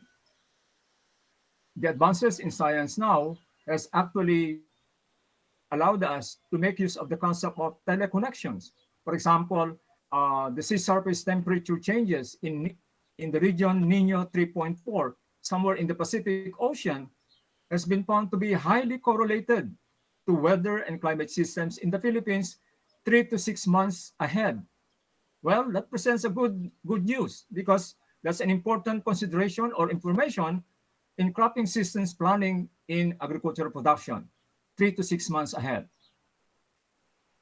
Well, there are also improved seasonal forecasting by the use of combinations of global climate forecasting models with satellite data, as well as new statistical forecasting techniques that has actually improved the way we provide seasonal weather forecasts for our communities. Another group of adaptation strategies that have been pilot tested in the Philippines is the use of climate-smart agricultural practices and technologies. An example is the adaptive planting calendar using crop simulation models like DSAT, Ceres models, and also the ORISA model from Wageningen and Erie, and as well as using the planting date calculator. Another group is the growing climate resilient crops. So this is more of a crop-based technologies because there are now crops that are more resistant or tolerant to heat, more tolerant to salinity, drought, flooding, as was presented earlier, and then also strong winds. There are also smart technologies for management of crops or irrigation of the crops, as well as identification of pests and diseases and what advisories that can be given using, for example, the SpeedTech apps that has been developed in our university. And of course, another apps is on soil nutrient management for rice and also other crops. Okay, this is just an example of the use of planting date calculator, making use of historical weather data, as well as future forecast for the coming season. So based on this, you can determine the cumulative rainfall for the end days. Once it's been reached, based on the analysis, then you can actually use that as an advisory for determining the best or optimal planting date. You can also synchronize your planting so that the critical stage of the crop will not, like for example, the flowering, for example, will not coincide with the critical period of heat stress that will significantly affect crop growth and yield. Okay, one particular technology developed and piloted at Erie and also in other parts of Asia is the alternate wetting and drying technology. Well, this provides an efficient way of optimizing the use of water, and it has also co-mitigation benefits because it has been found that non-carbon dioxide greenhouse emissions, particularly from methane and nitrous oxide, can be reduced from 30 to 40%. So this is both an adaptation with co-mitigation benefits. As mentioned earlier, there are now identified crops that are early maturing and therefore also resistant to drought and also flood tolerant, like, for example, the one earlier shown by the previous speakers. And for other crops as well, drought-resistant corn and salinity-tolerant corn, particularly planted in areas which are low-lying and prone to salinity. We are also using the advances in science and technology on the use of crop models and genetic coefficients using DSAT models, crop simulation models, and together combined with climate and weather forecasts, we can actually update regularly the planting calendar for a particular location. We can also use the crop nutrient management apps for efficient application of fertilizer, and we can also make use of sensors for the efficient soil moisture meters and sensors for efficient water management for the crops. As mentioned earlier, I have mentioned about the speed tech, which can actually allow farmers to send in a photo of pests and diseases in their farms to our project site in the university, and we can identify what particular pests or diseases that be, and we can make the necessary recommendations as far as pest and disease management. This is actually done in a network of about 20 state universities and colleges in the Philippines, and also collaborating with local government units, as well as non-governmental organizations in the country. We call it Project Sarai, and basically the Project Sarai is smarter approaches to reinvigorate agriculture as an industry in the Philippines. So, by the way, this also involves not just rice, it involves rice, corn, banana, coconut, coffee, and cacao, and mung bean, as well as tomato. So the logos presented here are actually the logos of the different institutions involved in this particular program. This has been running for the last 6 years. Another group of adaptation strategies that we can look at, and it is in many parts of Southeast Asia, is on agri-insurance as a tool in managing risk due to climate change. Well, we are used to traditional insurance product offered by crop insurance providers. It's basically indemnity-based and triggers payout when farmers experience crop loss or damages. But then it relies heavily on the expertise of a loss adjuster. So the farmer is at the mercy of the adjuster who assess the extent of the damage and whether he decides whether the farmer gets payment or not for the losses or damages to the crop. And therefore, we need to explore other more objective insurance products, such as the weather index-based crop insurance.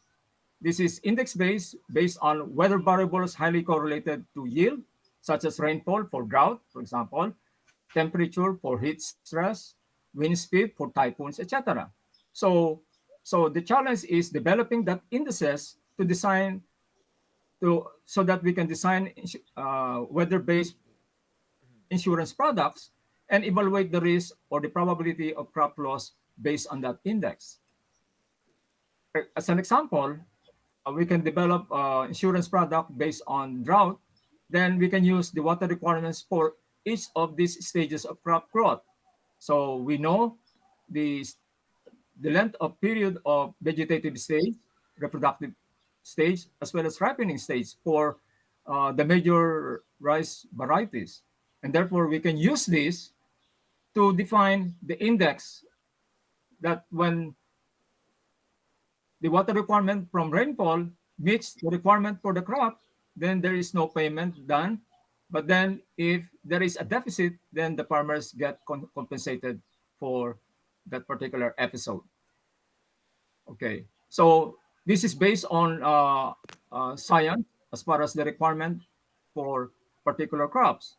This can also be done for floods. You can also do this for typhoons in terms of weather variables such as wind speed and also rainfall and also the path of the typhoon.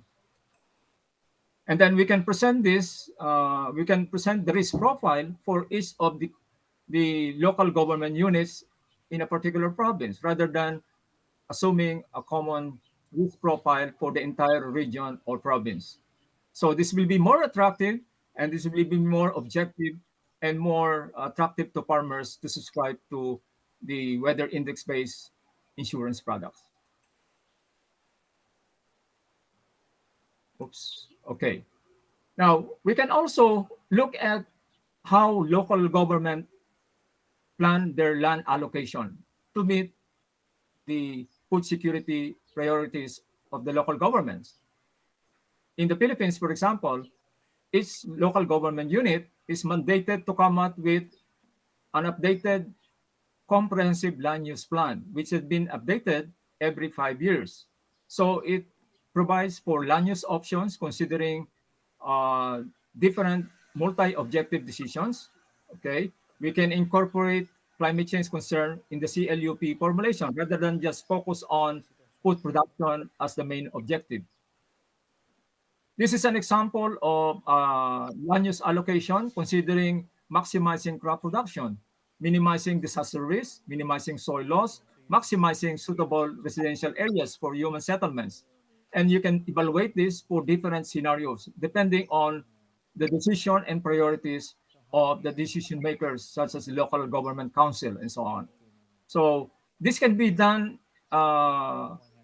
in any location, and this could be a framework for helping local governments prioritize and also organize their priorities and also defining the different scenarios considering food security, climate change, and other biotic and abiotic stresses. So we know there are technologies available. In the earlier presentations this morning, we found out that there are a number of technologies being applied in different countries of Southeast Asia. And therefore, we need to work towards climate resilient rice supply chain in the region. And this can be done through climate change adaptation strategies and measures at different levels. For example, at the national level, we could have a combination of climate forecasting strategies, implementation of risk transfer mechanisms through crop insurance, and even calamity fund provisions by the national government.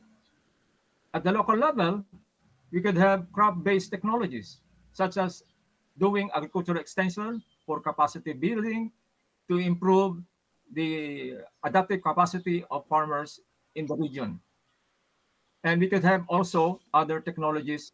We need to reach out to these farmers because particularly those in the most vulnerable areas to climate change. And finally, the climate smart rice production system. We can upscale, for example, a network that we have actually proven to work on climate smart agriculture in the Philippines by improving crop management practices, applying smart technologies, and coupled with capacity building to trainings, exchange visits, and also exchange of cross visits of farmer leaders and so on. So my take-home message for everybody, change is real and unequivocal. There are increasing global and local observational evidences already. It is now a climate emergency, and we need to do something before we repair it. It's also important to note that climate change adverse impacts are not linear. Okay? While the target is not to reduce or not to increase global temperature by more than 1.5 degrees Celsius, because we don't know what would happen beyond 1.5. I mentioned earlier about the reduction in yield of rice for every 1 degree Celsius increase, and also the mortality rate of livestock to reaching about 20%. We don't know if it's beyond 1.5 degrees. Having more significant, this can be achieved also by having more significant and more ambitious cuts in greenhouse gas emission targets by member countries in IPCC. And of course, this is a very contentious issue among the countries. And the commitment is also not binding. But at least in the region, Southeast Asian region, perhaps we can work together by committing to our ambitious cuts in our greenhouse gas targets. Okay. As mentioned earlier, there are a number of tested climate actions that can be done via mitigation and adaptation measures. And they are urgent. Most of this, or all of these, are actually science-based and innovative, low-carbon technologies and climate adaptation strategies and options. So we can exchange strategies through training and also exchange of information through a common platform. So we need to work together and promote climate resilient and sustainable local communities. We need to pursue climate-smart rice production systems, particularly in the most vulnerable areas in developing economies, by adapting to climate change. So the message is working together as a team to address a common issue, and that is food security, particularly rice sustainability in the region. Thank you very much for your attention. Okay. Thank you very much. Thank you very much, Professor Lansigan. That was wonderful, maraming salamat. Okay. I would like to suggest now, right, that we take a couple of minutes to simply collect our thoughts together, okay? And I shall wait if there are questions on the chat box. We are on the YouTube, where 100 or so have registered, all right? But I think only a couple at the moment have stayed on, okay? And we also have, we are also on Google Meet. So after the, I shall turn this over now, all right, to a video that I think should help us look at the subtext once again, because the initiative of rice sustainability is part of carrying on the agenda. In the words of Professor Lansigan, working together in the region, specifically in the context of the political project of ASEAN. So I shall turn over and invite you to watch the video now, which somehow chronicles our first step at the University of the Philippines in the Visayas. And this is why we will welcome later on our Chancellor Clement Camposano to give the closing remarks. In the meantime, kindly show the video now. Thank you. Consensus is the language of ASEAN diplomacy. Too much emphasis on GNP. But the only thing that we have here in the Philippines is how we're able to implement this policy. I think there's going to be more intensive and extensive interaction. I think the challenges have moved somewhat to more economic, human security.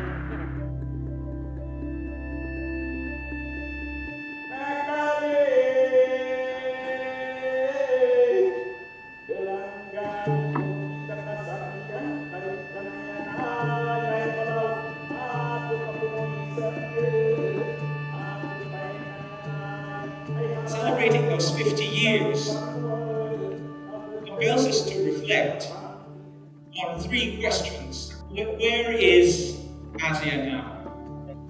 50 years from 1967. ASEAN has changed a lot in the last 20 years. Now, of course, ASEAN has a whole range of human rights institutions. So that's a very big change. I think it's in the stage of like adapting itself with like the new environment it is in. The level of awareness of the government agencies, in the institutions, it's not much wide in terms of understanding regarding the ASEAN. I think ASEAN's probably at a turning point, a fork in the road, so to speak. I mean, it's 50 years now. There is integration growth happening. There is economic growth in many parts of the urban landscape. How ASEAN kind of came into being, it's remarkable that it exists now, that it's expanded, that it's in robust health and so on. But I think it does now, from 2017, raise the question of, right, where do we go from here? Where do we see ASEAN going? In which direction should it take? And if this is clear to us, should ASEAN lead in this direction? I think there's a challenge. In the next 25 years, the challenges are obviously to do with economic development. It needs to see itself as a community of destiny. Some of the debates or papers that have been delivered so far suggest the difficulties in trying to create a sense of community of destiny across ASEAN. And when you look at the kind of individual component areas that ASEAN might get involved in, I think you might say, well, we can do this better. We could have structures which more overtly aim to achieve a set of desirable outcomes that we're searching for, and that sort of thing. Southeast Asia has created this architecture of, cooperation through ASEAN, and I suppose it's done it with very little investment, relatively speaking, when you look at somewhere like the EU.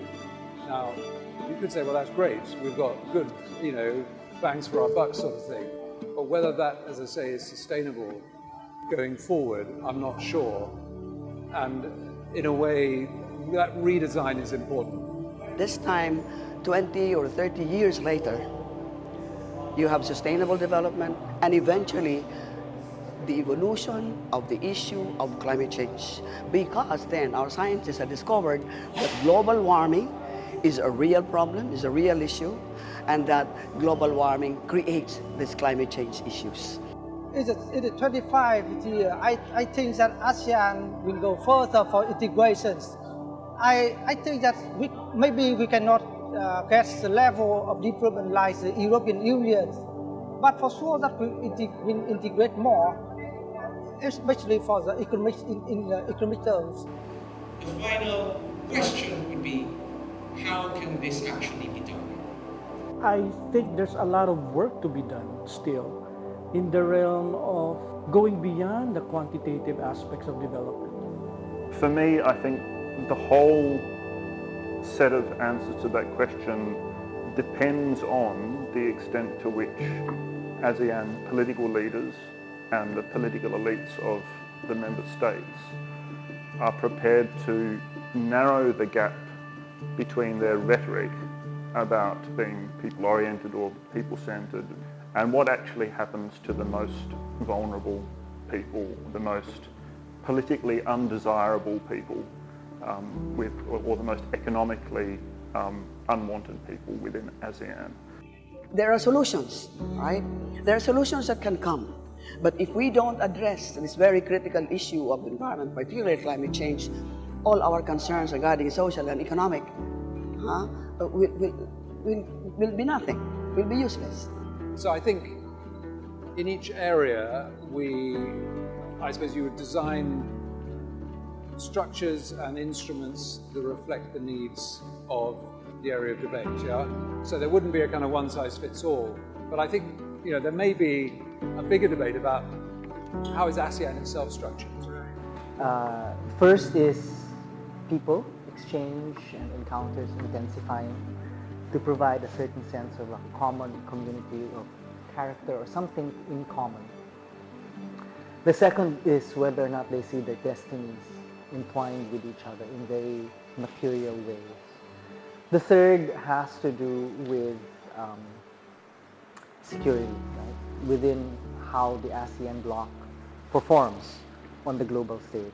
One way that might be achieved is looking at ASEAN's restructure, its reorganisation, are there particular leverage points that might be drawn on to advance looking at how social welfare policies could be reorganised to develop more inclusive ASEAN, a more inclusive political project?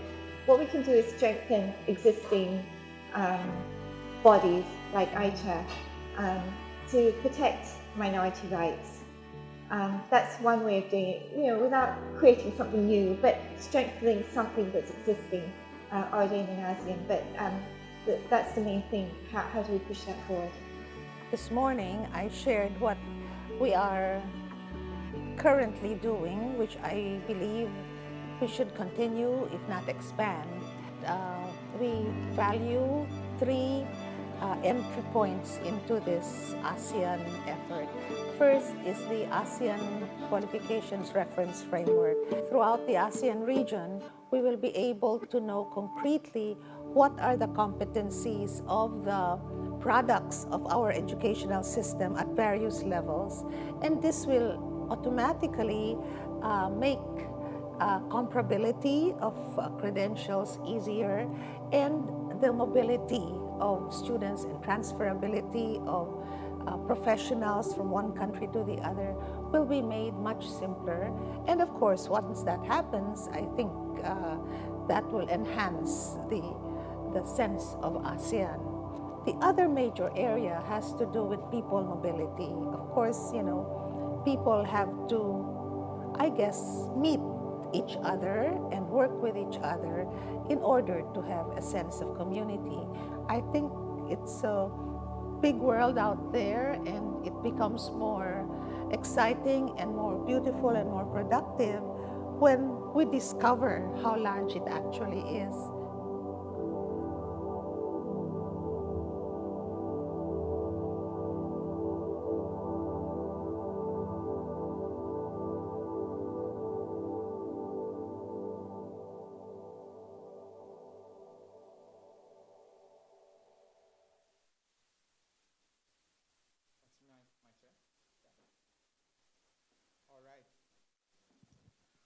All right. If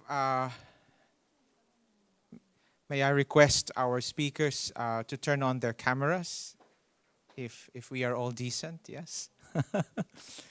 Thank you very much. That was 2017, an initiative that we started with friends and colleagues from the Philippine Commission on Higher Education, the University of the Philippines in the Visayas, specifically Philippine Women's. Also on the parallel side, we had Silliman there, right? And you will see that we have been joined once again by many of them who were there from the very beginning, as it were. Okay.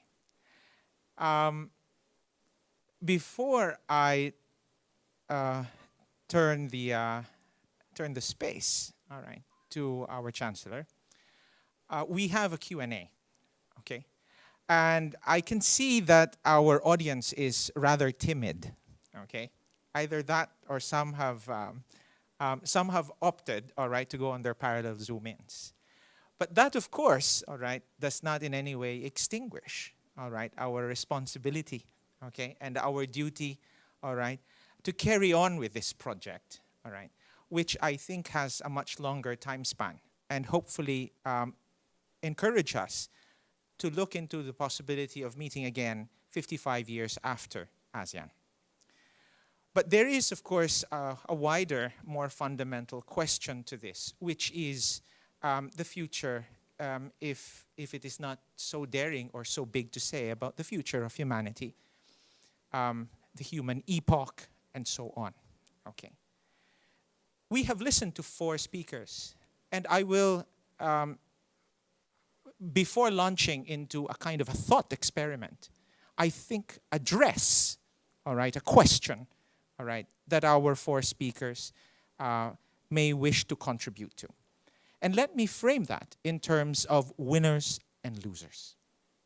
Winners and losers, all right, in the game of climate change and sustainability, in the game of international relations, in the game of development, all right, national development, in the game of regionalism, and so on. We listened to Meli, all right, and Meli, I think,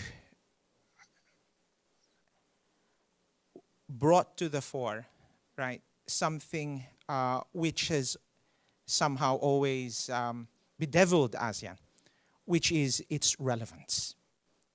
Okay, how relevant is this regional organization for the region, for the countries? And here, I will push us to think a little bit more in terms also of my own agenda, how relevant it is for our peoples in an unabstracted idea of what peoples are beyond states and beyond nations. And this would be, therefore, ASEAN relevance in terms of the presentation of Meli, in terms of food security. So she looked at the idea of how can we make food security pandemic proof, and she looked at ideas of resilience and so on, and that there are mechanisms in place, all right, started in 2007 alongside the ASEAN Charter in 2008 and 2009 eventually, all right.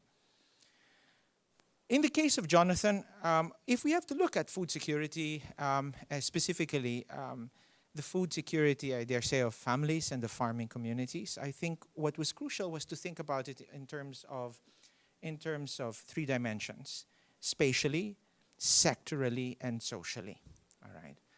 Is this something that is actually going to stave off or prevent what development scholars have called urban bias?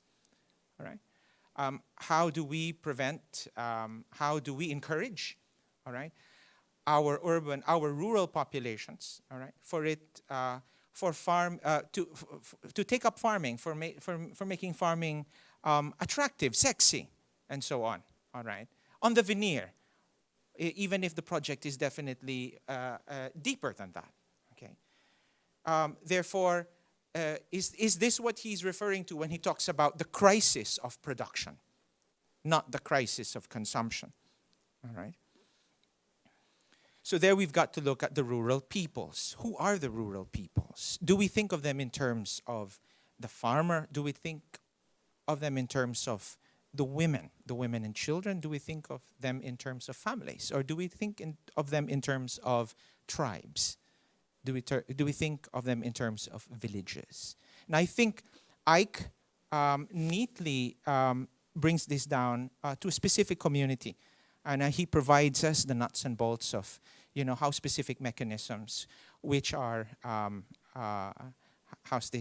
looking or answering strategies of adaptation and mitigation that Eno eventually tackles in his presentation in terms of responding to climate change. So there in the presentation of Ike, I think it's interesting to look at ideas of self-sufficiency. Right, ideas of self-sufficiency, ideas of land policy. And there, my question is, to what levels do we devolve these powers of the state? All right. Specifically because I'm looking at Southeast Asia, I'm looking at ASEAN, where I think our configurations, our political and social configurations are still very much populated by pre-colonial pre-colonial political spaces, all right? Not necessarily or not simply the nation state, all right? I might as well say that can we look at, therefore, a different kind of ecology, a different kind of ecosystem in terms of answering the problem of sustainability and climate change. Finally, the presentation of Professor Eno Lansigan, all right, fascinating in its scope. But my question, therefore, is, because if I were to listen to you, I think I would. It's an inspiring message. But how far can we say that, therefore, the Philippines is ready for climate change? If we have got all of these mechanisms in place, right? How much have we got to fear about climate change? Or are these sporadic, are these isolated initiatives which have not really trickled down to the various communities and the various regions of the country?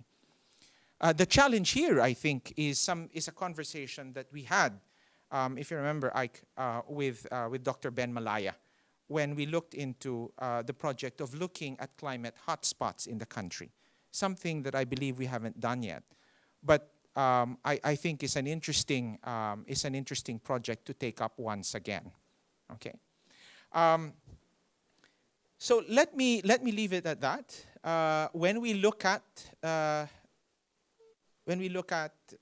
the document, the negotiations on climate change from the very first report, looking at the challenge of climate policy being multi-level, multidimensional, and specific to particular communities, I think we are at the time that unless we ourselves play also into some kind of lip service, all right, to the international community, we may be failing in our responsibility, all right, to be excellent universities, pushing, prodding the cities in which we are embedded also to levels of excellence. Thank you. All right. You may decide who would like to go ahead. I have not seen any questions so far, but who would like to start? Melly has another class, so she apologizes that she will not be able to be with us now. All right.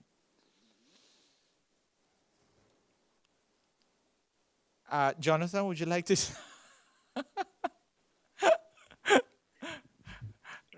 Yeah, sure, I can start. Can you hear me? Yes, good morning. Good morning. It's 6:30 here in the UK, and I'm very sorry that I've missed the discussions up until now. It was just, well, the usual problem these days, sort of time zones and so on. Just thinking about those sort of provocations. I mean, for me, the puzzle is that, you know, over nearly 40 years of trying to understand agrarian change in Southeast Asia, I find myself continually misconstruing and misunderstanding the nature and direction of agrarian change. I mean, farmers have always surprised me in terms of what they've done and how they've done it, and rural people more broadly, which makes me wonder, and not just me, I think many scholars of agrarian change and many policymakers. I think we're playing, if you like, sort of explanatory catch-up. We find ourselves chasing our tails, trying to understand what's going on in the countryside. And just reflecting on why that is so, I think one of the key issues is we tend to see rural production and agriculture as a technical challenge, when it's more than that. It's not just a technical challenge. It's a challenge of people's rights, and it's as much a political and a human rights challenge as a technical one. But more than that, I think we tend to emphasize quantity over quality. We focus on production rather than consumption, a point I made in my short presentation. I think we tend to dissolve the particular into the aggregate so that we lose sight of the details. And I think, you know, as that sort of English expression, the devil is in the detail. I think really getting into people's lives is absolutely critical. And finally, I think we tend to emphasize the economic over the social. When you put all of those together, I think we can begin to understand why it is that we so often get it wrong. And I think a little bit more humility, more of attention to what farmers are telling us and listening seriously and with intent would help us to, I suppose, not endlessly misunderstand the rural. And maybe then we can grasp the challenge of how do we shape a rural world that is ready for climate change, if you like, or is responsive to climate change, and one which is just, how do we create a just rural future? So having missed all the discussions up to now, I'm probably saying things which in no way resonate. No, not at all, not at all. Spot on. Yeah. So I'm sorry about that. But anyway, there's my Pygmy worth, as they say. Okay, very nice, very nice. Ino, right?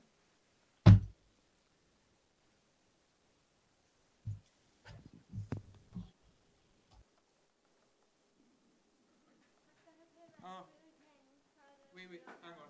What is it?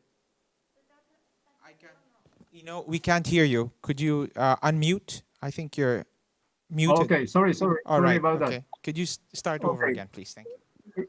Yeah, regarding your question, to what level we devolve climate change actions, particularly focus on food security? I think, we need to work on different levels. At the regional level, the ASEAN, at the national level, and also at the local community levels. Okay, why did I say that? Okay, in the ASEAN, there are a number of technical working groups working on climate change, food security, agriculture, and so on. Okay, so these are the working group for the ASEAN countries whose members are representative from each of the countries. So these are key people that can mobilize resources to help each other within the region. Okay, I remember a number of projects funded by GTZ under the ASEAN because I have worked with them. I was team leader, and okay, after the project, nothing happens. So I think the issue of sustainability of the outcome of projects should be an important concern. Okay, and the problem with that is because of the past turnover of warm bodies working within the technical working groups. So that's at the regional level. But at the national level, we have also a number of projects implemented in the past maybe two decades on climate change. I'll give you an example on risk transfer mechanism using insurance. Okay, agri-insurance. That's been a number of projects. I can remember about 4 projects implemented for the last 20 years. They're very successful. It has proven to be very attractive and sustainable. But then after the piloting in different areas of the country, it's forgotten. Okay, why?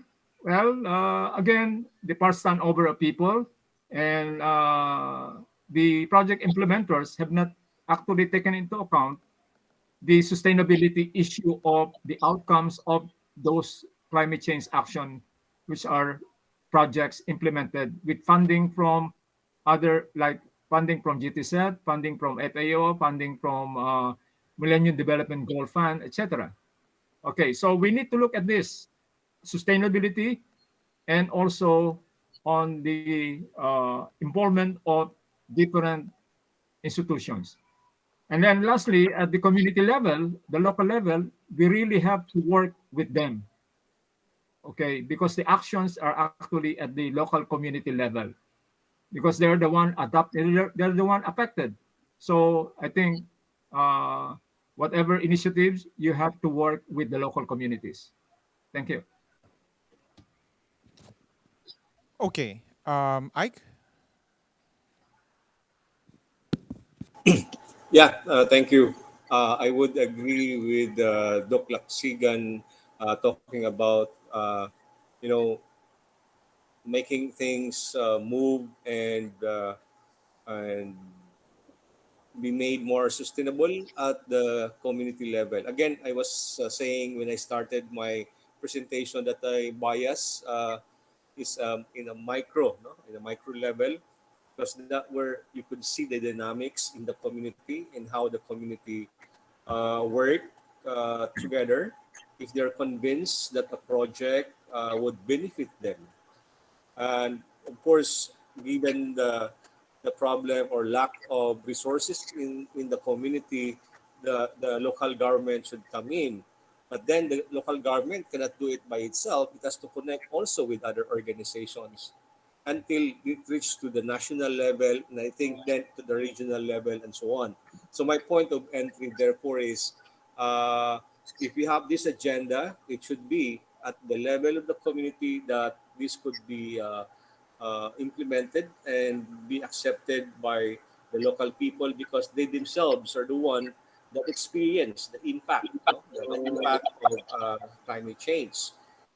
And based on the case of the city where I did this investigation, I really saw the passion or the enthusiasm of the city government to pursue this project with the community that are so cooperative also because they see the value of doing it. In other words, if you have these local units doing it, and many of these are doing it, then we have a collection of many local units doing it. And so it's like start local and move global, or move regional, then global. And I think, as mentioned earlier, there are projects that are not sustained because sometimes the budget is hosted in the meetings at the at the upper level, on the management, but not much really being used at the local level. In other words, we have to convince really the local community that some mitigations or some adaptive responses to climate change would work. And only when they personally experience the benefit of this that they're willing to do so. Of course, the local government must have the incentive or must have the benefits also for doing it. Yeah, and well, of course, I was listening to the presentations, and we see here different levels of addressing the issue of climate change and adaptation to climate change. We see also the different strategies. So we have the hard, the soft, and we have the more technical and the more people way of doing it.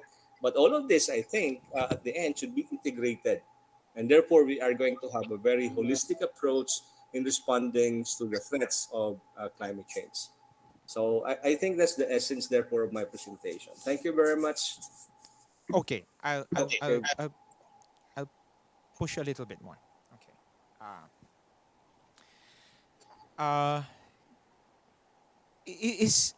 Can ASEAN really be of much use? Right. The reason I'm asking is, but at least in terms of of self-sufficiency, all right. What kind of intervention can we really attribute to ASEAN? Let's think about the pandemic. Okay, let's think about. I'm also coming here. I'm coming in also from Taiwan, a country that was absolutely self-sufficient when borders were reinforced. They were always there, right? And global food supply chains were disrupted. Melly touched on this, right? When that happens, okay, you will find dense cities at a greater risk of collapse. All right. I did not see that, at least here in the case of Taiwan. All right. Food is plentiful. It is a self-sufficient island. All right. But I'm not sure how much or which parts of the Philippines and in which parts of Southeast Asia we could actually extend that observation. Okay. So are we, in terms of looking at the usefulness and the relevance of our regional organization, right? What can we, what can we rely on when it comes to ASEAN? Or as you would also, I guess, argue, and definitely Jonathan, I think, right? But also Ike, when we talk about community, right? What therefore can national governments do? How can we somehow improve self-sufficiency, all right? Food security, therefore, or rice security on the level of the community, but within the framework of what is going on, all right? Let me be a bit more specific. When we're looking at the problems, when we listen to the anecdotal but very thick description that that Jonathan provides, right? Okay, we're looking at problems of land policy.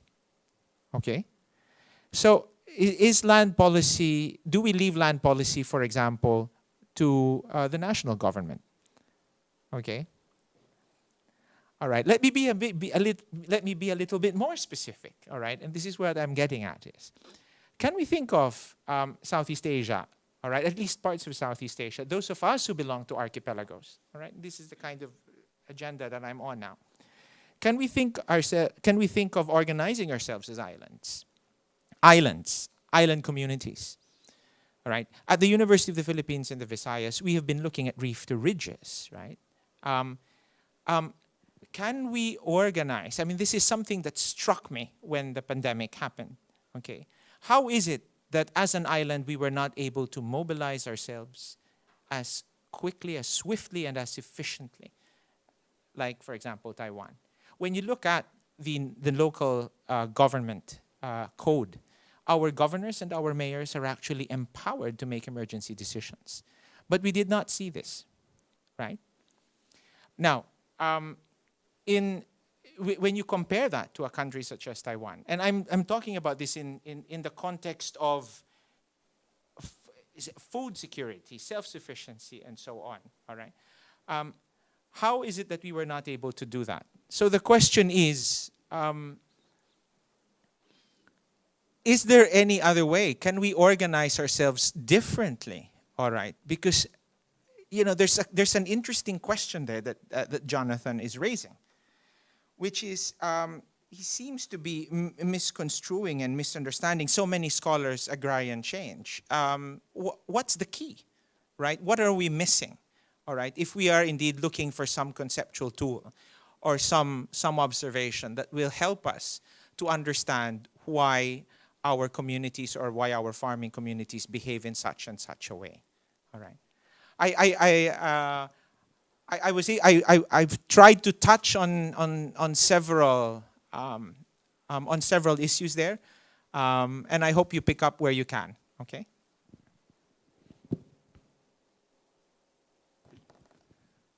I think the Chancellor will have more than a bit to say than his closing address later on. So, in the interest of protocol, we will listen to his answers at the closing, when he makes his closing remarks.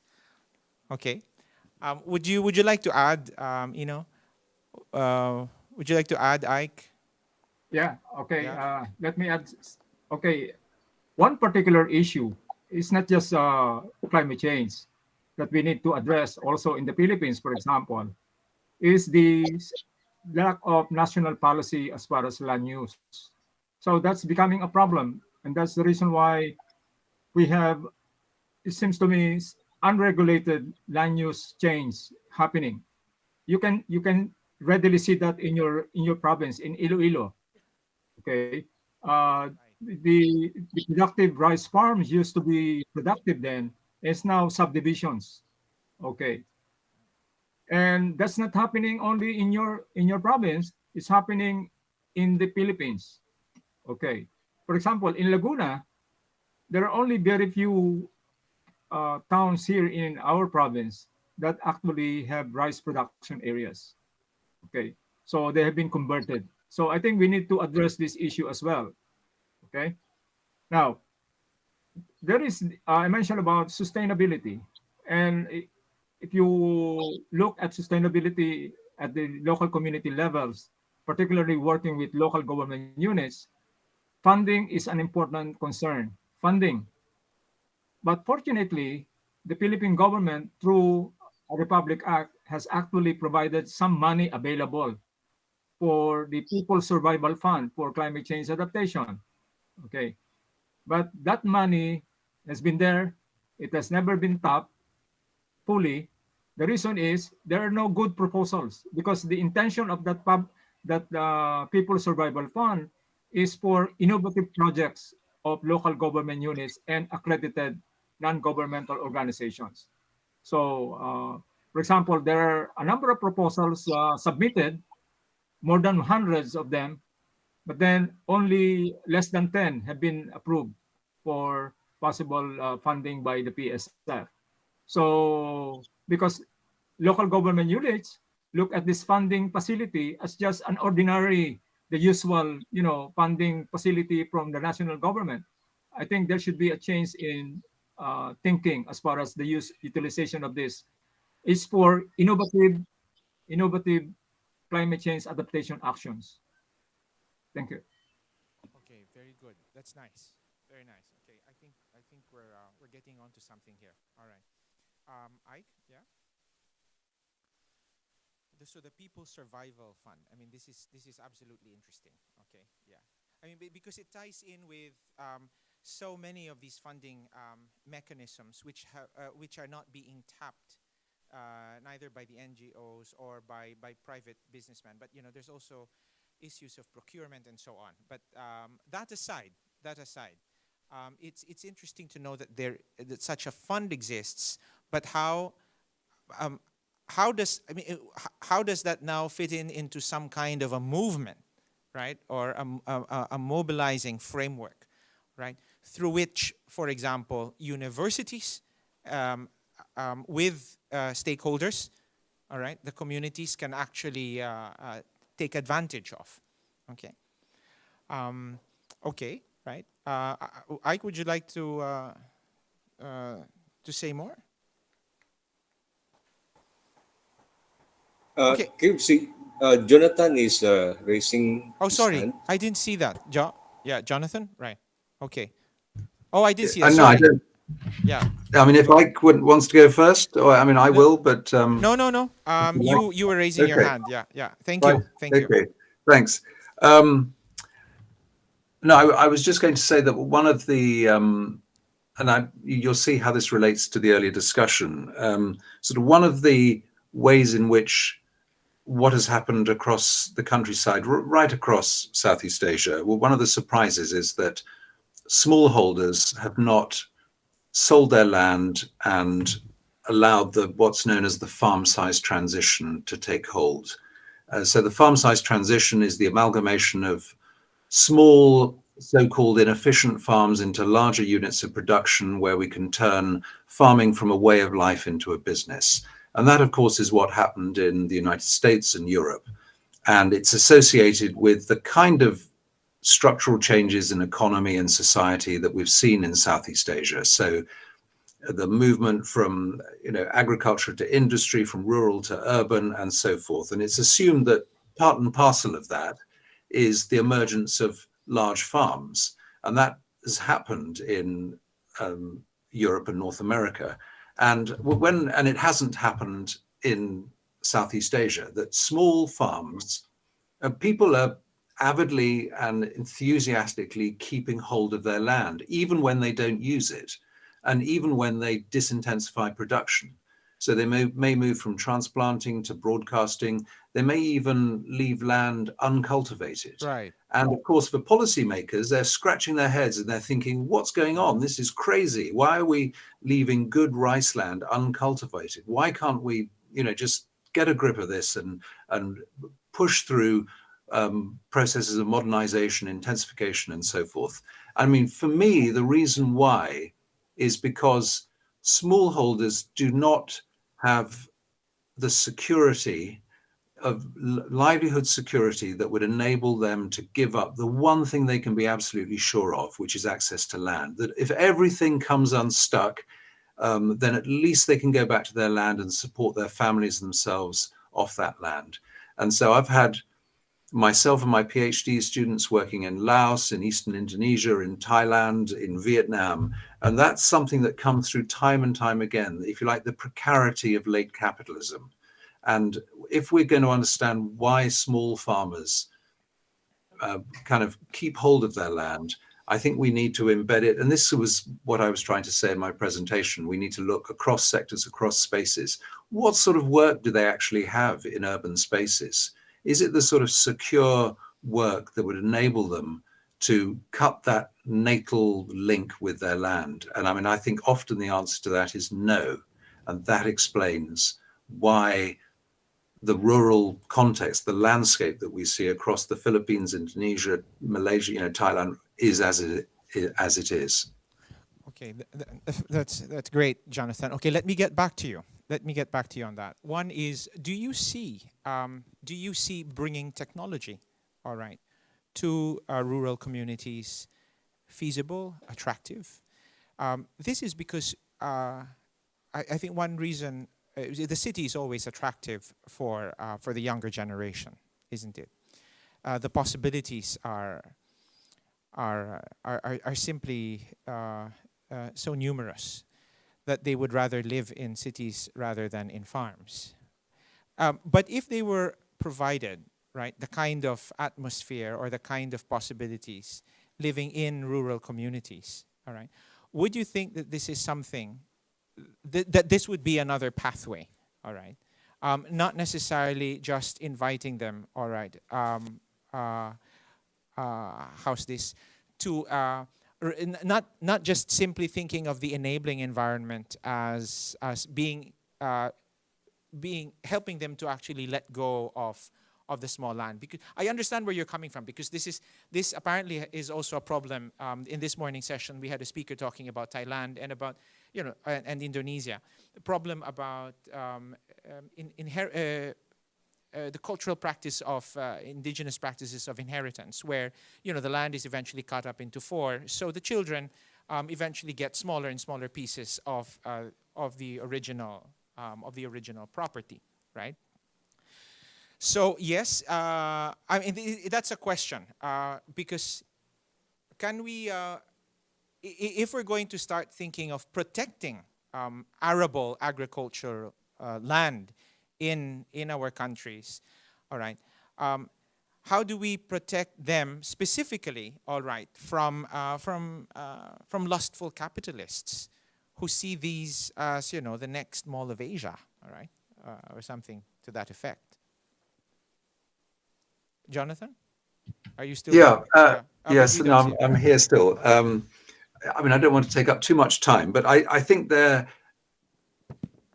I mean, when I start, I mean, I'm sorry to kind of go back into ancient history in terms of my own work, but when I started working on agrarian change, unmarried men and women were leaving rural areas and working either abroad or in urban areas. And the assumption was that these dutiful sons and daughters would come back and they would take up farming, get married, settle down, and that sort of thing. And then, of course, that was extended into later.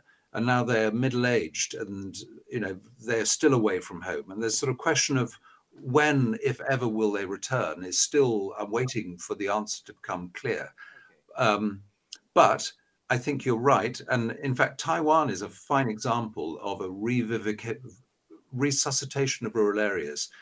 Urban youth, often very well educated, actually seeing their future embedded in rural areas. And I think if you're going to find an exemplar of the possibilities of that sort of resuscitation of rural areas and an influx of new classes with new ideas, then Taiwan is probably a very good place to start. I've read some fantastic work on that. So there is that possibility. Of course, not everyone. I mean, just 2 years ago, I was on the borders of the Mekong talking to people, and one woman told me, I said, what about your grandchildren? Will they? And she said, they didn't even know where the rice farm is. They have never transplanted rice in their lives. They have no. So I think we've got to be careful not to see this as a kind of generic answer, but certainly Taiwan offers the sort of answers which I think you're suggesting in your question. Right. You know, the kind of argument that Joe Studwell makes. But Ike, yeah. Kevin, that will be, I guess, you know, after that we'll just hear maybe one more word if somebody likes to give a last word. Otherwise, we will now listen to the Chancellor to close the afternoon session. Yes, Ike. Yeah, thank you, Kevin. This is a rejoinder to what was mentioned by Jonathan. It's really a big issue about, you know, young people leaving the farm. Much more in the case study I have, where a small town eventually become a city now, and so there's a possibility of them moving down to find work in the center, particularly with the good roads that we have in this new city. So there's an aging population. In fact, we could see that already in the data that the average age is 50. So where are the young people? You know, where are the young people? Actually, that's something I would like to pursue in the future. If indeed the young people have work preferences outside of farming, but I would like to see it also if the improvement in the production of the farm, even though it's small, could keep some of these children at home rather than of going outside. Certainly, education is access to education is one factor also. In this city, one of the universities is offering agriculture. If agriculture could be made a very good, could be packaged compared in the past that it's really hard work or hard labor, it could be packaged as something that would also give more privilege or a status to a person, then perhaps they may stay. But that's something I would like. It's really very nice to see it if the improvement in the productivity of the farm, even though it's small, we keep some of the children to manage this farm, and some of them may go out, and that would address also the issue about dividing a small piece of land. But I don't have yet really an answer now, but that's something I'd like to pursue in the future. Okay, great. Ino?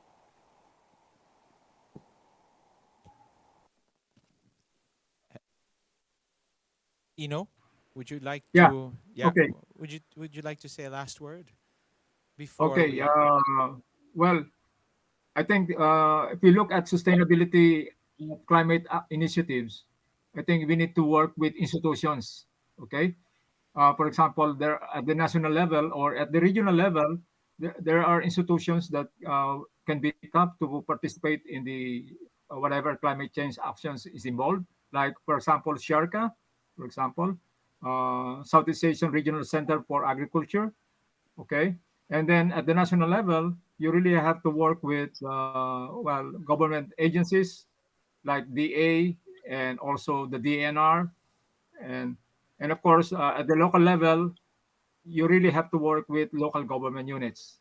Now, the issue of funding is the issue of, for example, climate finance. I noticed in my presentation, I missed one important slide, and that's on climate finance. I should have talked about People Survival Fund and also the new initiative by the Multiple Actors Partnership with support from Germany. They're looking for the so-called adaptive social protection mechanism as a tool to complement or supplement risk transfer mechanism through insurance. So it's not just payment of damages and losses, but also funding or opportunities for livelihood development in the local communities once they are affected by typhoons or climate change hazards. Thank you. Wonderful. Okay. So before, our chancellor, whose plate is full, I think we're topping it up with more work. Okay, but before I turn it over to the chancellor, let me put our audience on YouTube up to speed. Right. So this is not a one-off affair, as some of you may have already guessed. Tomorrow, I shall be convening a small workshop between National Chung Ching University and the University of the Philippines, specifically on rice. That will hopefully be the axis or the motor through which we will then invite key or select universities from the Philippines and from the rest of Southeast Asia to hopefully join in looking at how island universities, right, can help in making rice sustainable as a crop. All right, but this will depend on our rice experts. As you can imagine, I do not study rice. All right, I am their lead, but we will see. That is a one project. Okay, the other is looking at the project of ASEAN more generally, which we started with ERIA, and hopefully we shall be able to do that once again with the Philippine Commission on Higher Education, International Affairs next year. All right. So we have started to apply for funding, and hopefully we will be able to do this as soon as restrictions ease a little bit more and we all get our jabs. All right. And we will be able to move around again. Finally, whether or not you will be physically involved in these projects, I hope these projects will become meaningful.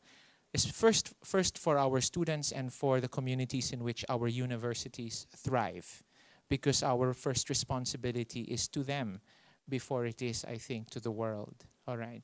They are the ones for whom we provide the service of education and for whom we live as teachers, right? That said, I also hope that you have benefited and picked up, an idea or two from our distinguished panel of speakers. I am very much honored and grateful to all of you who have accepted this invitation despite all our previous commitments and in quite turbulent times. That said, I don't think this is goodbye, all right? But we shall see each other soon. And let me now give the word to our Chancellor, Clement Camposano, who is now in Iloilo, I believe. All right, either in the city campus or in the Miagao campus. All right, sir. Yes, good afternoon. Yes, good afternoon. I'm actually engaging you from my office in Miagao. Fortunately, we're done with the power outage, which we had this morning. So I think we can go through this more or less continuously. Yes, before anything else, I'd like to say hi, of course, to Kevin, who is very much a part of our community. And of course, to my good friend, Ike Oracion, colleague of mine at the Anthropological Association of the Philippines. We've engaged each other in the past. And I'm quite happy to see him here. At any rate, well, thank you for inviting me and allowing me to maybe cap this afternoon's forum. The title of my talk is The Story of Rice. Well, first I note with great interest this forum's attempt to, and I quote, contemplate rice as a human and planetary good. On the one hand, one can say that rice, as life-giving staple and an integral part of everyday life, hardly needs contemplating. Rice is simply elemental. On the other hand, however, rice, that is the story of rice, is the distillation of Southeast Asian histories and cultures. Now, Southeast Asia is among the most diverse, if not indeed the most diverse region in the world. And this is not only true culturally, but also geographically and, of course, politically as well. It is, for instance, customary for historians to divide Southeast Asia into the mainland Southeast Asia and maritime Southeast Asia. So one can, in fact, raise that question whether there is, in fact, one Southeast Asia or a multitude or a number of Southeast Asias, or understandings of that region. Nonetheless, whatever the differences, despite the diversity, we are all brought together by our love for rice. Western colonization, which has played an immense role in the shaping of Southeast Asia, has not diminished this feature of everyday life. We may have embraced many things from the West, including key aspects of the Western diet and culinary traditions. But our inordinate love of rice has in fact remained. The rise and fall of great polities in the region, in fact, could not be understood without taking into account the emergence of wet rice cultivation. Whether we're talking about Bagan in the Irrawaddy Valley, Ayutthaya in the lower Chao Phraya, the Great Khmer Empire with its center, Beton Lisap, or the Majapahit in Java, these concentrations of political power and wealth and their accompanying cultural and artistic sophistication would not have been possible without wet rice agriculture.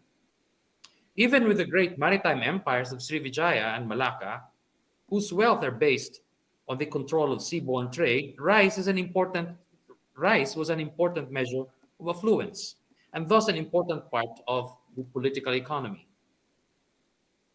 The story of rice, its historical emergence as a staple, its production, distribution, and accumulation, is indeed central to the diverse histories and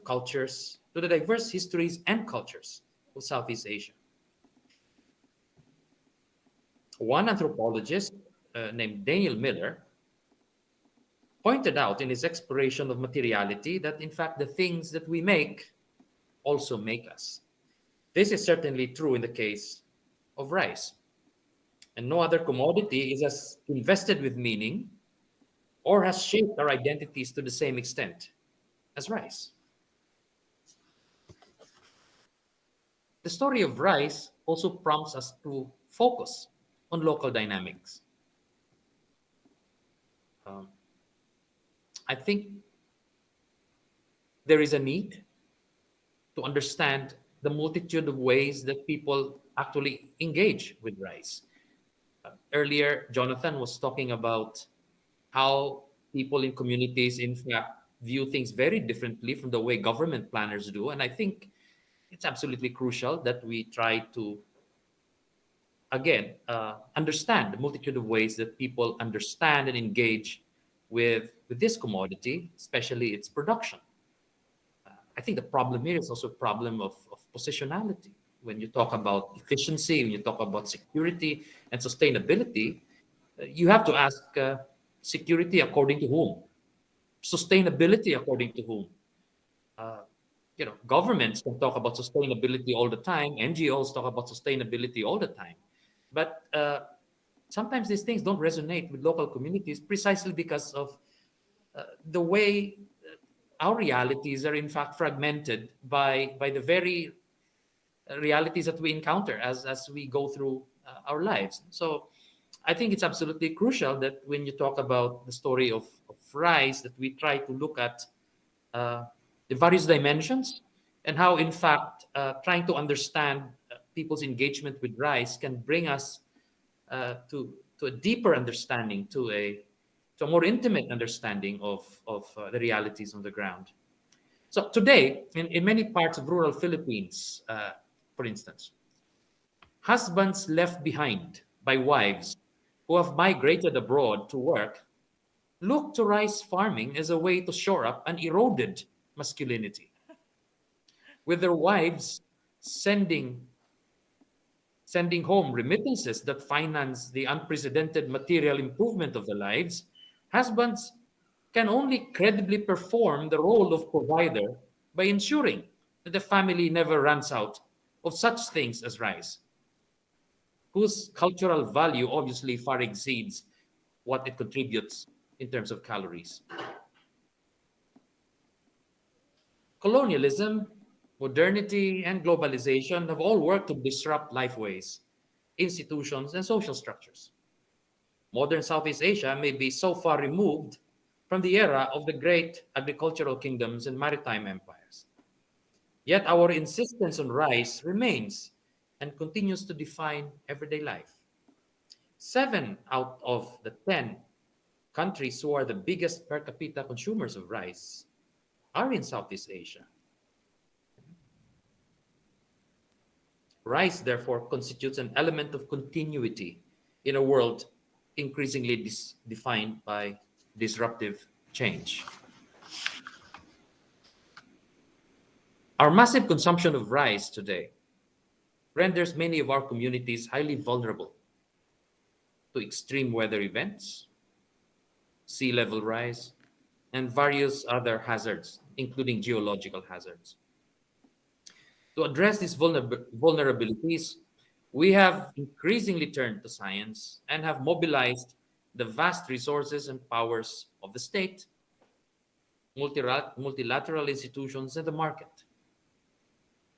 Our devotion to rice has also meant new levels of cooperation and collaboration across national borders, as this forum has clearly underscored. I believe this will have profound implications for the trajectory of ASEAN as a political project.